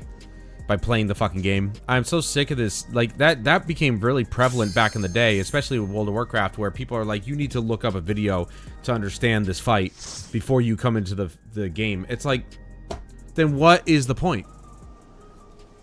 Then you learn nothing. I learn by doing, I don't learn by watching. I learned a little bit by watching. Depends on what it is. But I don't learn by watching, I learn by doing. So, just like the last dungeon that I really grinded constantly, the one dungeon, I can't remember what it was called, I'll have to go back and look, but I grinded it so much that I understood it back and forth. Like, it was just, that's what I love about this, is that you do one dungeon a lot, you'll understand it. And it's like secondhand, it's clockwork, you know? Got ourselves a black mage here.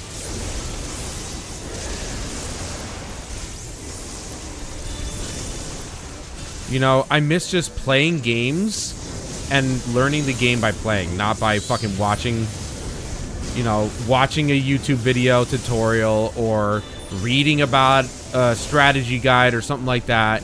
Like, I love strategy guides, but I think a strategy guide should be used if you're going on another playthrough. Like, you know, if you're on, like, second playthrough and you want to do 100% completion.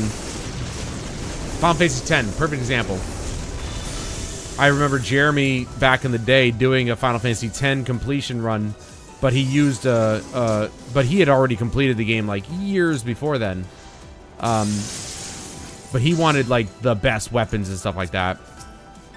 And he was using the strategy guide because there's some things in there that it would have been very difficult to figure out on your own. Like, extremely difficult. You're a sight for sore eyes. Like the Thunder Plains.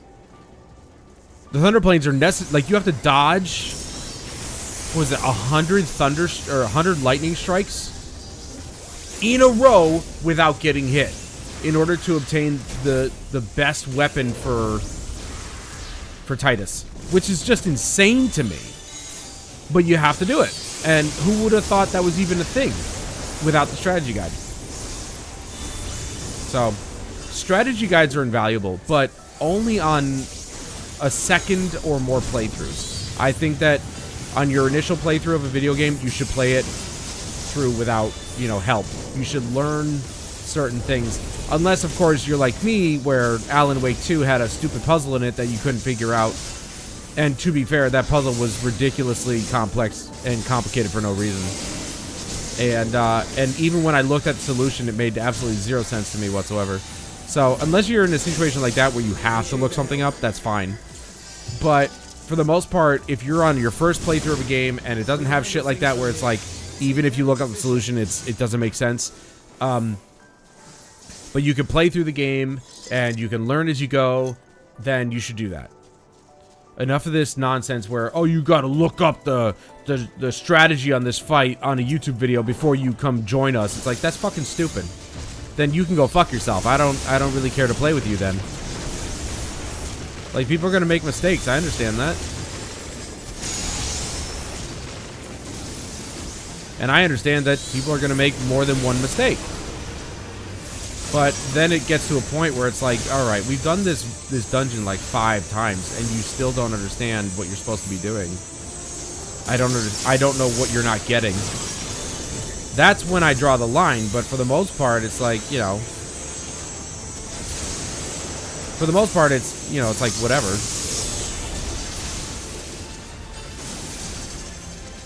Like a couple times, yeah, whatever, we'll wipe. It happens. You're learning the dungeon. You're learning the raid, that sort of thing. I'm okay with that. Everybody's got to learn.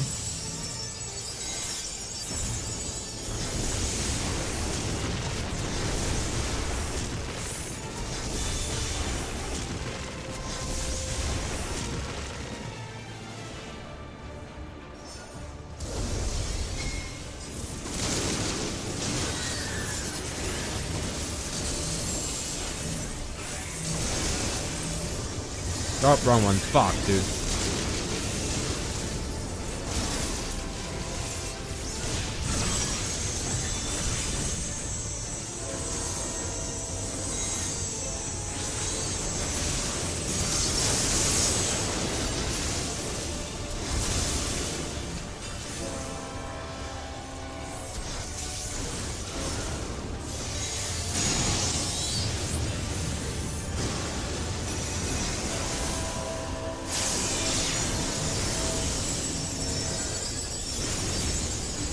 I want to get this over with. I'm going to stand right here.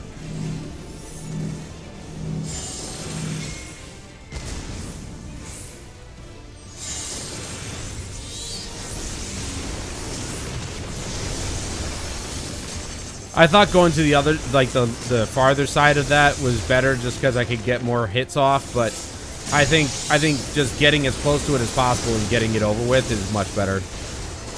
Probably much better overall.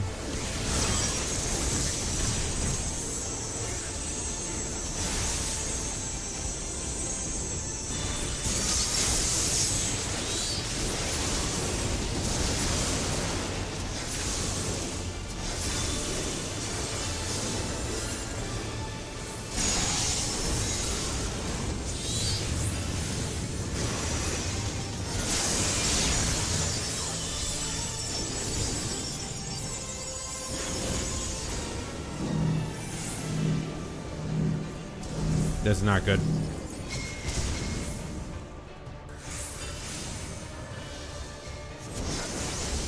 Alright, there I probably should have moved. I'm not gonna lie.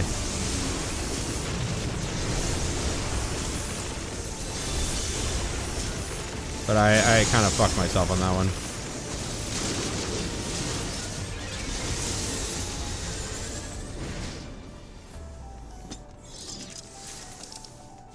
Damn.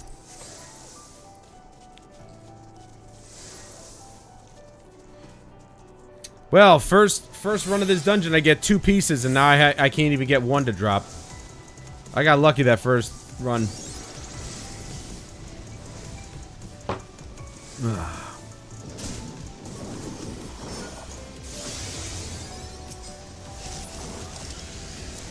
Of course it's not for me.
It's crazy what kind of damage the Black Mage does. It's crazy what kind of damage every other class does compared to me.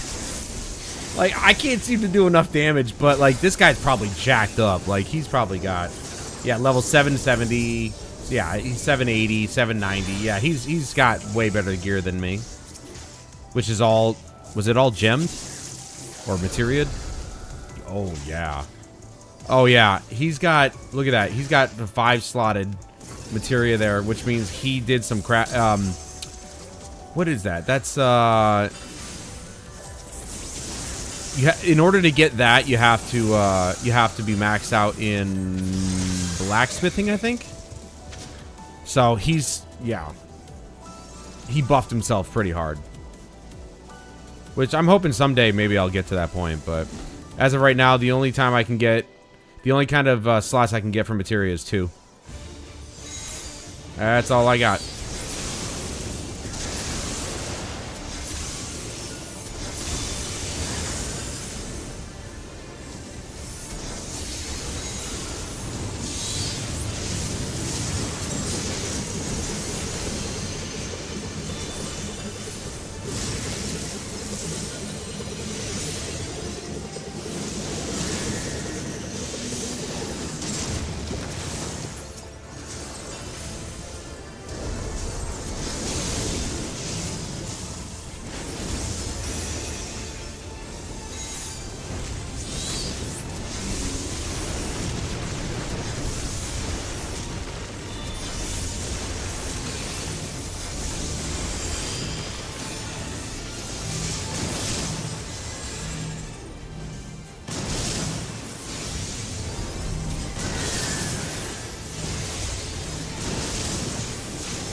But I'm glad to have guys on my team, or on my squad, that are that magnitude, because, like, things die faster.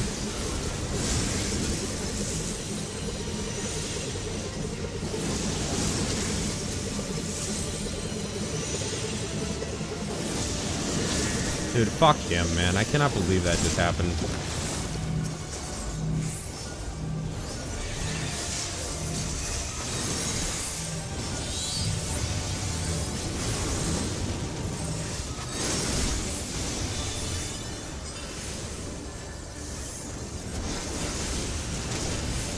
Okay. Whatever.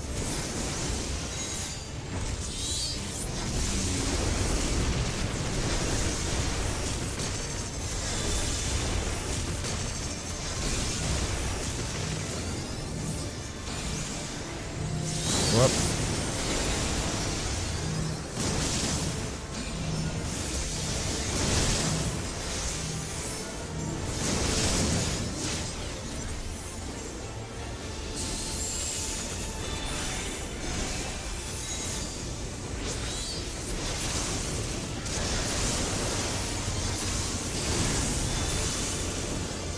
I'm so dead.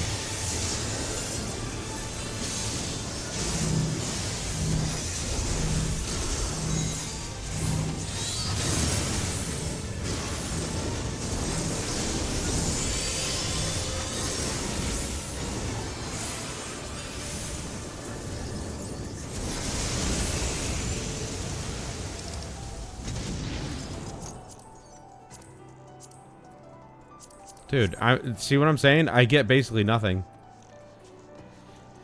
That first run was really lucky.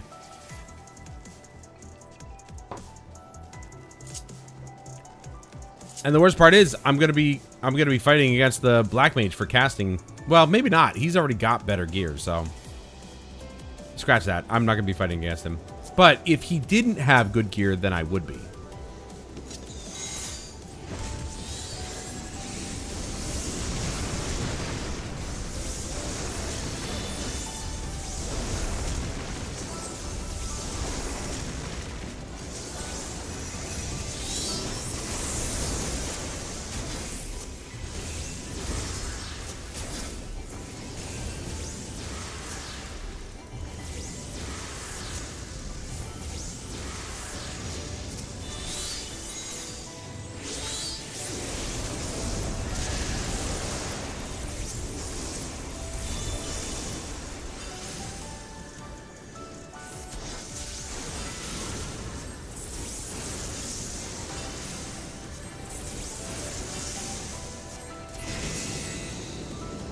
Part of me does kind of wonder why I bother using Outburst. Given the fact that it really does kind of just minimal damage. But at the same time, it's just like whatever damage I can do, I might as well do.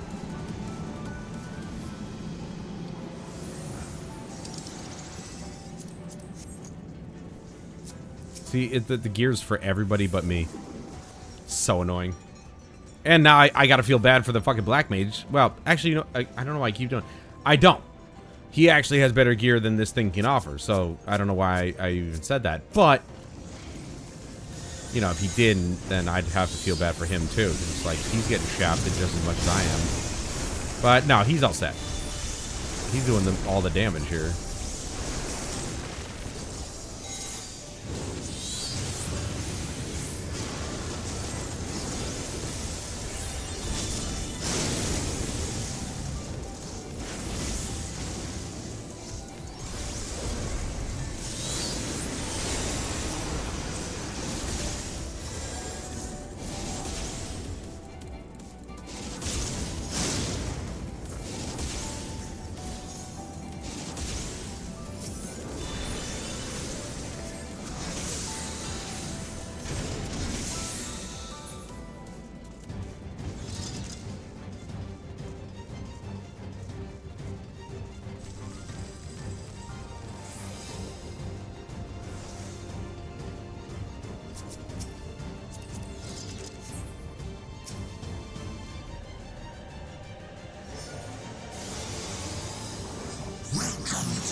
Got those two there. So, like, here?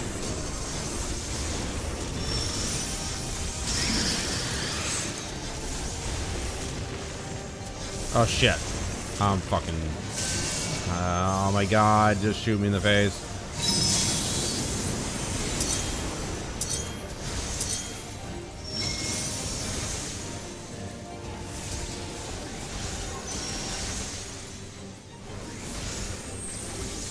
I'm getting no heals from the fucking healer here.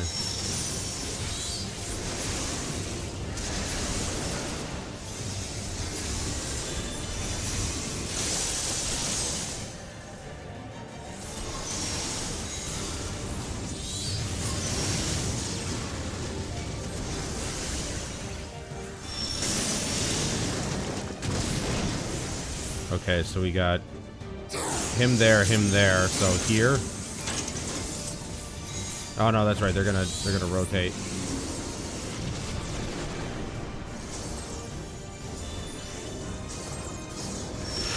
Ooh, I barely got that one. Oh fuck, man! He's always fucking me like that, man. He's always screwing me over like that. It's so fucking annoying.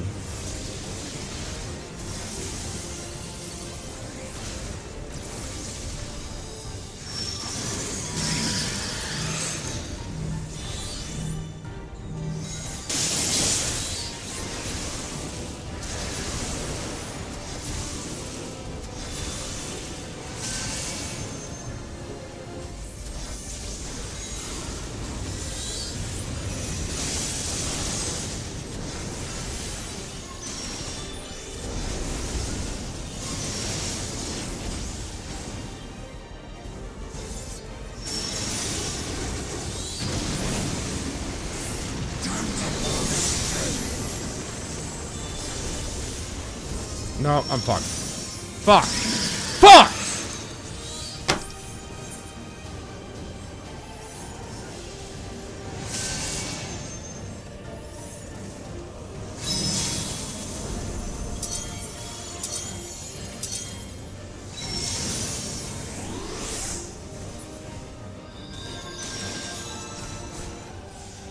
Fucking bullshit, man.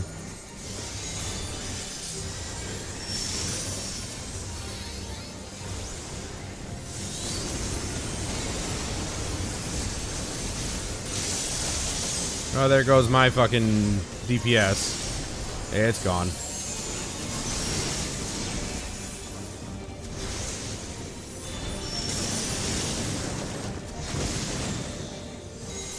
Fuck this bullshit, man. I swear to God.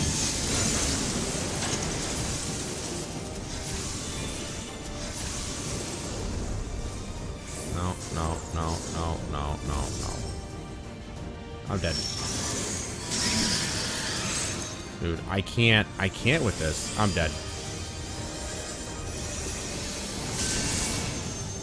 I don't know how I'm not dead.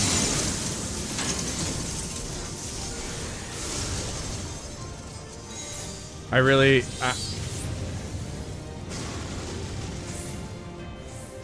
oh my God, I finally found a spot. Fuck him though, seriously.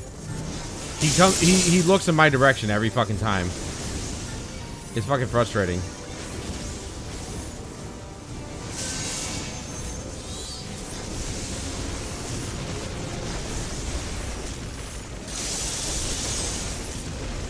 Fuck, man. I can't ever get that down. It's so fucking frustrating. Oh, here we go. 12!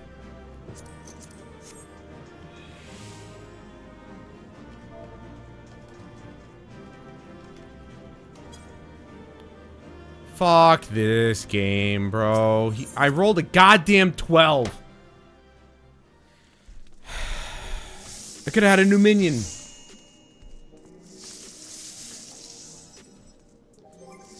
Also, I completely forgot. If we're gonna grind this out, I'm gonna need to. We gotta stop with that. We gotta put on our own music because.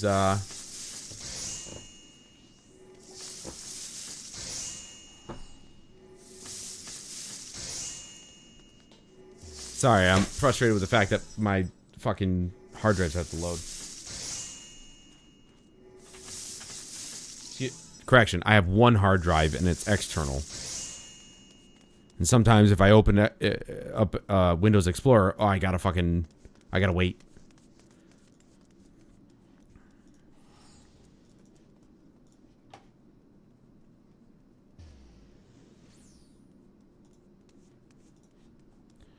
Oh, and also, weirdly enough, I don't know why this is a thing, but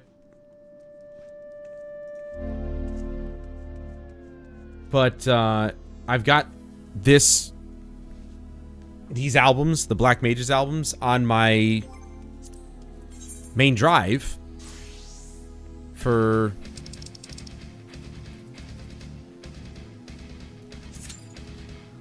I got them on my main drive for my computer, and it's still fucking VLC. I don't know if it's VLC or if it's my computer, but you know, it's frustrating.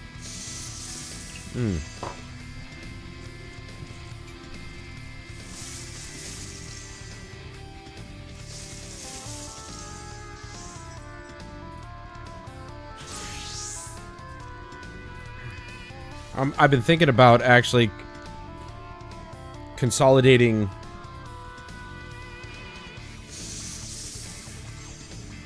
both my gaming rig and my recording rig into one, because I have this little guy here.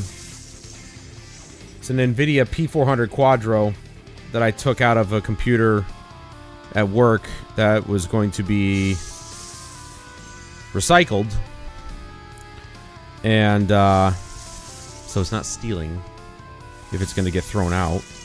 And I don't know what its possible specs are. It only has mini DisplayPort, which is very unfortunate. But I could probably get like mini DisplayPort to like HDMI or something.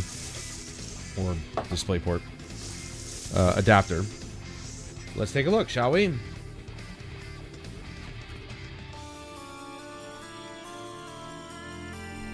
Let's see what it can do. It was released in 2017, so I don't know if H.265 was even a thing. PCI 3.0. And it works off its own, off the motherboard power, so it doesn't need any kind of power from the power supply, which is why I like it. Supports up to 3 4K 60Hz signals. Its memory is only 2 gigs. But I only need it for encoding. So, I'm curious about... Not intended for modern high-end gaming, though it can run older titles. I don't really care about that. What I care about is what it can do for encoding. It's got CUDA, Direct Compute, OpenCL...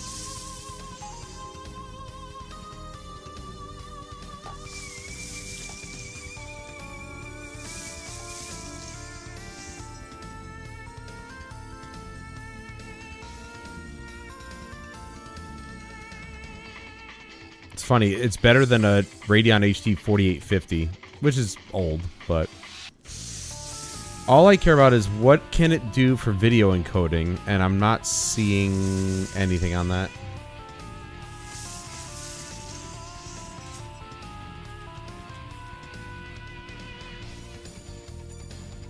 It supports H.265, which is all I'm curious about. I know it doesn't support AV1 because that is brand spanking new.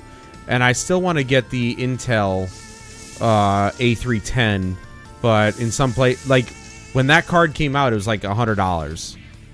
But because they don't produce it anymore, it's like $200 now. So, you know. But that's another card that works under motherboard power. It doesn't need its own power source. But it encodes, this one encodes an H.265 and 264, which is great because that's what I do for the stream now. But this is similar. This little thing right here is similar to the NVIDIA 10 series. So 1060, 1070, 1080 but it's a workstation, professional workstation card. It's a Quadro, so it can do H.265, which is what I use for the stream. It's only got 2 gigs of VRAM, but that should be fine. Like, I'm just going to be using it for the encoding purposes. And it's only going to need to output a 1080p signal for the monitor, so that should be fine as well. And then I can use my NVIDIA 1660 Super, which I have. I'm talking about an X370 motherboard, so very old. I don't know if it would work.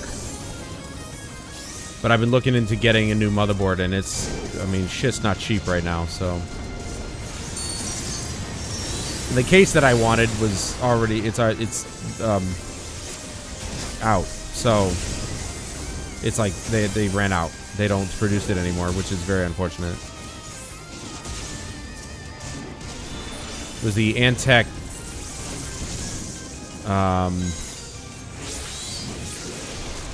N410 or something like that. I can't remember. But it was a all white case, very simple white case. I didn't want anything fancy, and they don't produce it anymore. So it was like a $55 case. I don't know why I didn't just get it.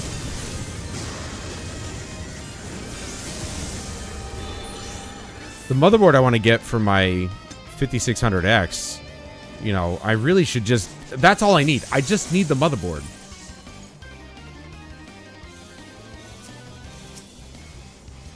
But I mean, here's the thing, like, I don't really PC game that much. Like, there are games on my PC that are PC only. So, you know. You're a sight for sore eyes.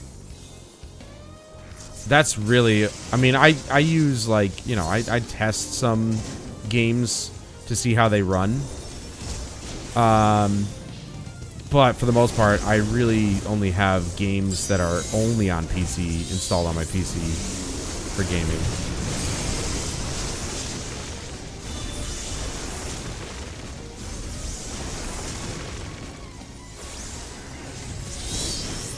But I'm gonna be honest, I always intended to have a single system doing all of it. Recording, streaming, all that. Because as long as you have a card like this that can run under motherboard power, then it's fine. You know, it doesn't require a whole lot of power. You just need it for encoding purposes. We'll handle things from here. I always wanted my gaming / recording / streaming rig to be one system. It just depends on how you go about doing it.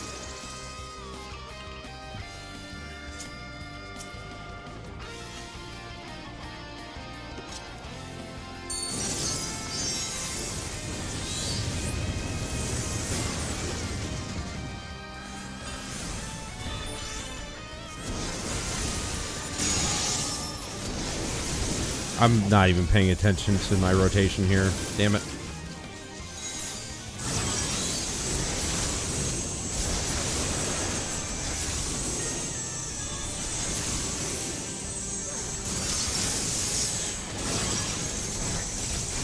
This guy reminds me of the first boss in Final Fantasy VII.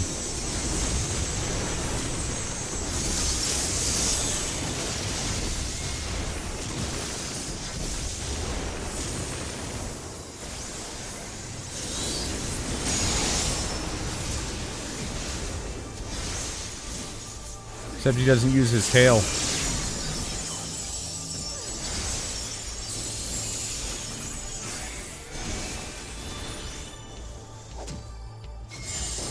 Uh-oh, I'm gonna hit him.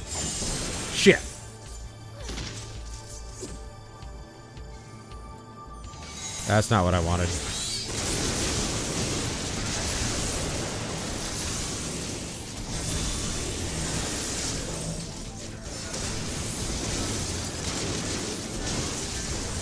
Why did he move? I was literally on him.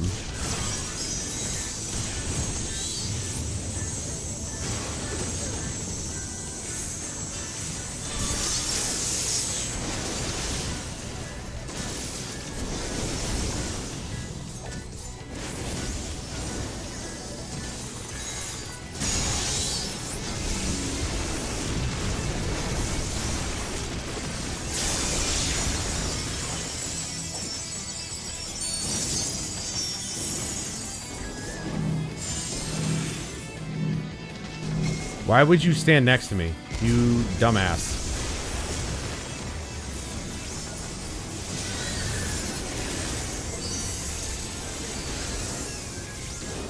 Who's this guy? Dancer. You think I know that by now?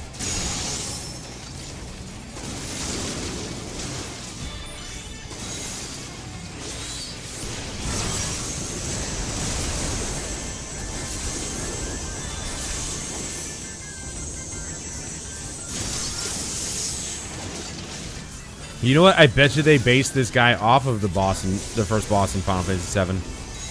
Because he looks way too much like it. A few enhancements here and there, like an eye, for example, and some organic parts. But he, for the most part, he's a machine. And he certainly moves just like him. Alright, I'm just gonna chill.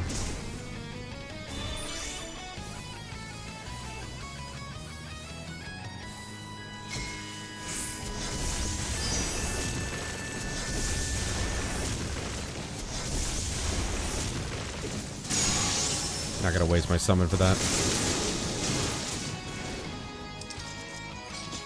Yes! Yes! Oh, I already have that. Wait, what? What? I don't have this! No. Are those a glove? Those are gloves, right? Oh, it's a ring. It's a ring. Oh, I'm an idiot. Alright, no, I already have that. Yeah. Why does it look like a glove? Fuck. Can I, like, you know, maybe, just maybe get something other than the fucking accessories? That'd be great.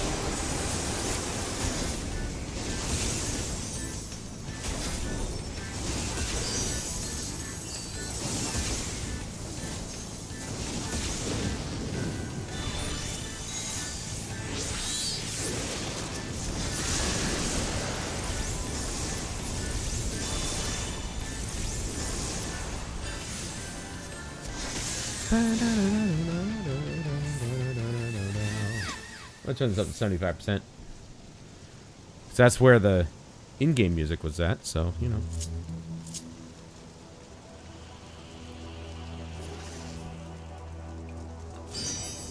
We need some grinding music, you know? I can't keep listening to the same fucking track over and over again.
Yeah, couldn't get me that time, could you, bitch?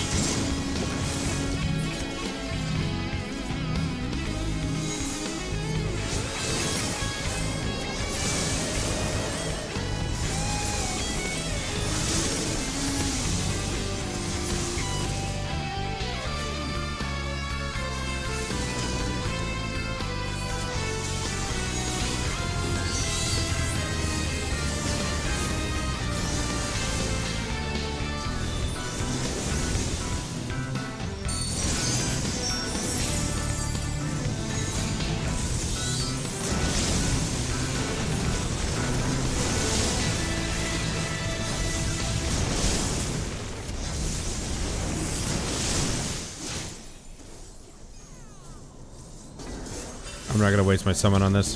He's almost dead.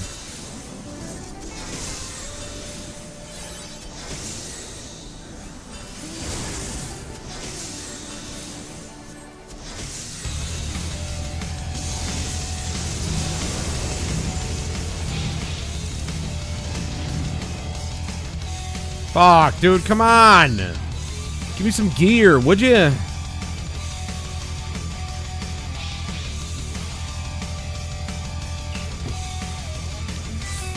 This is what I don't... This is what I get for not fucking grinding on this game to make sure I'm ready for the next patch. This is what I get.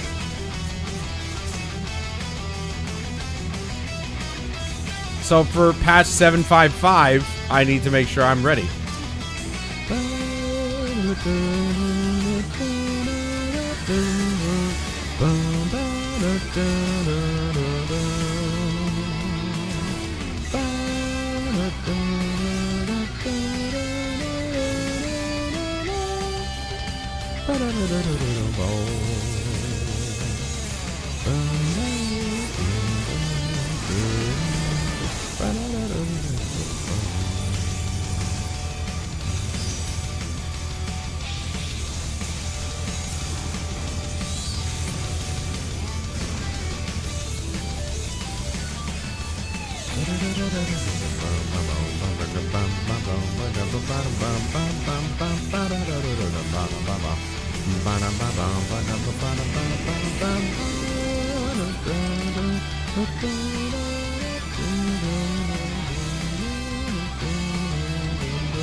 I swear to God, they favor every other class except casting.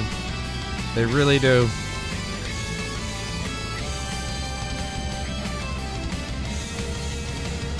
I've said it a million times and I'm going to keep saying it.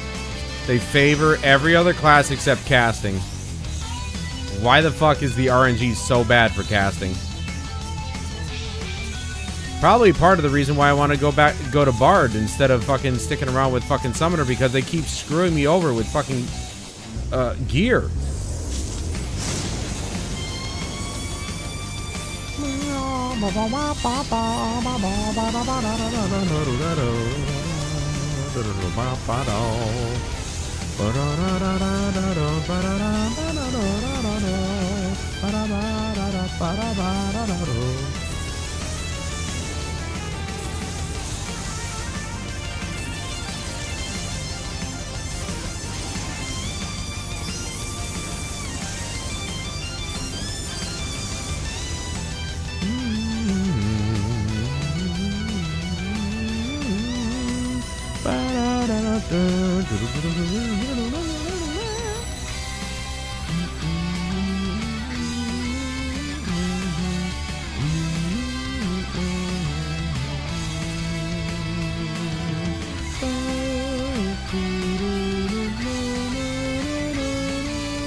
Perfect timing.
It doesn't allow me to fucking cast, which is really annoying. Well, when I'm on Ifrit, that is.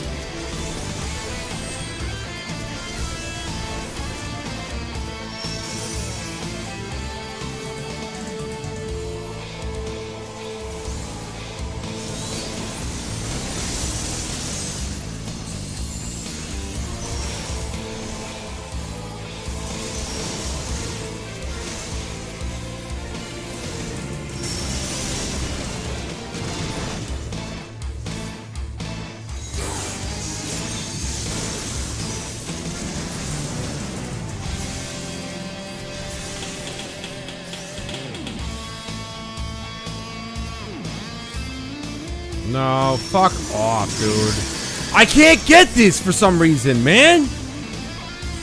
I always end up choosing the wrong fucking one. Okay, cool. Yeah.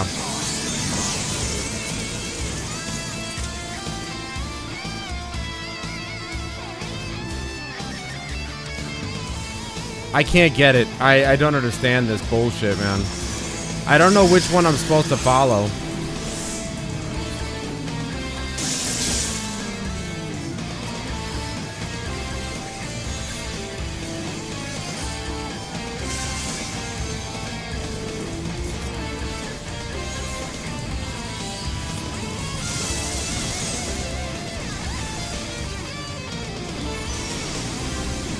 How did I do so well the first initial run of this, and now I can't fucking seem to not get hit by this bullshit?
Oh, fuck yeah, dude. Come on. The dancer don't need it.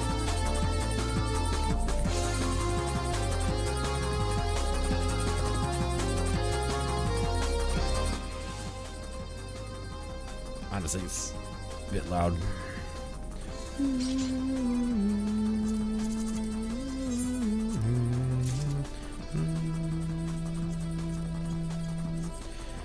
You fucking damn right, dude. 753 with that one piece.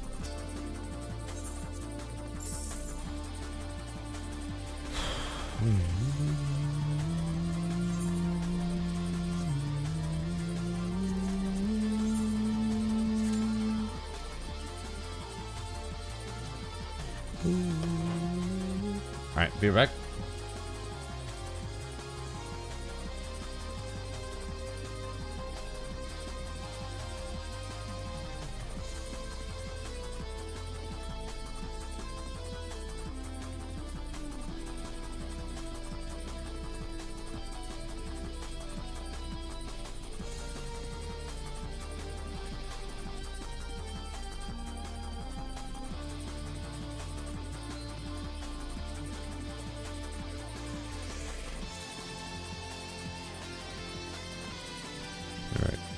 Need to refill real quick.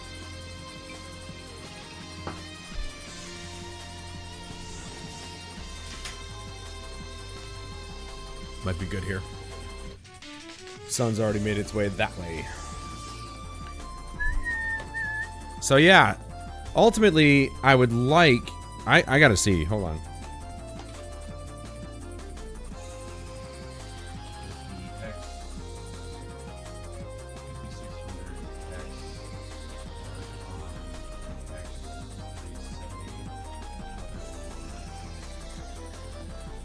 Yes, the Ryzen 5 5600 works on most X370 motherboards, but it requires a BIOS update to support Ryzen 5000 series processors, which in general is usually the case, yeah. So I might be able to do it, but here's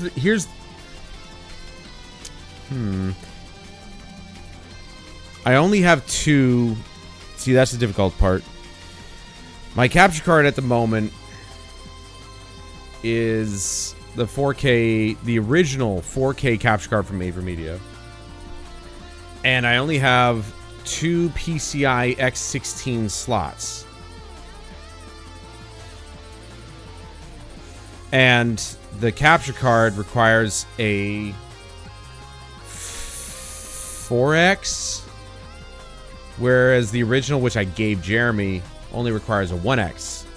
And I only have one 1X on my motherboard. So, one way or another, I still have to get a new motherboard, which really blows.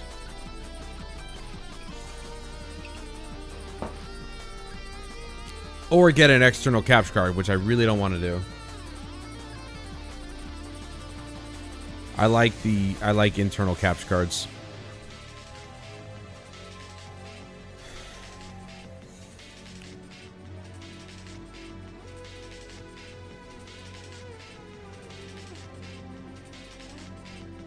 Dude, I went to the park yesterday and it was just cloud. All the clouds are gone. Literally had the Little League game earlier this morning and it was cloudy. The sun was peeking through every once in a while, but it was mostly cloudy. It was chilly. I was wearing a sweatshirt. And now there's not a cloud in the sky. And I kind of want to go to the park again so I can get some sun. But it's already like 7 o'clock and that sun is actually getting pretty low in the sky. So more than likely I wouldn't get much sun at all. Let's put it this way. I'm getting more sun in my apartment than I would at the park. Because I think the sun is still in the sky, technically, but it's not. Like, the summer solstice has not happened yet. The summer solstice is when the sun is in the sky the longest, so I'm actually curious. So that's good to know. My 5600X will work in my X370 motherboard, I assume, if they've got a BIOS update, but I don't have enough PCI Express slots to house 2 graphics cards. Even one that's only needs power from the motherboard, I still don't have enough. And I wouldn't even need to plug this in. Like, I just realized, like, I wouldn't even need to use the mini display ports. I just plug this in, and I tell... Well, I would try... I assume there's a way to tell OBS, use this graphics card for rendering. Maybe not. I don't know. I mean, I've never put 2 graphics cards in my rig before where I have, but mostly, like, they're usually, like, the same graphics cards. So, like, and you would tell NVIDIA's control panel, like, okay, use this one for rendering, use this one for physics. But I've never actually seen if OBS can recognize that there's two graphics cards and you can choose which one you want to do the rendering. I have no idea. I've never tried it, but one of these days I will. I just need a new motherboard as usual, so I got a Newegg. What I first thing what I need is I need a hard drive, because I want to. The hard drive I have. Oh, it's the NX410. The Antec NX410 white. That's what I wanted. It was $55 and I didn't buy it. So now it's out of stock. And I'm pretty sure they just don't make it anymore. So I've got the Radeon RX 9060 XT 16 gig variant on the dock. Right now it's $450 essentially. Which I guess is not a bad deal. I don't know. Memory that I want is Corsair Vengeance RGB. And RGB is like the only thing that I could find, but it's white. Like my whole next build I want to match like my PS5, so black and white. The motherboard I have on my list is the B550. And it's $140, which is actually not bad. And it's got 3 PCI 16 slots, which I would need. All I need is this. All I need is the motherboard, and then I can make my my 2 rigs into one. Use one graphics card for rendering games and stuff, and use the other graphics card for rendering the stream and whatnot. If I game on PC, which is, you know, again.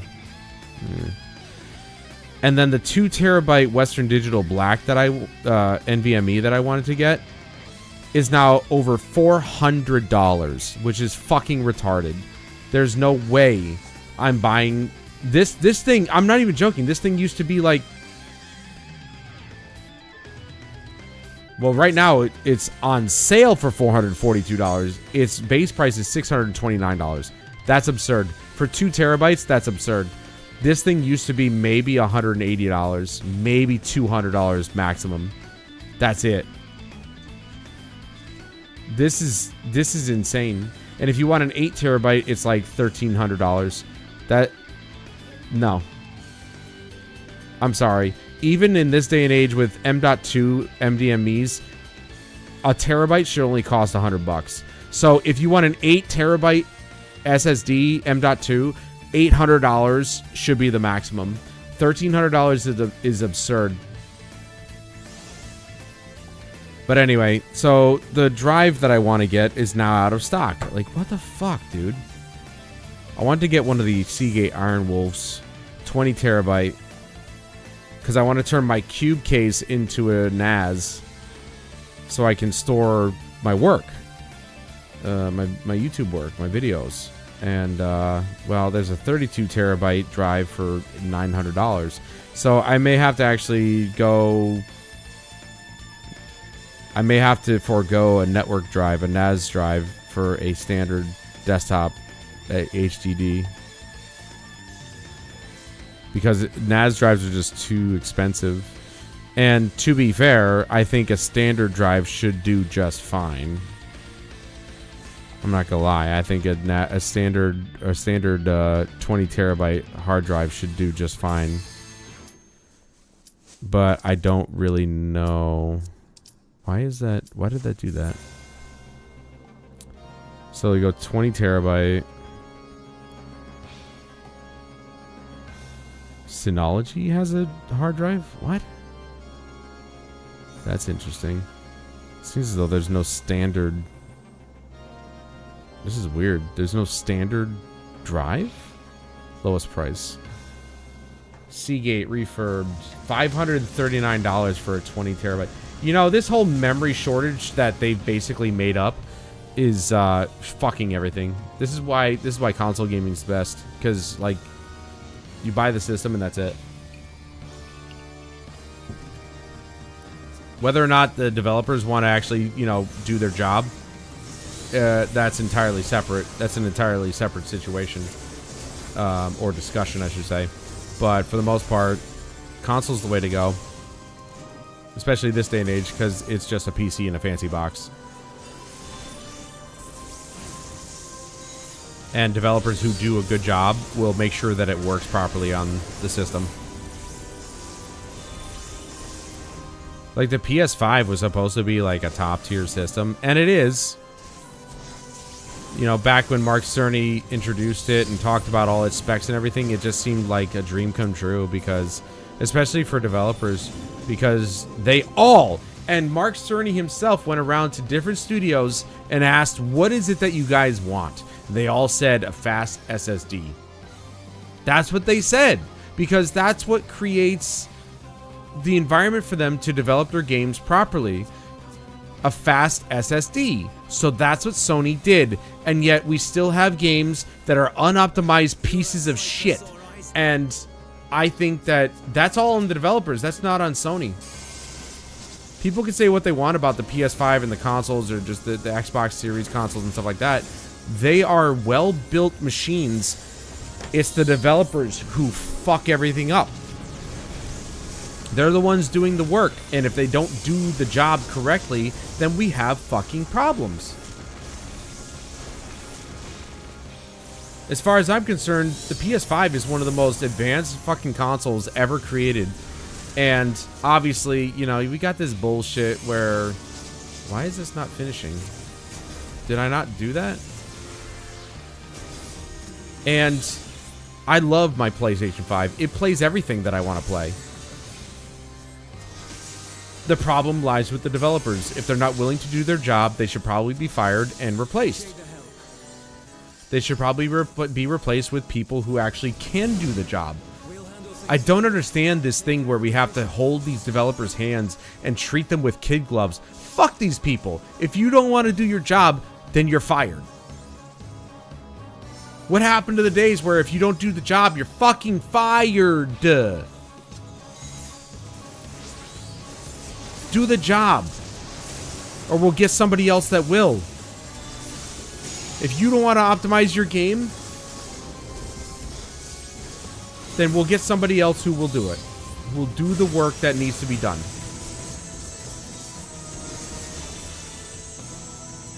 You know, I love Capcom. I think they've been knocking it out of the park lately. But Monster Hunter Wilds was not good. It was not good, period. It was a bad port. It was a very bad port. Even on PC, it ran like dog shit. Why is that team allowed to get away with selling us garbage? Why?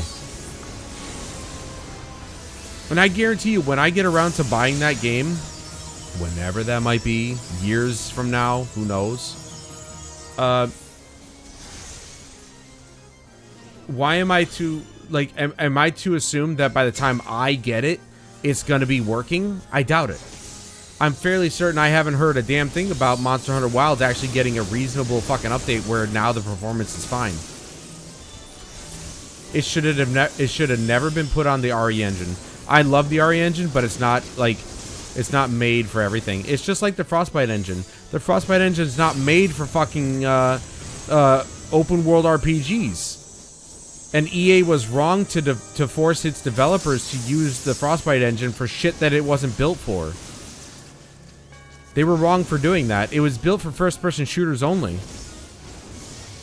It wasn't the be-all, end-all. Let your developers work within their means. They want to build an open-world RPG, there are better engines to do that in.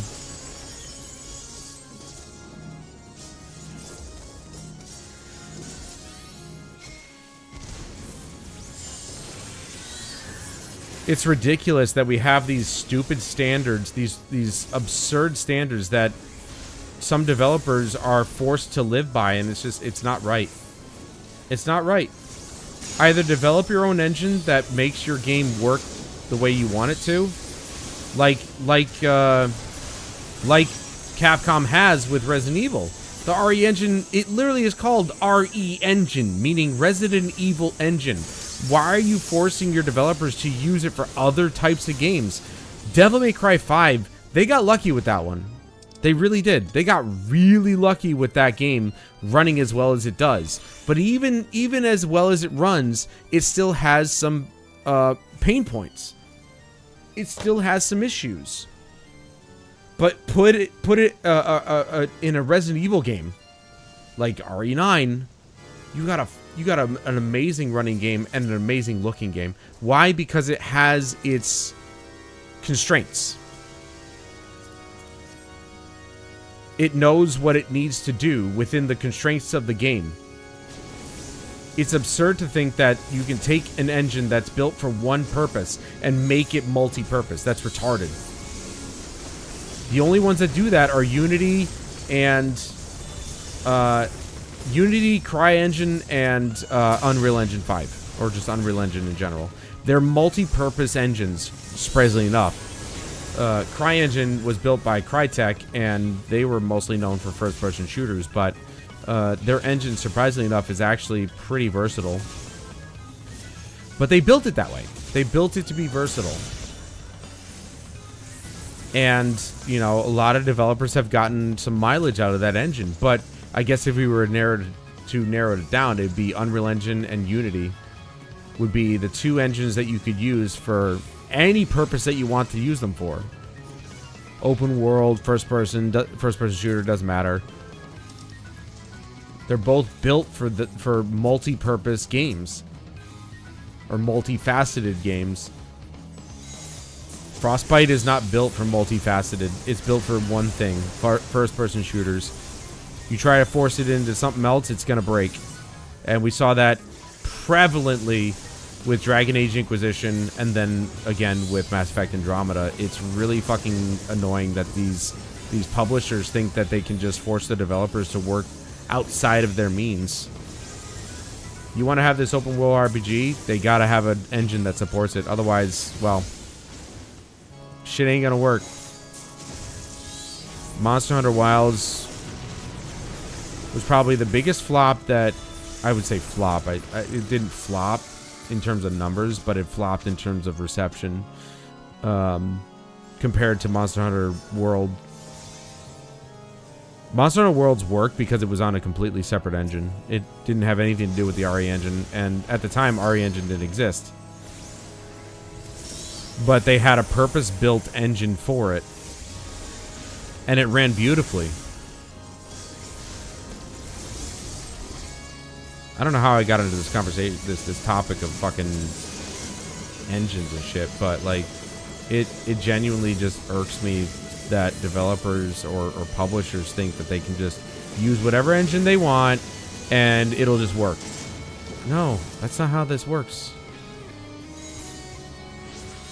That's not how any of this works. But publishers don't want to spend money on development time for an engine, and they really need to get their heads out of their asses and just understand that either you use a already established engine like Unreal or Unity to build the game that you want to build, or you pay your developers to do their job, to build an engine that's purpose-built for your vision or for the developer's vision. Enough of this fucking nonsense, dude. Some of the best games that have come out recently are built on custom engines.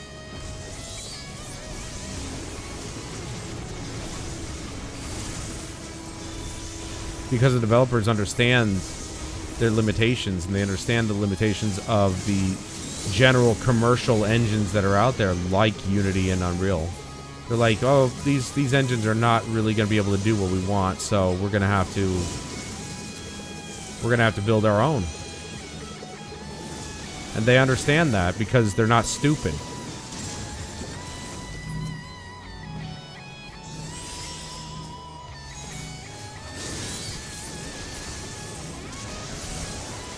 All I gotta say is leave the development to the developers, and publishers, you need to just spend the money where you need to spend it. Like, worry about the money, let the developers worry about development. You don't know shit about development. Leave the people who know how to do it to their job. Leave them to do their job. Leave them alone.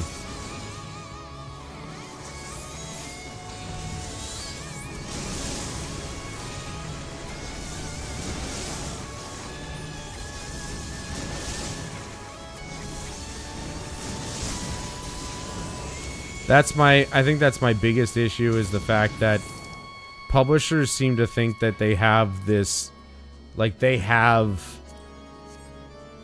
the golden key to everything that's going to make them money, and they're quickly finding out that they have absolutely no idea what the fuck they're talking about. And when you leave the developers alone and you leave them to do their job, or in this case, in a lot of cases recently, indie developers who know what they're doing, who know what they want for their game, they're finding massive success because they don't have any oversight because of some stupid publisher that thinks they know better. It's like, you don't know better. You have no idea what you're talking about. You have no idea what you're doing. Just provide the money and shut up. Period. Provide the money, do the marketing bit that you guys seem to know best about, and leave it at that. Leave the developers to do their job. If you don't leave them alone, then you create friction between the publisher and developer, and then you get garbage like fucking Monster Hunter Wilds. Though, to be fair, Monster Hunter was, I mean, that's just all Capcom. That's just them. But, what's another good example? You get shit like, I don't know, Concord. I don't know. Like, you get a lot of product that's just like, well, you get shit like fucking Dragon Age Inquisition and Mass Effect Andromeda. The developers are forced to use an engine that wasn't built to make those types of games. You know, you get shit like Redfall. And Microsoft can talk about how all they want about how they had absolutely no input into that game. That's fucking bullshit. That's absolutely bullshit. They had every right to say, okay, this game's not working out, pivot. But they didn't do that, did they? Because they saw, oh, live service, that's where the money is, and they kept them going on a game that none of those developers wanted to work on. None of them fucking cared about that game. They didn't want to work on a game that was live service. They wanted to work on a game that was actually, like, you know, worth their time and effort, and Microsoft wouldn't allow it. So I blame Redfall's failure on Microsoft, to be honest. I'm not saying, you know, Arcane Studios is faultless in this because everybody has their part to play, but it's fucking retarded to think that Microsoft didn't have a hand in that game's development or what direction it took. Come on, dude. They bought Bethesda. They bought Arcane Studios. They bought ZeniMax, like, essentially. To think that the publisher wouldn't have a say in that? Come on. But I do think that publishers need to fucking know their place. They have to start understanding their place and just deal with what they know and leave the rest to the developers. It's fucking retarded to think that, oh yeah, no, we know better. Like, no you don't. No you don't. You don't know shit. You want to know the reason why Final Fantasy XIV is as popular as it is now? Is because they allowed Yoshi P to come in and be like, okay, here's what we're going to do. And Square Enix just took a step back and said, all right, yep, you're right. You know what you're doing. And look what happened. It's one of the most profitable MMORPGs in the history of gaming.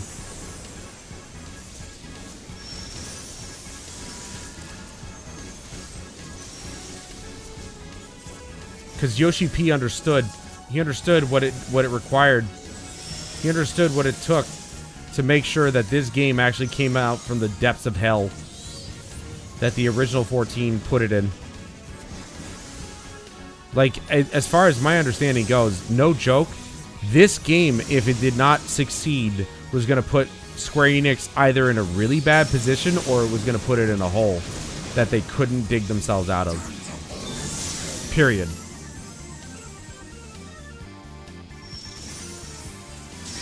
They would have been finished. It really would have been their Final Fantasy. Which obviously back in the day was a bit of a myth, but still, it was a cool little story.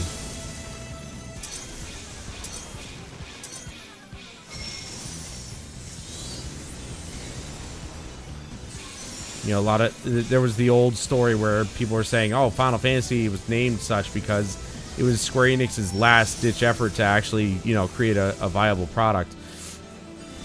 That's not the case, but it was a cool idea. It was a cool story nonetheless. Final Fantasy XIV would have actually been that for them because they put so much money and time into it that if it failed, it would have been catastrophic for the developer / publisher. it would have been catastrophic.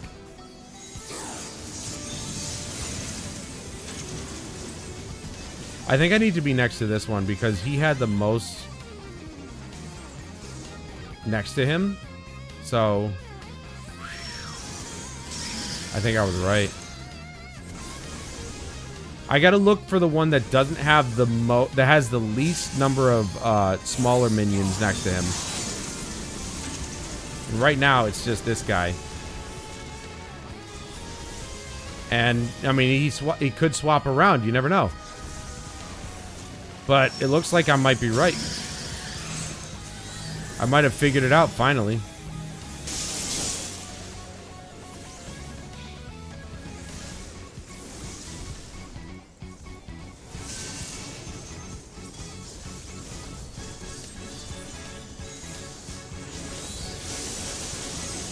That's what I'll never understand about these publishers is that they seem to think that they know better than the developers that made these franchises great in the first place. That's why Battlefield 2042, or that's why Battlefield has been struggling for years at this point, pretty much since Battlefield 5, because EA seems to think that live service is the only way that they're going to be able to make money. It's like, no, you make a good game, you make money.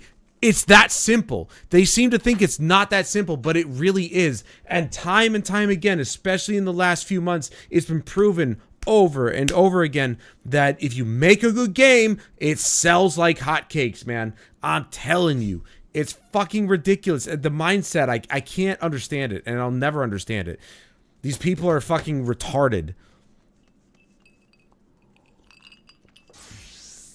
You take a look at shit like Windrose and Schedule 1 and all these other games that are made by very small, if not singular developers, and they do so well, and the publishers are just over here scratching their heads like, what? How did they do that? I wonder. You're so fucking dumb that you can't see 2 feet in front of your face the reason behind why that game was successful. Like, you are dumb as shit if you can't figure that out. Like, give me a break, bro.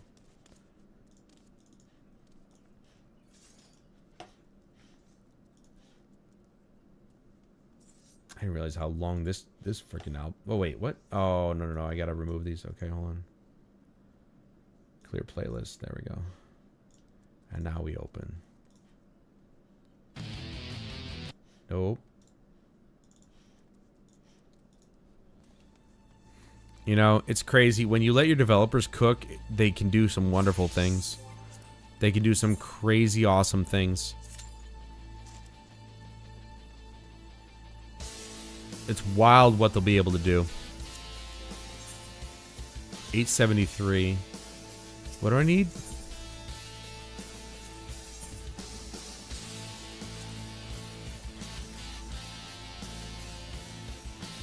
$495.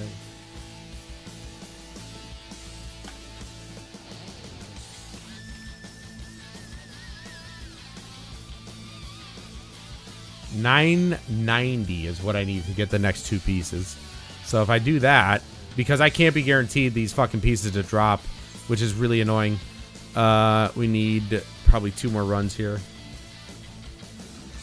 This is what I'm talking about. Like, the pieces are just never guaranteed to drop, and it's fucking, it's just irritating. Also, here, I'm gonna do this.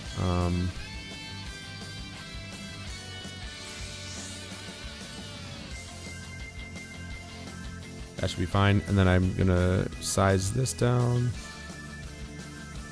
I dropped it to 1080p.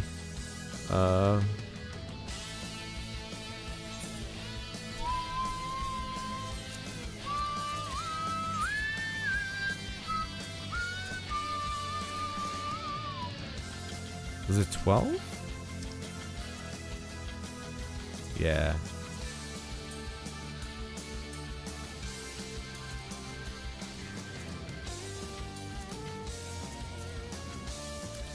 It's just wild to me, man. It really is. It's wild to me to listen about how these developers are just flabbergasted as to how these games are doing so well, like how these indie projects are selling so much, and they can't seem to figure out the formula.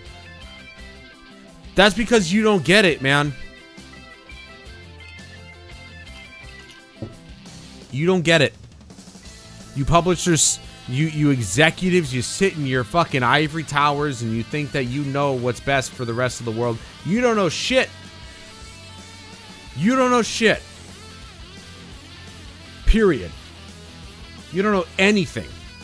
And to think otherwise is just fucking wild, man. It's wild to think that you know everything. You don't know shit. And if you can't, like, this was something that was mentioned years ago, where DICE, developers behind Battlefield, didn't understand why people loved Bad Company 2 so much. What? You built the game! How do you not know what people loved about it? You built it! You built it to be one of the most perfectly balanced, given other games, okay, given other games in the series, it's possibly one of the most balanced Battlefields ever created. But there was something special about it that people just kept coming back. They kept coming back. They kept playing the same maps, the same game modes, all that. They loved all the weapons. Like, none of the weapons felt overpowered. I guess the AK-971, but like that's, or not, sorry, the AN-94. I believe that's what it was in that game.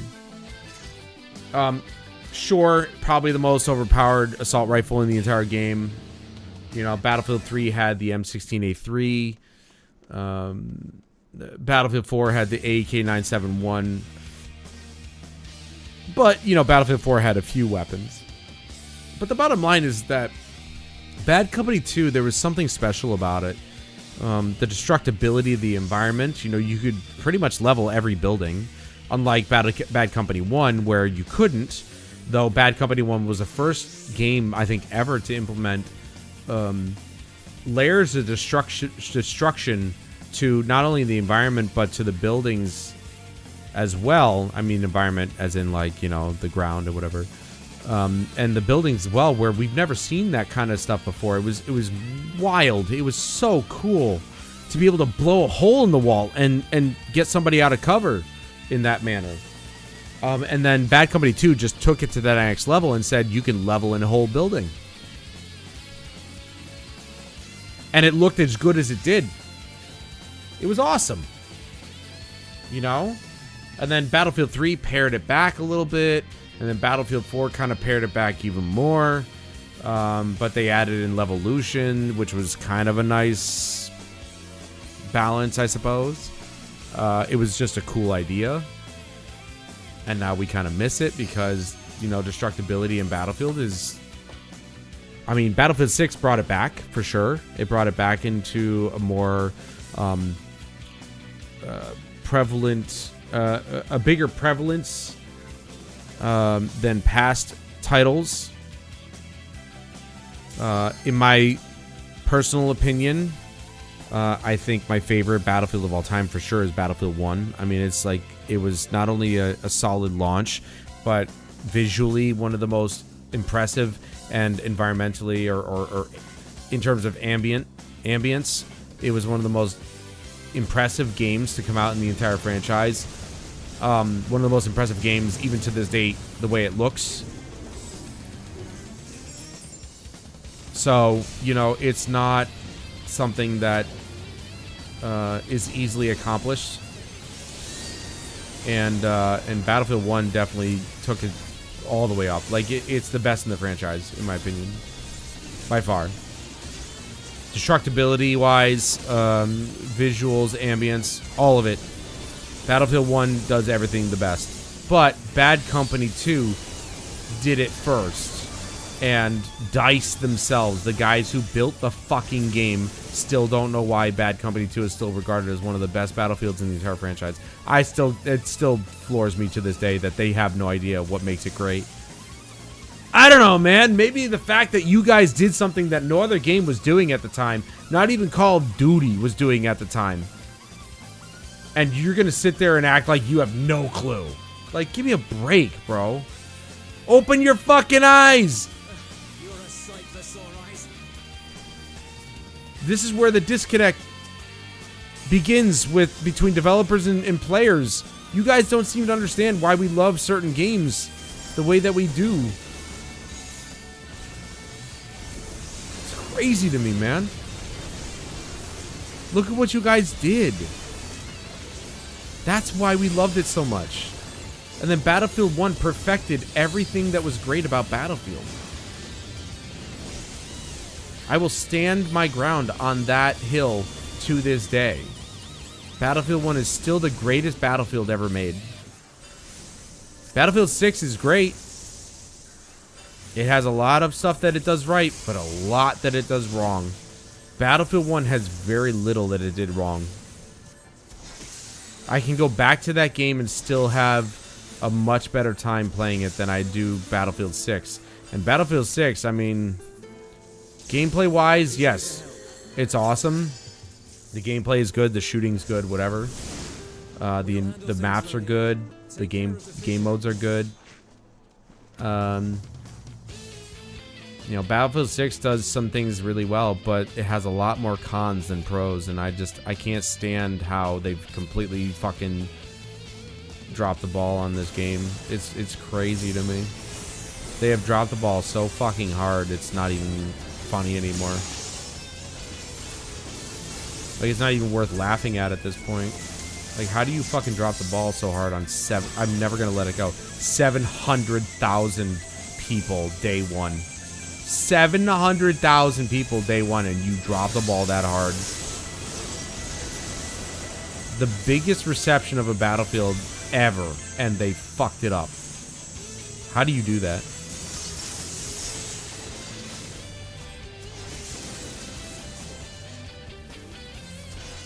It's crazy to me. Absolutely insane. They were basically given the golden goose, and they're just like, nah, we don't want it. Nah.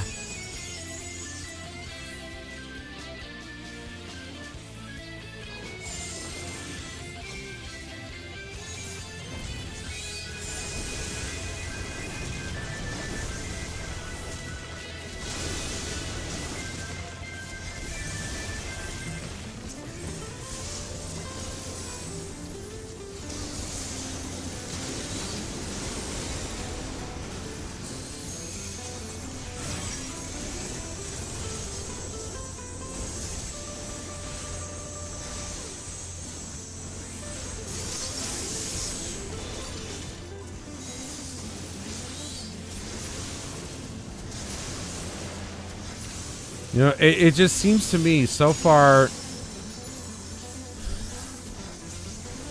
the only developer, and I'm not going to, you know, deny that they've had their missteps, but the only developer that's really understood their audience is Square Enix. They haven't really done anything to, like, they don't act like they don't understand how their formula, you know, has been so popular. I personally have not had an issue with any Final Fantasy that's come out. I've played almost every single one, and I've enjoyed almost every single one. I'll admit to not liking 13 at first. I think, you know, that was pretty much the consensus back in the day, that 13 was so wildly different from any other Final Fantasy we'd ever played up to that point that people were kind of put off by it, which I totally get. But at the same time, years later, I couldn't help but just think about how awesome 13 was and how different it was and how bold it was to try something different as it did. Like the paradigm system, which is just, to this day, I look back on it and I'm like, man, that system was awesome.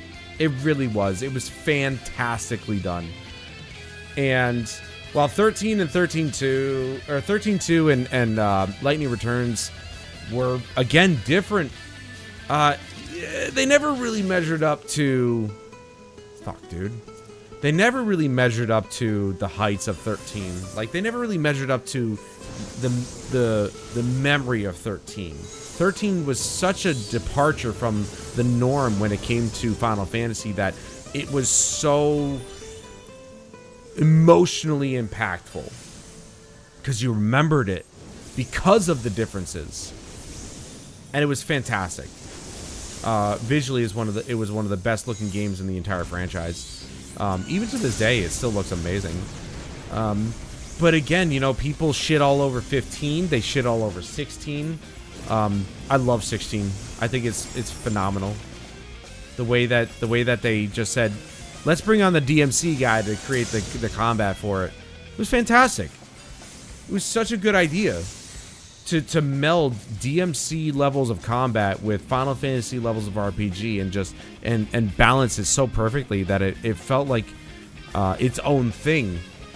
They're not afraid, and that's what I love about Square Enix, is they're not afraid to iterate on their own franchise to make the next game in the series that just even that much different. Even if it's a little bit, they're willing to fuck with it and be like, let's try something new. That's what 15 was. That's what 12 was. That's what 10 was. 10 was the first game in the series to do turn-based combat. Up until that point, it was active time battle. ATB. It was real-time combat, so to speak. And then 10 comes in with, first of all, the first ever voice acting in the entire franchise. And then it's like, let's do turn-based combat instead of active time battle and see how that goes. And then 13 comes along and makes the majority of the game linear, which is so unheard of in Final Fantasy history. Linear. Final Fantasy's always been an open world game. Like, what the fuck is this? It starts off linear, and then by chapter 11, I think it was, it becomes open world. What everybody knows and loves about Final Fantasy. So they try wild things with their most prized possession franchise, and in my opinion, they've hit it out of the park every single time because they do it in a way that's tactful and respectable to the franchise, or just to the name of Final Fantasy. And don't think that, you know, of course, I'm naming off 10 and 12 and 15 and 16. It's not the first time they've, you know, done something different with the franchise. They did it with number 2. The first game was what everybody was familiar with just regular, what everybody understood to be an RPG back in the day. 4 characters on the screen, each one gets a turn, but it's like, you know, in real time, so there's no stopping and so on and so forth. But then 2 comes along and says, hey, what if you leveled your weapons instead of your character, and the weapon that you choose dictates what class you are? Like, imagine that. The second game in the franchise, and they're like already doing different shit with it. And that's essentially what they did with this. Oh, I could just stay in the same spot. Look at that. That's essentially what they did with this. The weapon that you choose dictates your class. So they took the ideas from 2 and put it into this game.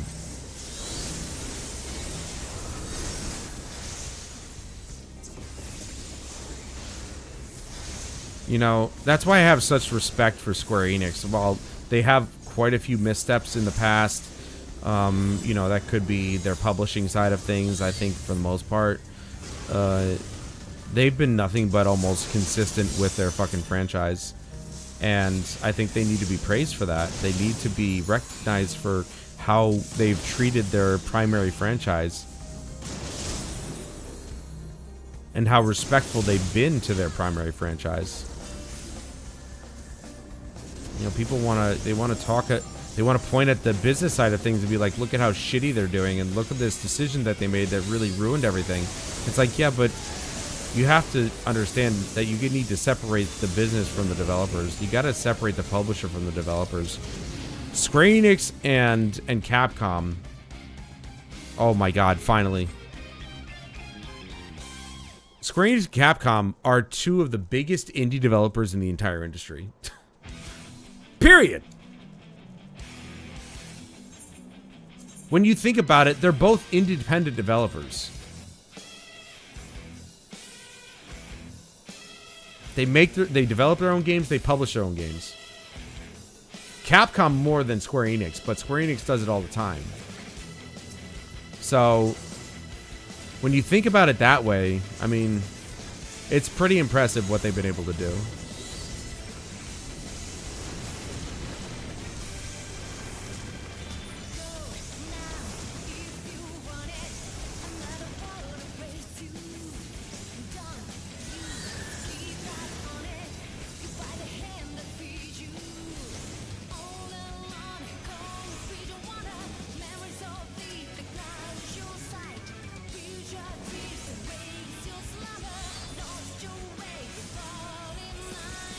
That's why Square Enix is my favorite JRPG developer, or just Japanese developer in general, because they've done nothing but fucking amazing things with their franchises, even the ones that they publish. You know, Hitman at one point. Now Hitman is entirely in IO Interactive's hands, but before then, you know, Square Enix did great things with Hitman. They did great things with Tomb Raider. You know, people can say what they want about the newer franchise of Tomb Raider. I personally love it. There you go, 755. Boom. I personally love it. I liked the 2013 Tomb Raider more than the other two games, but it was still I love the take on it. And I think the problem today is that people let nostalgia kind of rule their emotions about the way that their favorite franchises are being taken. And while I can appreciate that, I also try to look at the games in their own way. Like Final Fantasy VIII compared to 7. Again, wildly different. Wildly different compared to Final Fantasy VII. Oops, wrong button.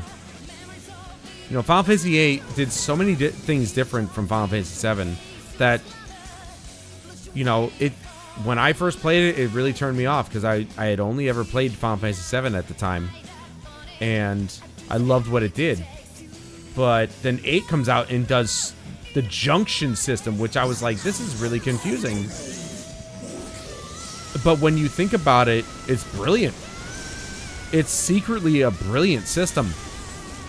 But because I was so simple-minded back then, I didn't really understand it. Nowadays, it's like, and it's lauded as one of the best Final Fantasies. Some people's personal favorites.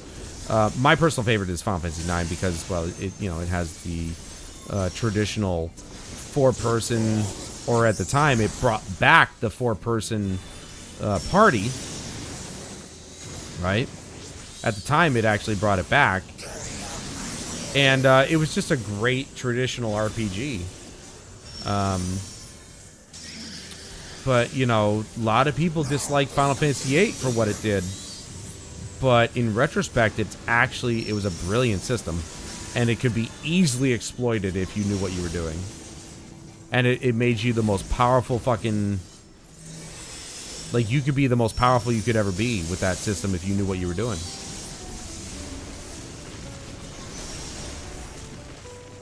So, I mean, there's been these peaks and valleys with Square Enix and Final Fantasy in general. But they've always known their audience, and they've never really tried to do things so drastically different that their games are unrecognizable. Like, they just never actually did that. Oh, shit, dude, I did it wrong again. I knew I should have gone this way. I'm so dead.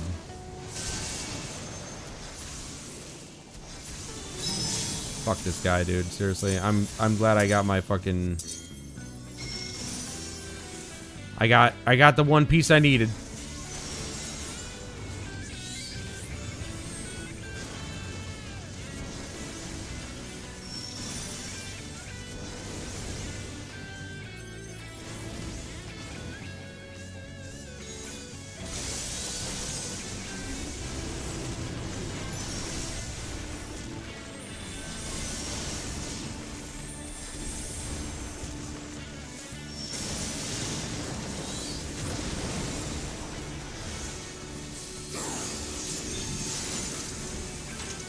Okay, he's got the least, so I'm gonna follow this one.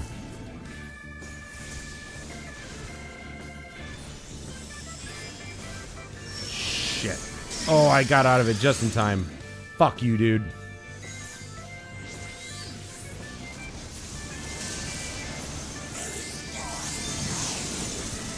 Okay, this guy's got the least. It may not always work out the same way, but I'm just gonna assume. There we go.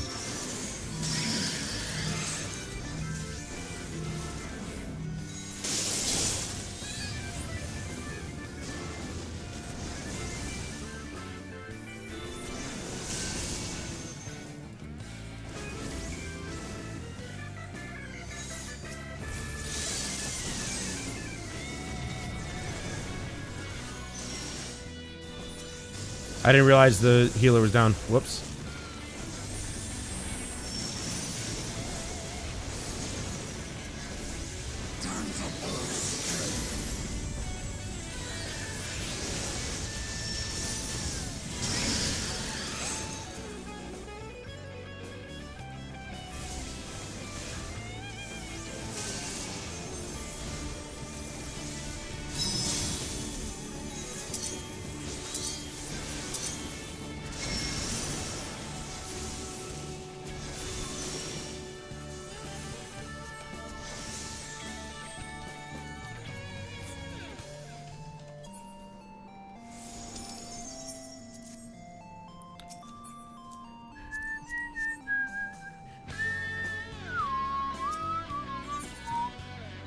Whew, I'm glad I recognized that the healer was down.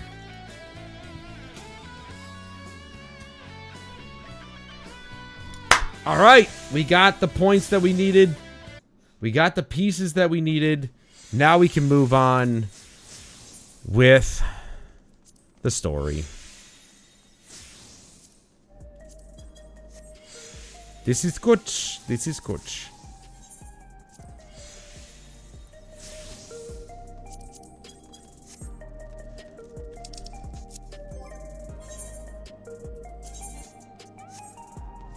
Okay.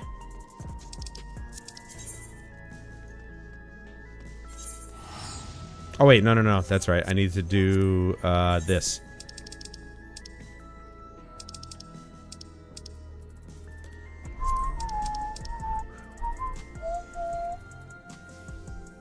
This one. Yes.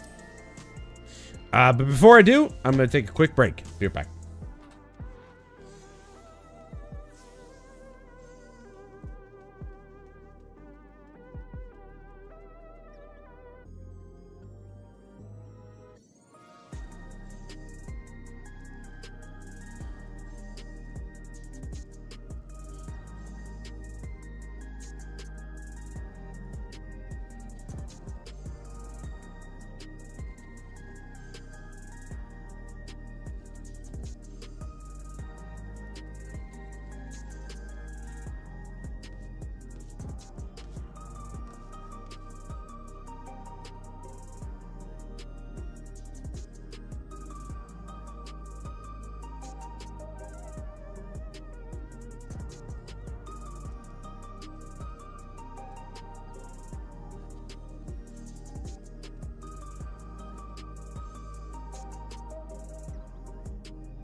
Alright. Might as well just finish this bag.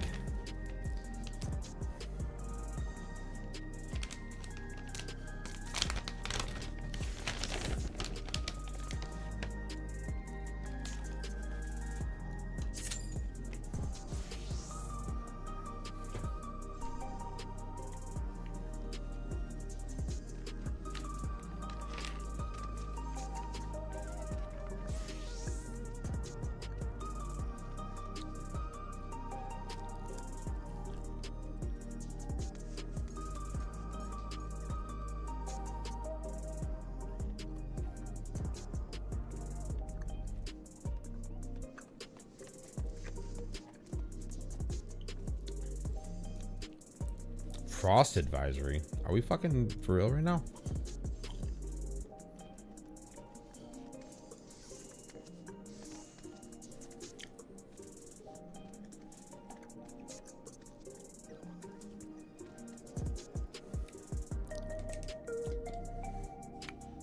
It looks like tomorrow's gonna be 53, little cloudy, but not big deal.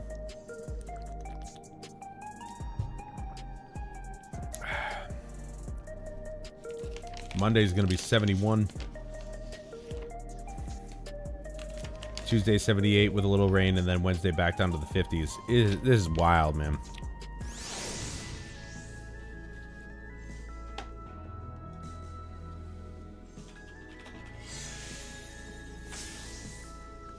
Summer solstice is June 21st. So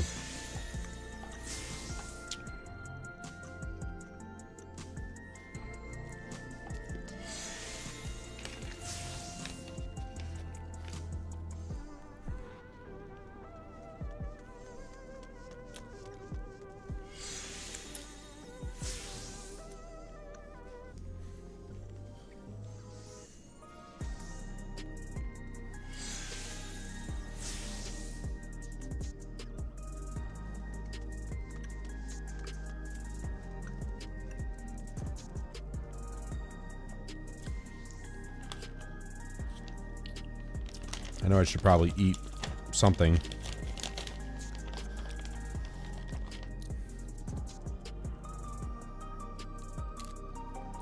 Damn it. We're 5.5 hours in. I want to finish this patch.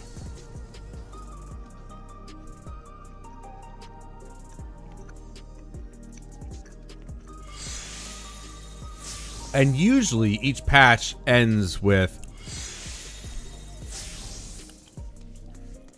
doesn't end with a trial, but like... we've already done the dungeon. Now we're gonna do the trial. And then there's probably a few things after that, and then we should be good. Endurance string. All good, Matthew. All good. I mean, you know me. I'm just gonna keep talking until I fucking... until my voice goes hoarse.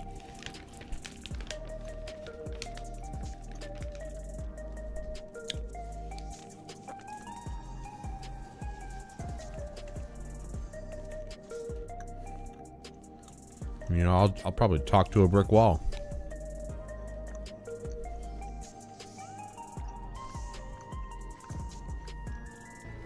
I'm just trying to figure out what I want to do for actual food.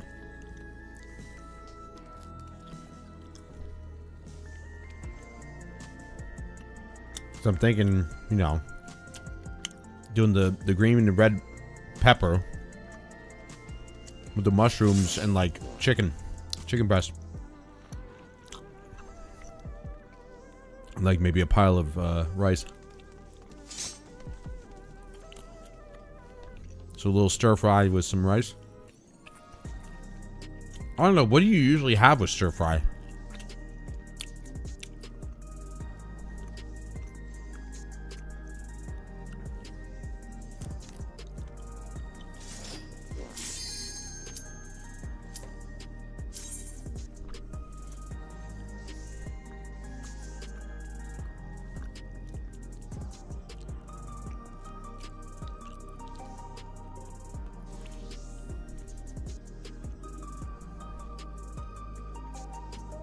Stir fry's a whole meal. That's what I was thinking. Like, the green and red pepper. Obviously, I think there's usually some onion in there or whatever. But I got like portobello mushrooms and stuff. Like, I imagine you just cook that up and that's the meal. But I'm thinking, gotta have some rice with it or something, you know? Maybe some pasta, but I don't want to do pasta because that's like, I'm trying to, you know, cut back on those kinds of carbs, bread and pasta and whatnot. All who dare oppose me shall quake before the sleeping dark. All right, let's concentrate.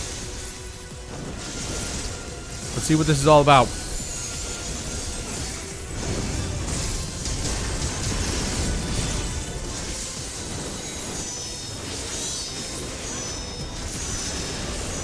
What the fuck is that? This is basically just telling us where he's going.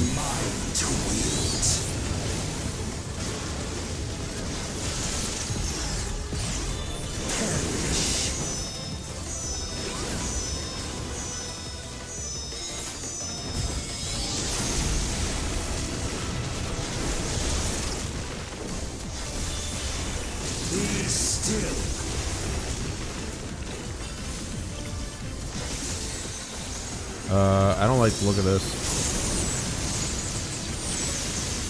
Ow.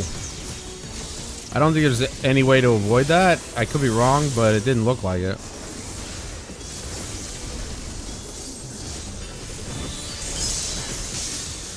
What? Oops, wrong one. Oh well. Accept your downfall.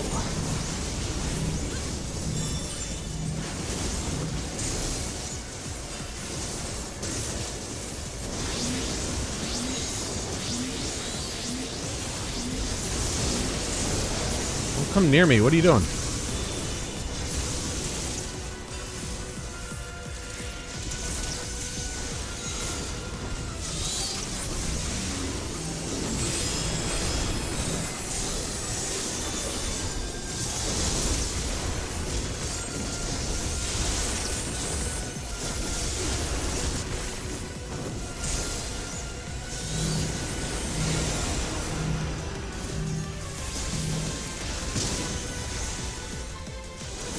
Doth the yawning rift not tempt you?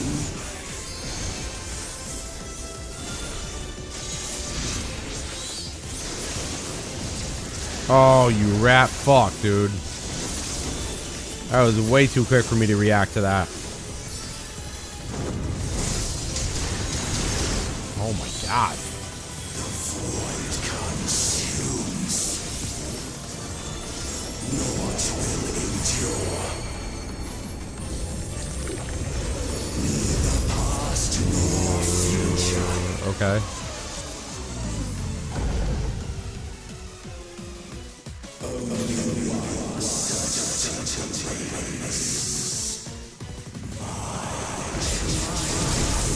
Ooh.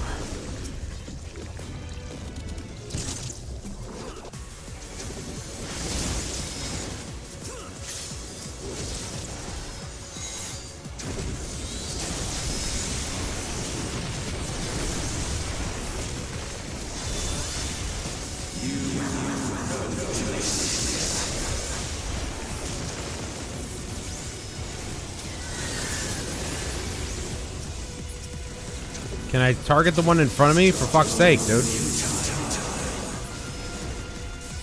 I guess not. Guess it was like a...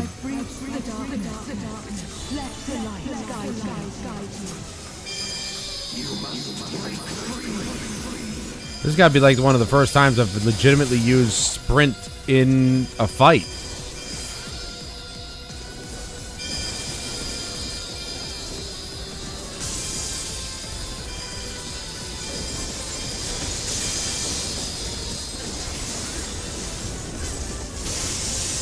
Whoosh. Okay, this is fucking cool.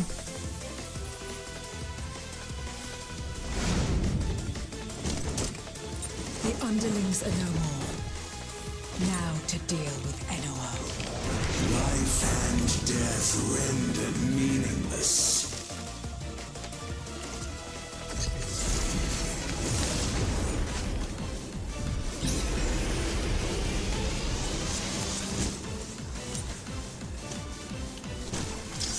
Light, protect us. I will not yield my domain. Such is the power of the Void.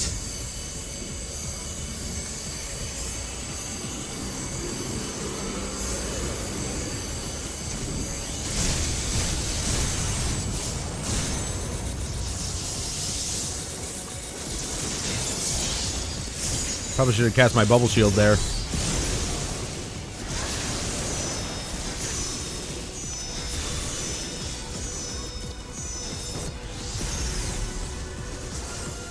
Void shall never cease to be. My power is absolute. Holy shit. I'm almost dead. Alright, there you go.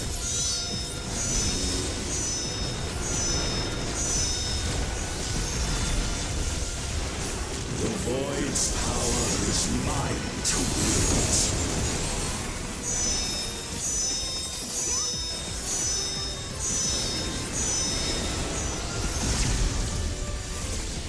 Dust all boundaries cease to be.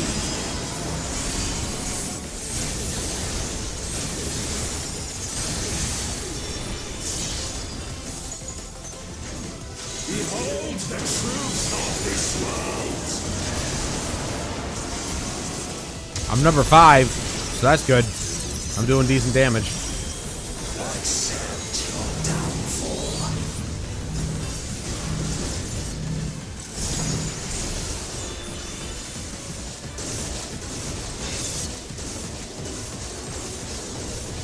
Oh, come on, man! I was trying to, like, why is that gonna kill me? Do I have to run into it on purpose? Like, what the fuck?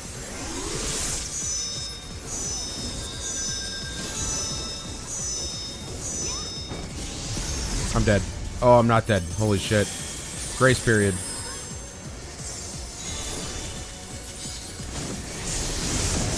Doth the yawning lift not tempt you? Be still. Over here.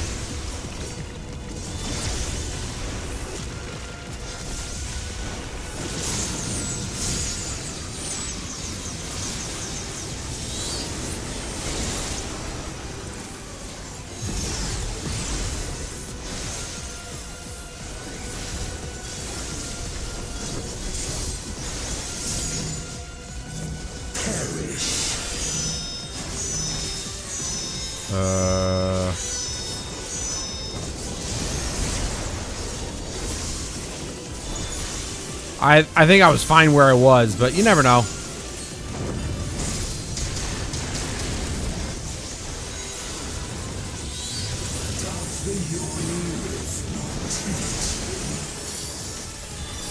Okay, over here. Skip it for its power. Just go here.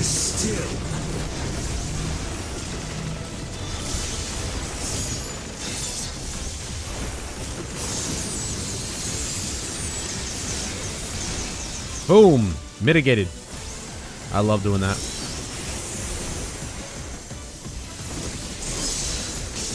Dust in all boundaries cease to be.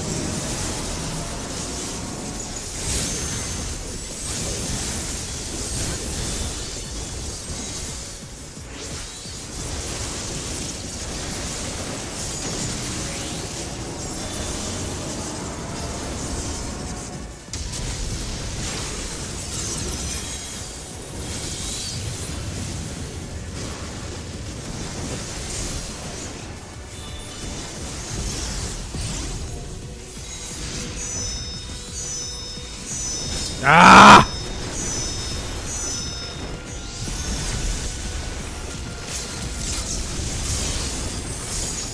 The Void's power is mine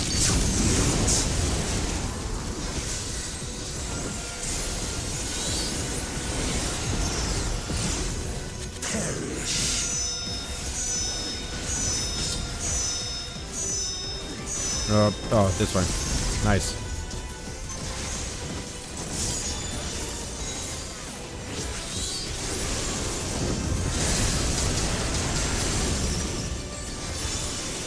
Fucking nuts, man. Holy shit. That's an insane fight. Must be sealed away.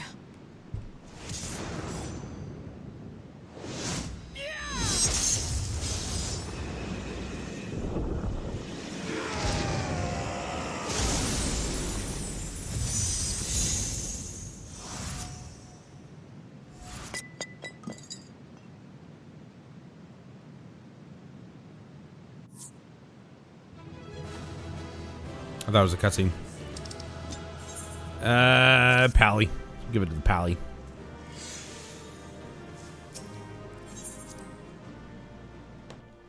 Now it might be a cutscene.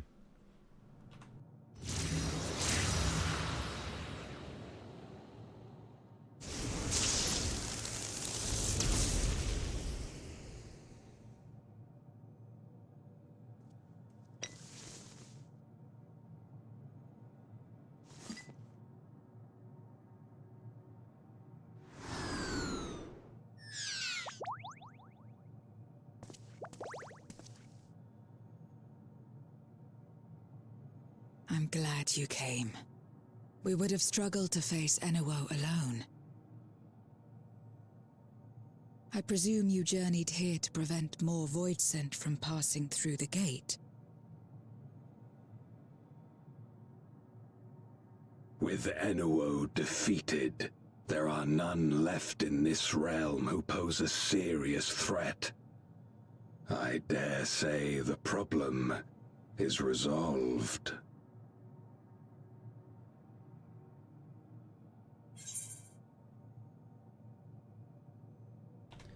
Alas, Voidsent have been emerging from fissures across the source.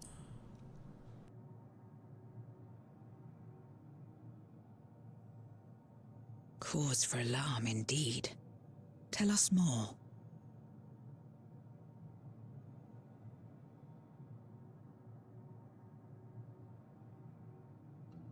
So the breach wasn't limited to the Void Gate. For better or worse, precious little has changed in the 13th since the Romus fell.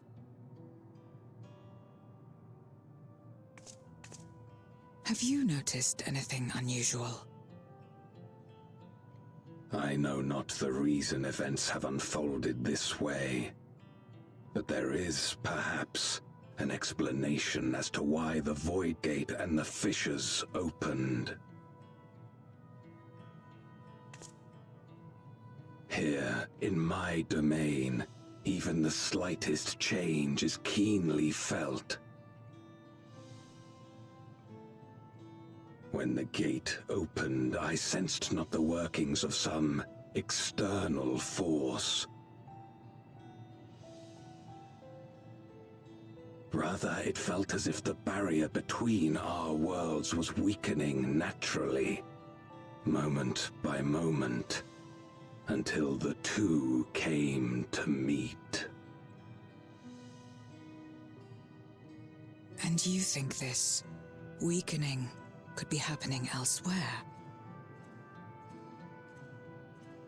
'Tis a possibility.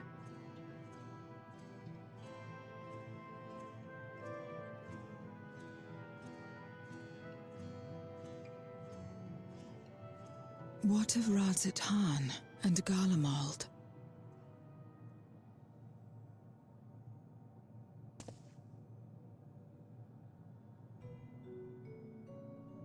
Eulus took mercy upon the interloper.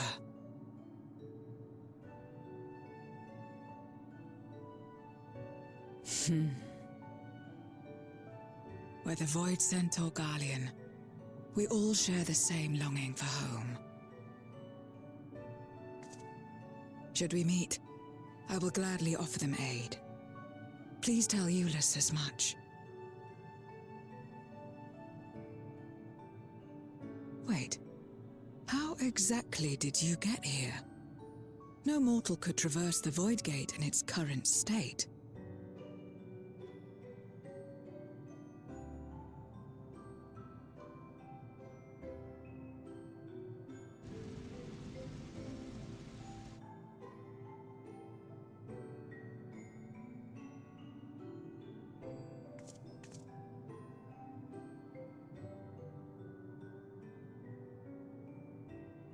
And this path of yours is still there. I cannot see it.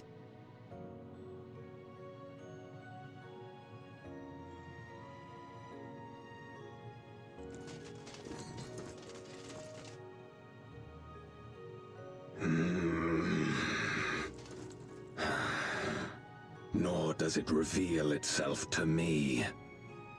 Perhaps the path serves only the key bearer.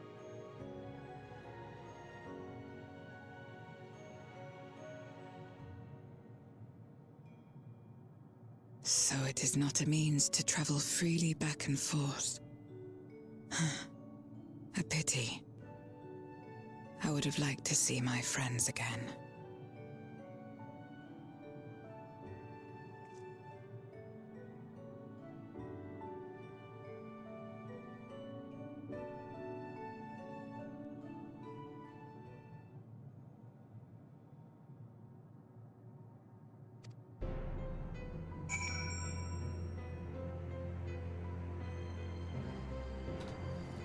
Okay. Am I going to give her the parcel now? Something for me?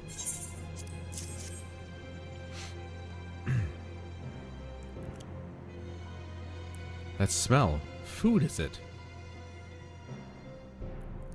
Yes, it's from Euless. I recall Euless speaking of the dumplings his mother used to make. Thank you for the parcel and the fond memories. There's more than enough to share with Golbez, now that he forgoes the aether of others. I'm sure he'll appreciate the sustenance. I sometimes wonder what the Void would be like if culinary traditions flourished here once more. Whether it would suffice to break the cycle of mutual consumption. A heartening thought, if nothing else.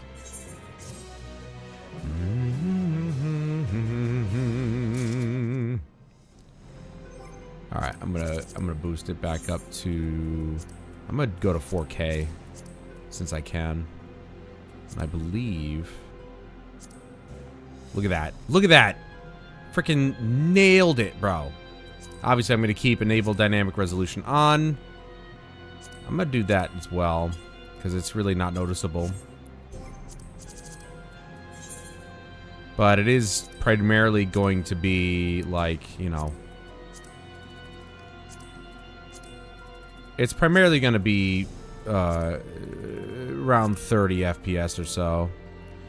Which is unfortunate, but it is what it is.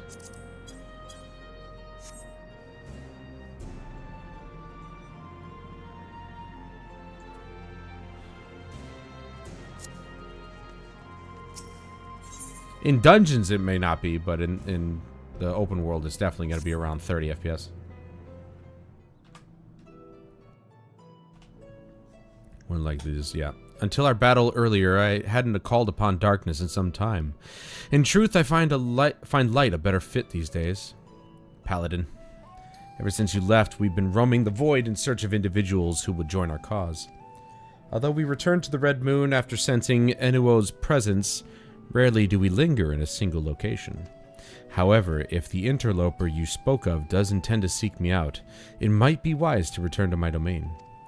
Why don't you join us? With Enuo defeated, the source should be in no more imminent danger. Good. We'll wait for you by the crater. Yeah, see, this is a cleaner picture. It's way cleaner. Like, albeit not the most perfect frame rate, that's okay. I mean, right now it's running at a 60 FPS, so. And I don't really care for it to run at 120. And in dungeons, it'll probably be far, you know, better, more stable. But I'm good with the way it is right now. There's a teleporter situated between here and the center of the moon. I used it to travel to the surface in days long past, though I seldom had need once my generals were in place. Egerim, Egeorm herself crafted the device that I may lay low the servant of light. Ironic that we now use it seeking to restore light to the void. Yes, it is ironic. Ah, forgive my idle reminiscence. Tis time we made our descent. We're just gonna jump off the cliff. Okay, cool. Man, it's been a long time since we've been here either. Though it was not always so, many who live here now have chosen to do so because they support the cause.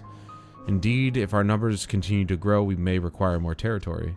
Thankfully, we were able to harness the residual aether from Barbarica's domain.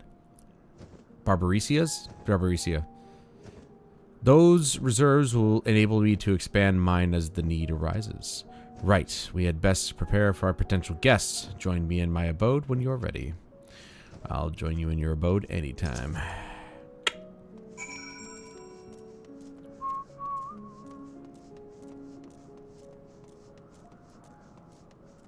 Yeah, see, like right now it's running at a relatively decent 60 FPS.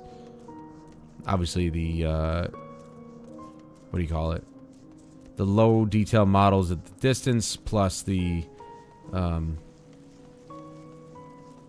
dynamic resolution, no doubt, help quite a bit. But the image is still nice and sharp. I imagine you remember these. The transmitters we used to receive light from the first. If memory serves, they work by channeling excess aether left in the wake of the flood into the crystal tower. Using the tower's cross-rift travel capabilities, light is then conveyed onto the 13th and into these devices. I have a mind to use them now, but they'll need to be set in an elevated location. Your assistance would be greatly appreciated. Okay.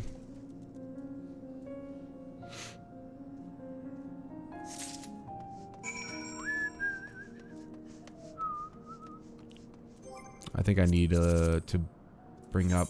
No, not this. Bring this up to 24.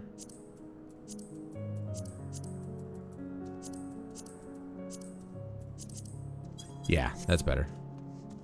It was a little too... 20 was a little too low.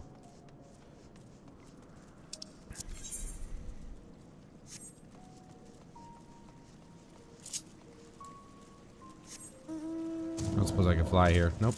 Didn't think so.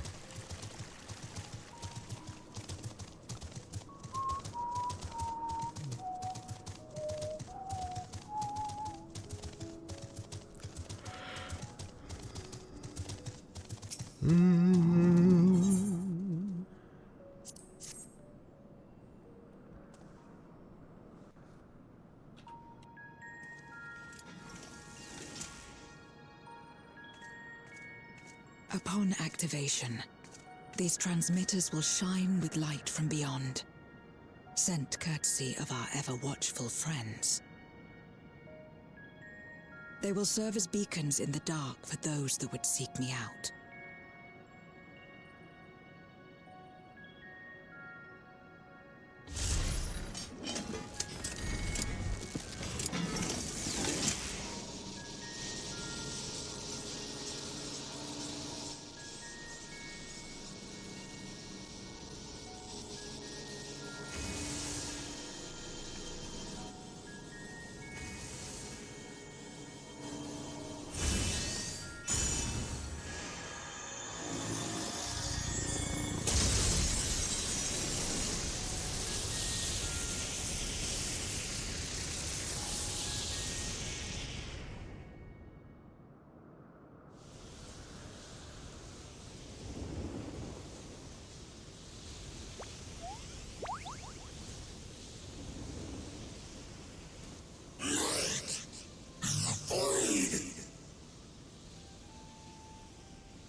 I did not expect to see you here.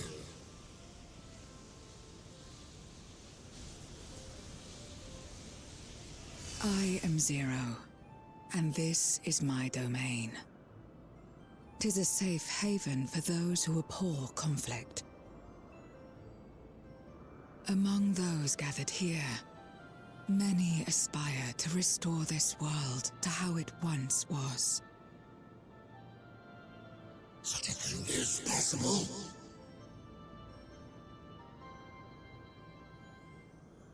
Indeed.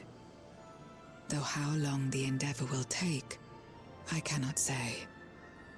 But for those of us abandoned by death itself, what do we have but time to try and try again?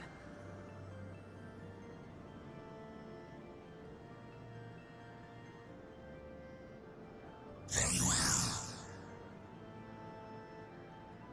This light is ample proof your comrade spoke true. However long it takes to restore our world, you shall have my aid. And you shall have mine.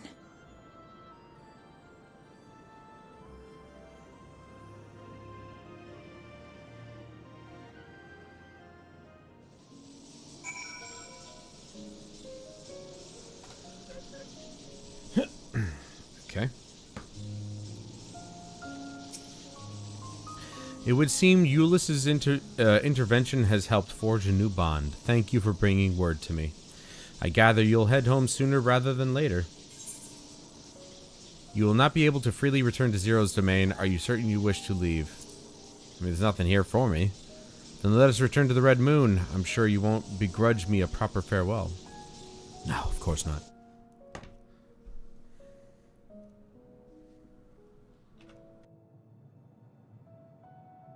Would you deliver a message to Ulysses for me? Tell him that we're making progress towards rebuilding our home. And I hope that he is too.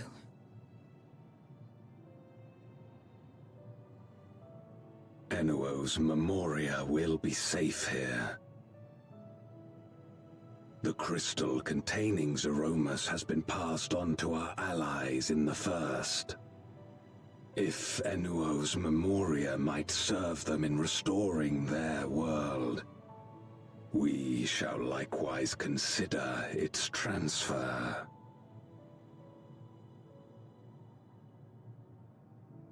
How much simpler it would be to aid one another in our respective fights, were it not for these boundaries between us. Safe travels, my friend. We take comfort in the knowledge that you're out there fighting too, wherever you may be.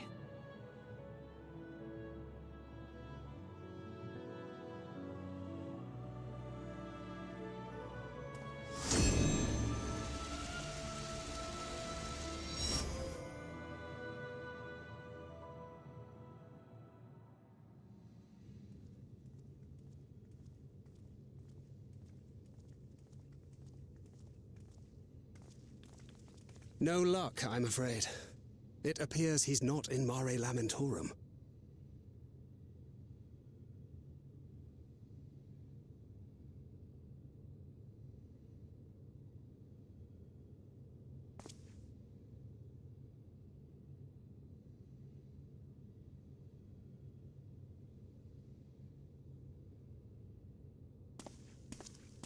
Wait.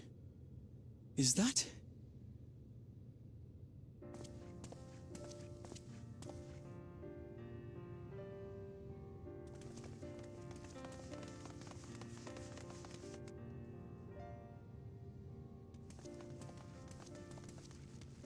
God, you had us worried.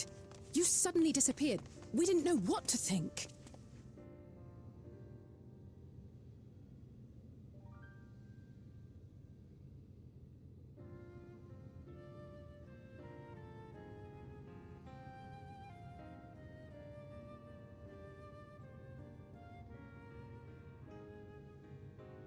Shortly after you vanished, the Void-sent incursion abruptly ended. We surmised you had a hand in that, but never did it cross our minds that you were fighting alongside Zero and Golbez. This golden path you said you traversed wasn't visible to us either. Nor did we hear a voice. Ethos.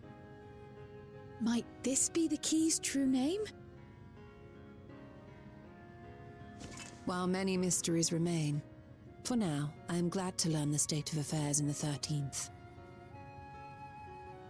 Golbez's suspicion that the barrier twixt worlds has begun to weaken. 'Twould certainly explain the surge in fissures manifesting in the source. Yet what could be behind such a phenomenon?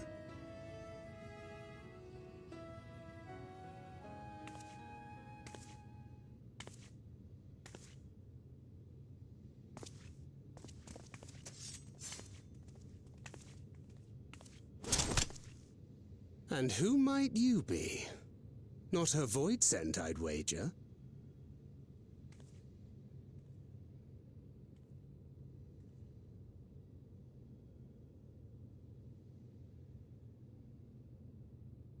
Greetings.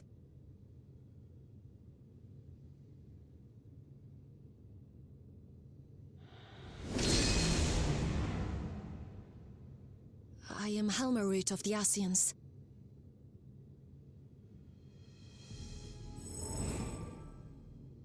We are your sworn foes, I know. But on this occasion, will you not put away your arms?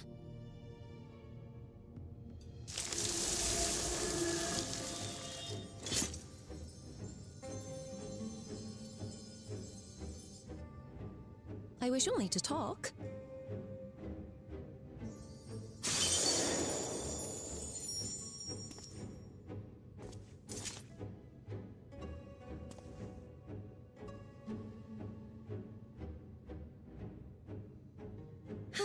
Thank you for affording me a chance.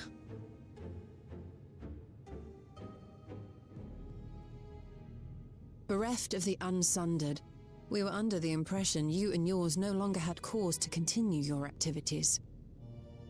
That you should reveal yourself at this juncture.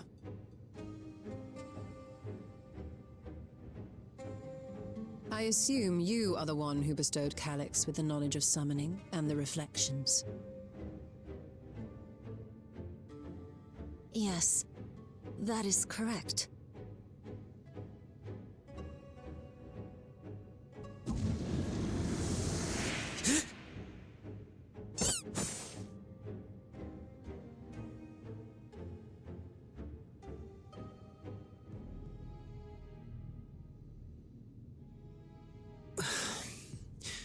Was it necessary to reveal my present form as well?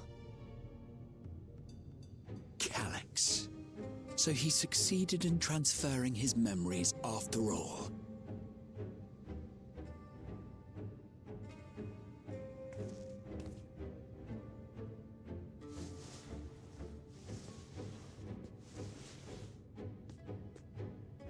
Be at ease. Even were I to occupy a combat-oriented vessel, I would not have the ability to defeat you. You destroyed my plan, my life's work. I have naught to replace it, nor will I ever regain what I once had.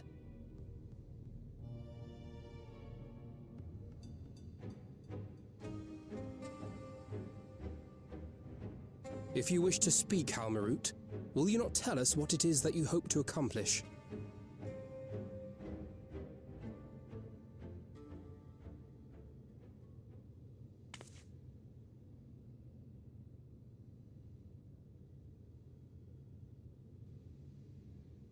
As you know, our star Aetheris was sundered into 4 and 10 shards in the time of the Ancients.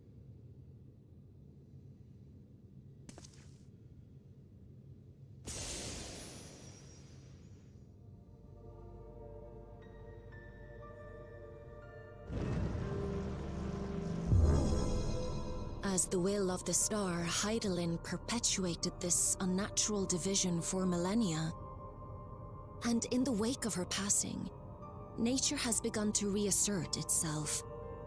As a wound knits itself together, the star seeks to become whole once more. Yes, it seeks to rejoin with all of its shards.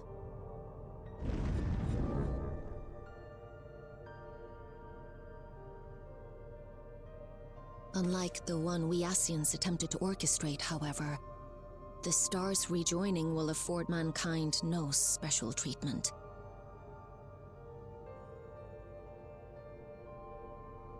All life and matter will be condensed into a single whole, and remade for a new beginning. A complete rebirth.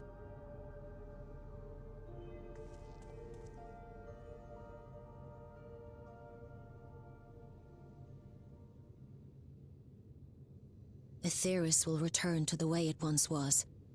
Hundreds of millions of years past. To a quiet and peaceful time. Long before the light of mankind was kindled.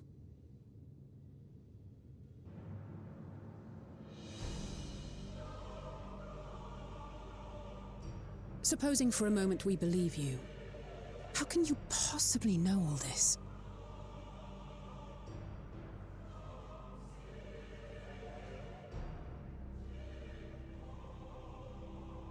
It is an inevitability that I have foreseen since time immemorial. A future that awaits should creation be freed from the influence of Hydaelyn and Zodiark.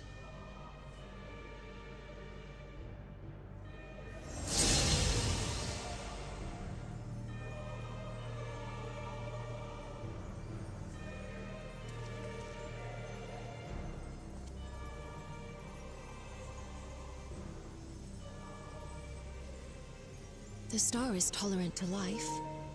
It holds no grudges, and neither rages nor weeps for being sundered. Yet by the same token, it is indifferent to life's survival. No amount of devastation and death can compel it to stop the wheels of creation from turning.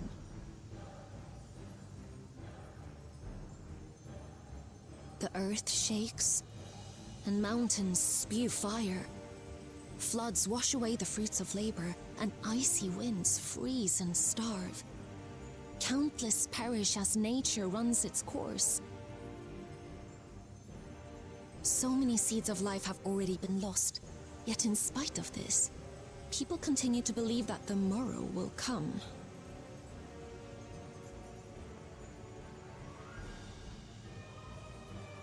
But it will not. For nothing lies beyond the solstice, when all creation is reunited. When that day comes, every last trace of mankind shall be erased.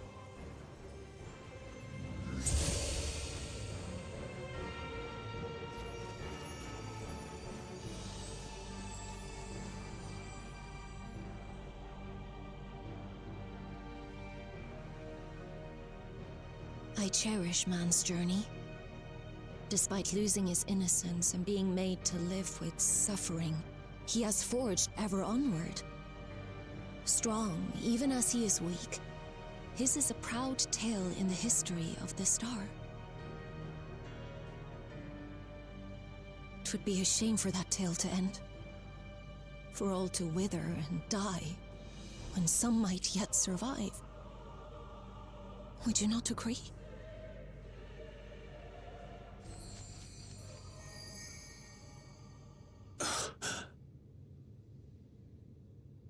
If a natural rejoining doth lead unto the solstice, then thine intent is to preemptively rejoin the worlds.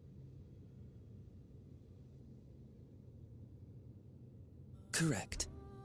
It was for this very purpose that Halmarut recruited suitable collaborators from the Reflections. Individuals like me, who would willingly doom another world in order to fulfill their aspirations. The Winterers, we are called. And if you and yours seek to protect all life, then sooner or later you shall have to contend with us.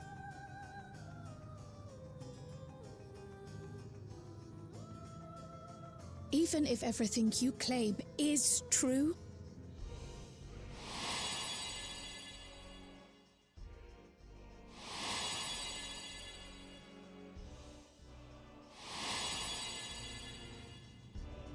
what you've done, Calyx, it's unforgivable! I do not ask that you be pragmatic, nor do I seek your approval. Given your familiarity with other reflections, 'tis only natural that you are averse to our methods. But there is one irrefutable fact that you must understand. Should we take no action at all, the solstice will come, and no one will be left alive. No one.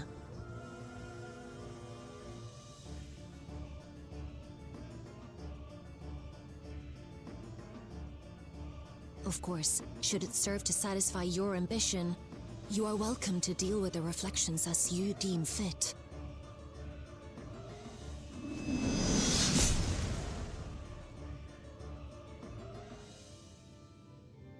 Like the pariah and wanderer who satisfied his own when he brought the star to the brink of ruin to face you.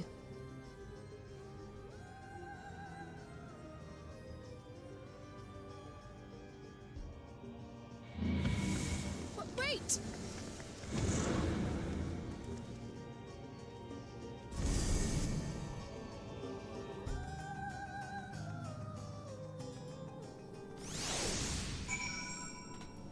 Bro, what the fuck? So basically what she was saying is no matter what we do, mankind is going to come to an end no matter what. What the fuck? Also, Jeremy, go fuck yourself, all right? I had to force together pieces of gear that I didn't want to be put together, okay? I'm not complete as of right now. I'm still trying to grind out some gear because I had to. I only got the pieces that I need to. Don't fucking give me that. You miss playing this game. If you saw the fucking trial I just had to do, you would miss it too. Okay? There you are. One moment you were standing before me, and the next you'd vanished into thin air. Thanks to you all, the Voidsent have been eradicated, and the gate lies sealed once more. There's been nary a peep from the crater. Though I can't help but notice none of you seem to share my enthusiasm. Is something wrong? Yep, we're all gonna die. The star seeks to become whole. But that's preposterous. As far as I'm aware, Heidelin made no mention of a natural rejoining. I ought to consult the records to be certain. But not before thanking you for dispatching the Voidsent so handily. You well and truly saved the day.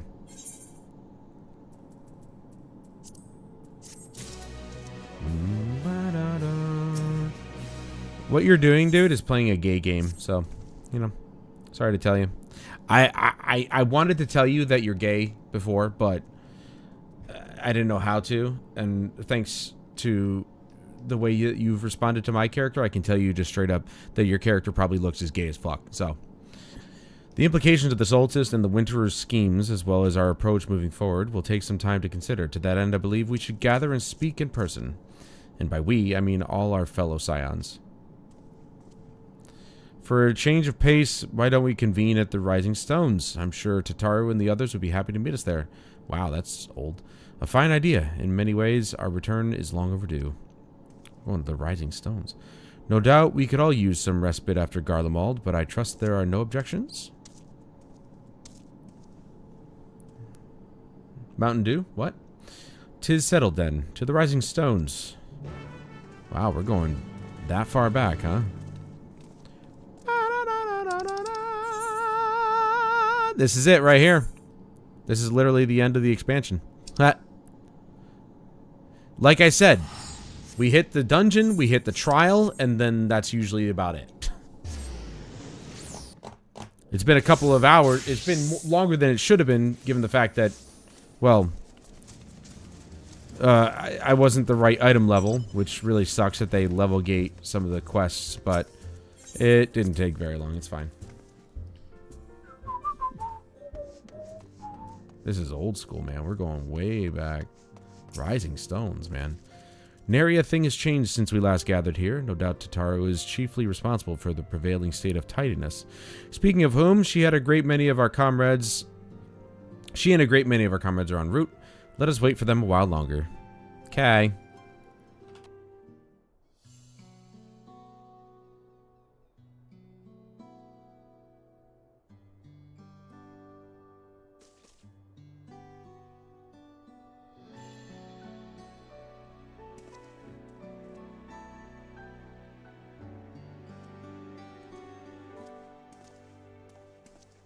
Long it hath been since last we gathered here.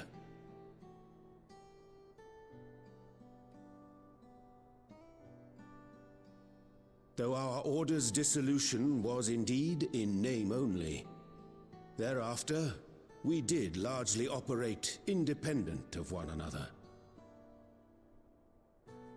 All of which is to say, full glad am I to stand in such esteemed company once more.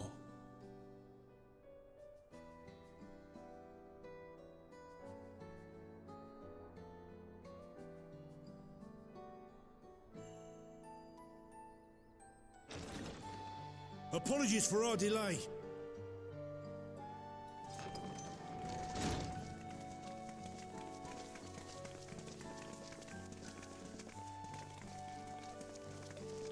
We're reporting for duty, as bid. This is everyone that we could round up on short notice. The others are still en route. Estinian alone we weren't able to make contact with, but we're working on it. No doubt his link pearl is buried at the bottom of his bag. Knowing him, he'll turn up when we least expect it. Now, as much as I'd like to savour our reunion, Tataru tells us there have been developments. Will you apprise us of the details?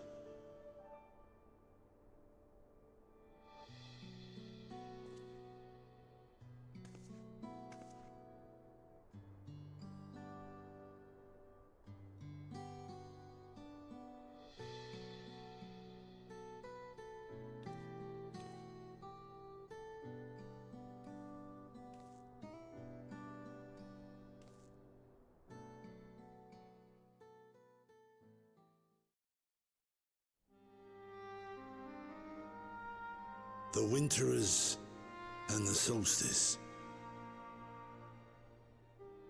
The veracity of Halmarut's claims remains unclear. Yet it cannot be denied that, in his bid to convert the living into endless, Calyx was privy to knowledge of the reflections and more. And the Winterers are formed of others, like him. In light of the recent Voidsent incursions, I believe it would be wise to treat the Solstice as a genuine threat. The problem is how to deal with it.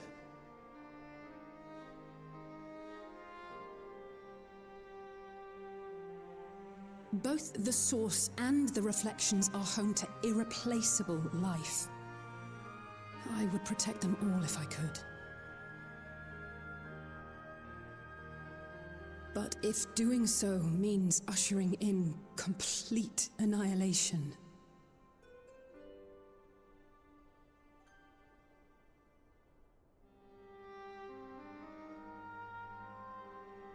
then what can we possibly do?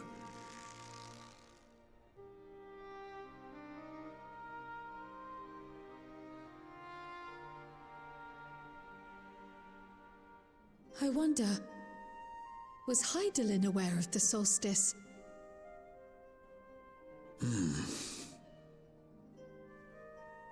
Given that we had no knowledge of it when you journeyed to Elpis, you couldn't have warned Venar. So it is entirely possible she was unaware.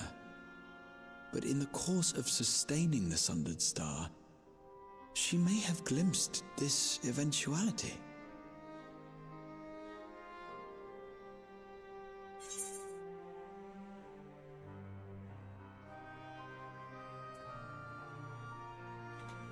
I think she knew, and chose to trust in us.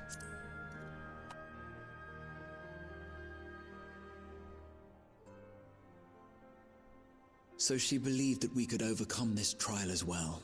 Or rather, that the choice was ours to make. Whichever it may be, it is we who must find the answer. We who live in the here and now.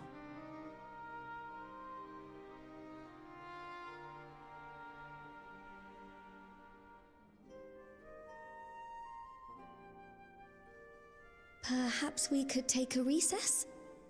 Oh, I dare say everyone could use a rest. Indeed. We have ample food for thought, and it would be good to catch each other up.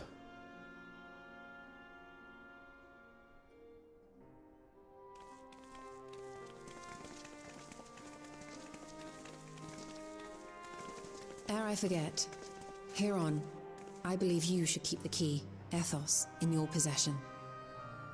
After all, it seems that is one mystery I am not destined to unravel.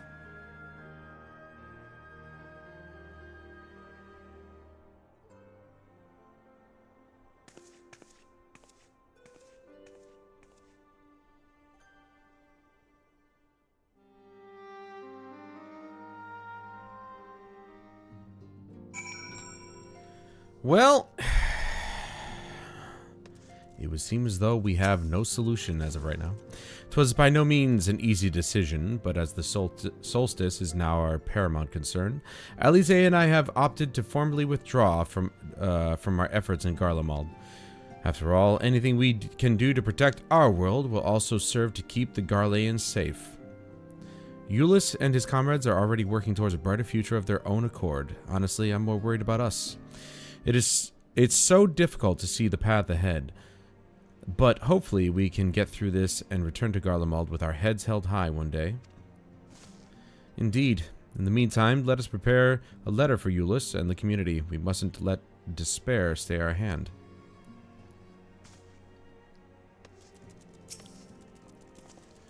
After Urianger and I went off on our own, we decided to spend some time exploring Jacques Terral.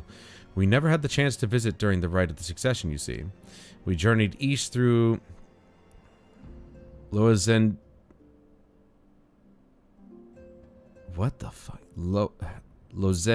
Heights. Or Lozenita, I don't know where I got heights from. Before heading up the coast to the frigid northern reaches, where they revere a storied beast of the sea. The excursion only served to reinforce just how diverse Terral really is. We also met with the Wallaki. Though we had not the time to study their arts at length, we were privy to several intriguing demonstrations. What that we could have indulged our curiosity further and traveled to yet more distant lands. For better or for worse, pragmatism tempered our wanderlust. Suffice it to say, we still have plenty to see of the continent. I should very much like to return, given the chance. Judging by your guise, Clemens, your studies must have been productive. Indeed, I have more or less mastered the fundamental principles of Charlayan astrology. At one point, I considered exploring other healing arts, but decided to preserve with more focused training to better leverage my skills on the battlefield. I don't think I'd be much use on a battlefield these days. I can scarcely hold my bow steady, let alone hit a target. So sorely bereft of brotherly ministrations as I am. I knew you still required constant supervision. You haven't changed in the slightest. Makes me wonder how our colleagues that couldn't join us today are faring. Not very well. Aenor and I were training in Gridania when Voidsent attacked the Twelveswood. Thankfully, we were able to fend them off with the help of the Twin Adders. When I heard the invasion had already spread across the star, I realized the gravity of the situation and ordered a confidential report sent to the other Scions. That's why Tataru was so quickly apprised. Thanks to you, we were able to make haste for Garlemald. While circumstances and duty may keep us apart, we remain bound by common purpose. Indeed, may that purpose continue to guide us now that we stand together once again.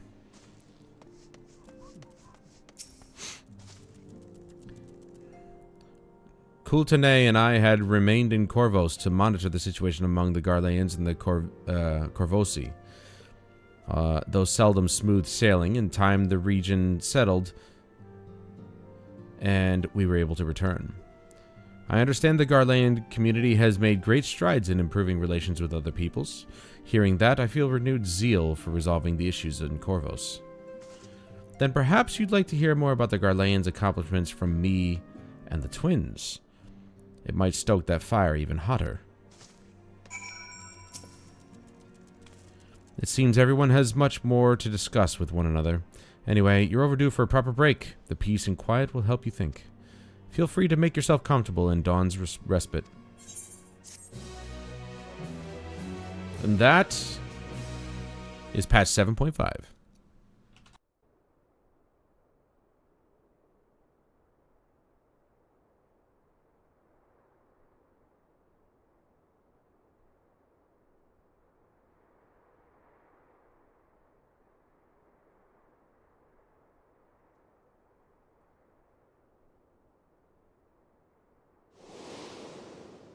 Of course, should it serve to satisfy your ambition, you are welcome to deal with the reflections as you deem fit.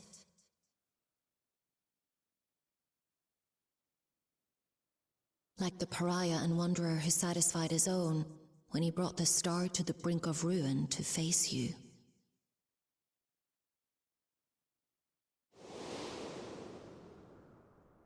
I detest evenings such as this. Too bright, too stimulating. The mind distracted by the inconsequential.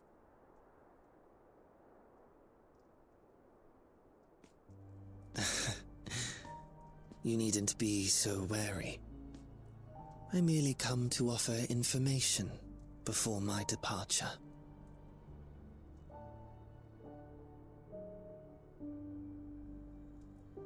Halmarut and I will soon cross the rift to observe the enactment of another Winter's plan.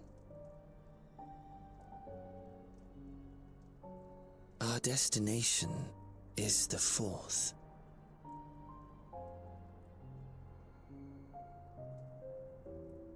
A world locked in ice, whose lands are blanketed in thick clouds.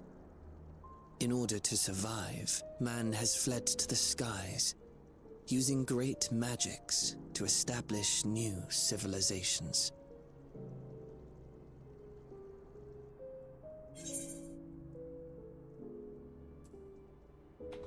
Why tell me where you're going?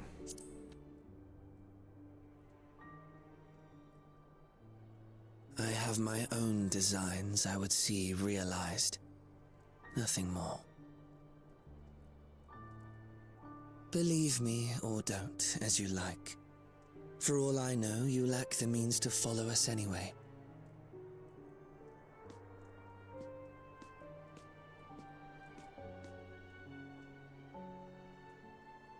What Halmarut said to you earlier.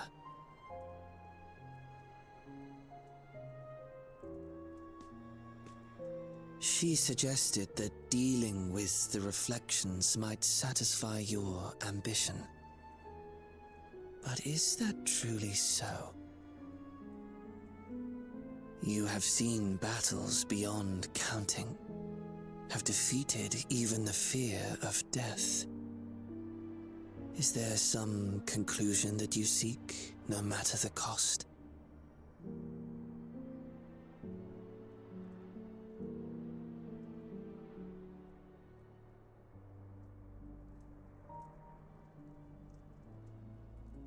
I will share with you a truth.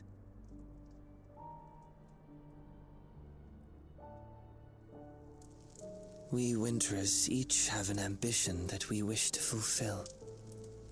To that end, we may share information with one another, but we do not necessarily share the same beliefs.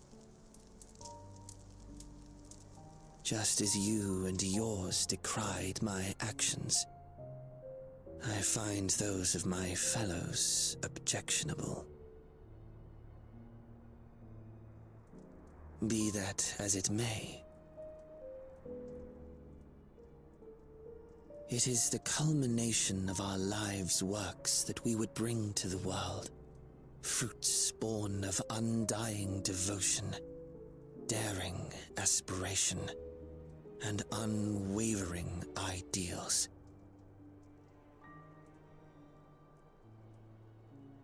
No matter how we are reviled, no matter what we must steal, our actions will be vindicated by those who abide in the future we create. In your benevolence, you may seek to save everything and everyone. But once all is consequently consigned to oblivion, your noble deeds will amount to nothing more than folly. For no living soul shall remain to judge them.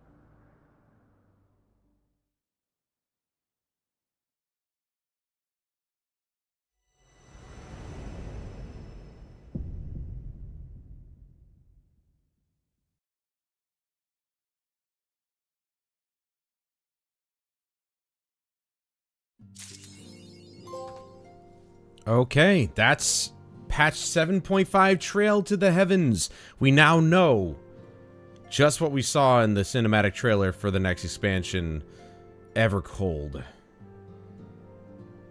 We're actually going to the 4th. So we obviously exist in the source. We visited the 1st in Shadowbringers, and now we're going to the 4th to try and mend whatever is creating a rift there. Man, this is gonna be nuts.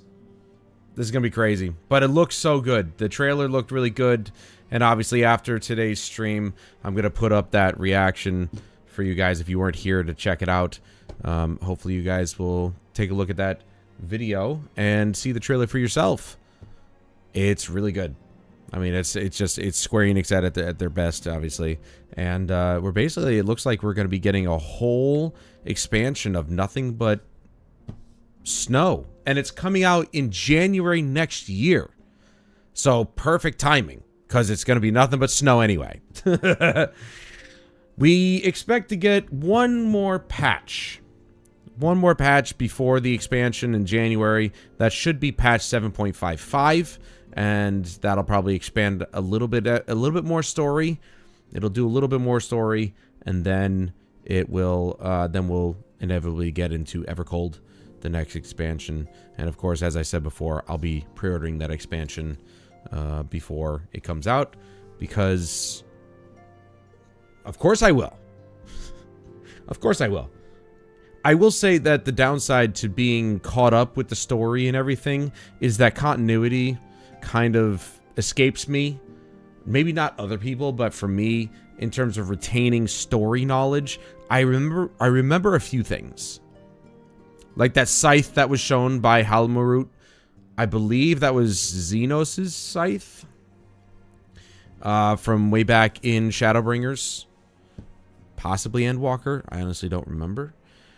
But, you know, I would rather be up and current with the game, ready to take on the story beats as we get them, and be caught up with everybody else, instead of just always being behind. You know, if I truly wanted continuity in this, I would not be playing the game right now. I mean, it effectively is a game that just never ends, essentially. So who knows how many more expansions they have in store for this game. It's already 13 years after it came out. So, and they haven't seemed to stop. They haven't seemed to slow down.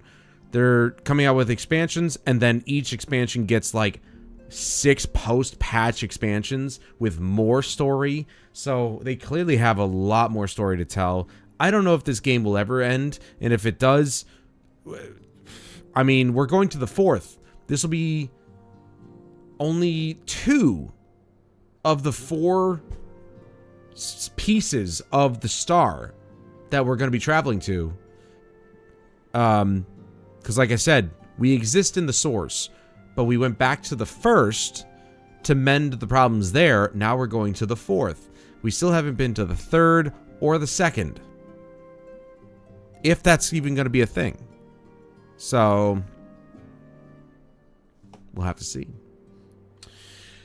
But that's going to do it for this stream, guys. Thank you guys so much for joining me. I appreciate your time and attention as always. I hope you guys enjoyed the new bits of story. We're pushing it forward even further until we reach Evercold, and then we got a whole expansion coming in January 2027. So I hope that the next time that we get a new patch, which should be 7.55, you guys will join me once again for more story beats. But until then, I'm Adam Wolf. This is Final Fantasy XIV, patch 7.5, Trail to the Heavens. Don't forget to vote on the polls in Discord. Remember, we have less than a day left on that one. And of course, we have the one on YouTube that does not expire to tell me what game you guys would like to see next on the stream. Until then, I'm Adam Wolf. This is Final Fantasy XIV. And I'll see you guys later.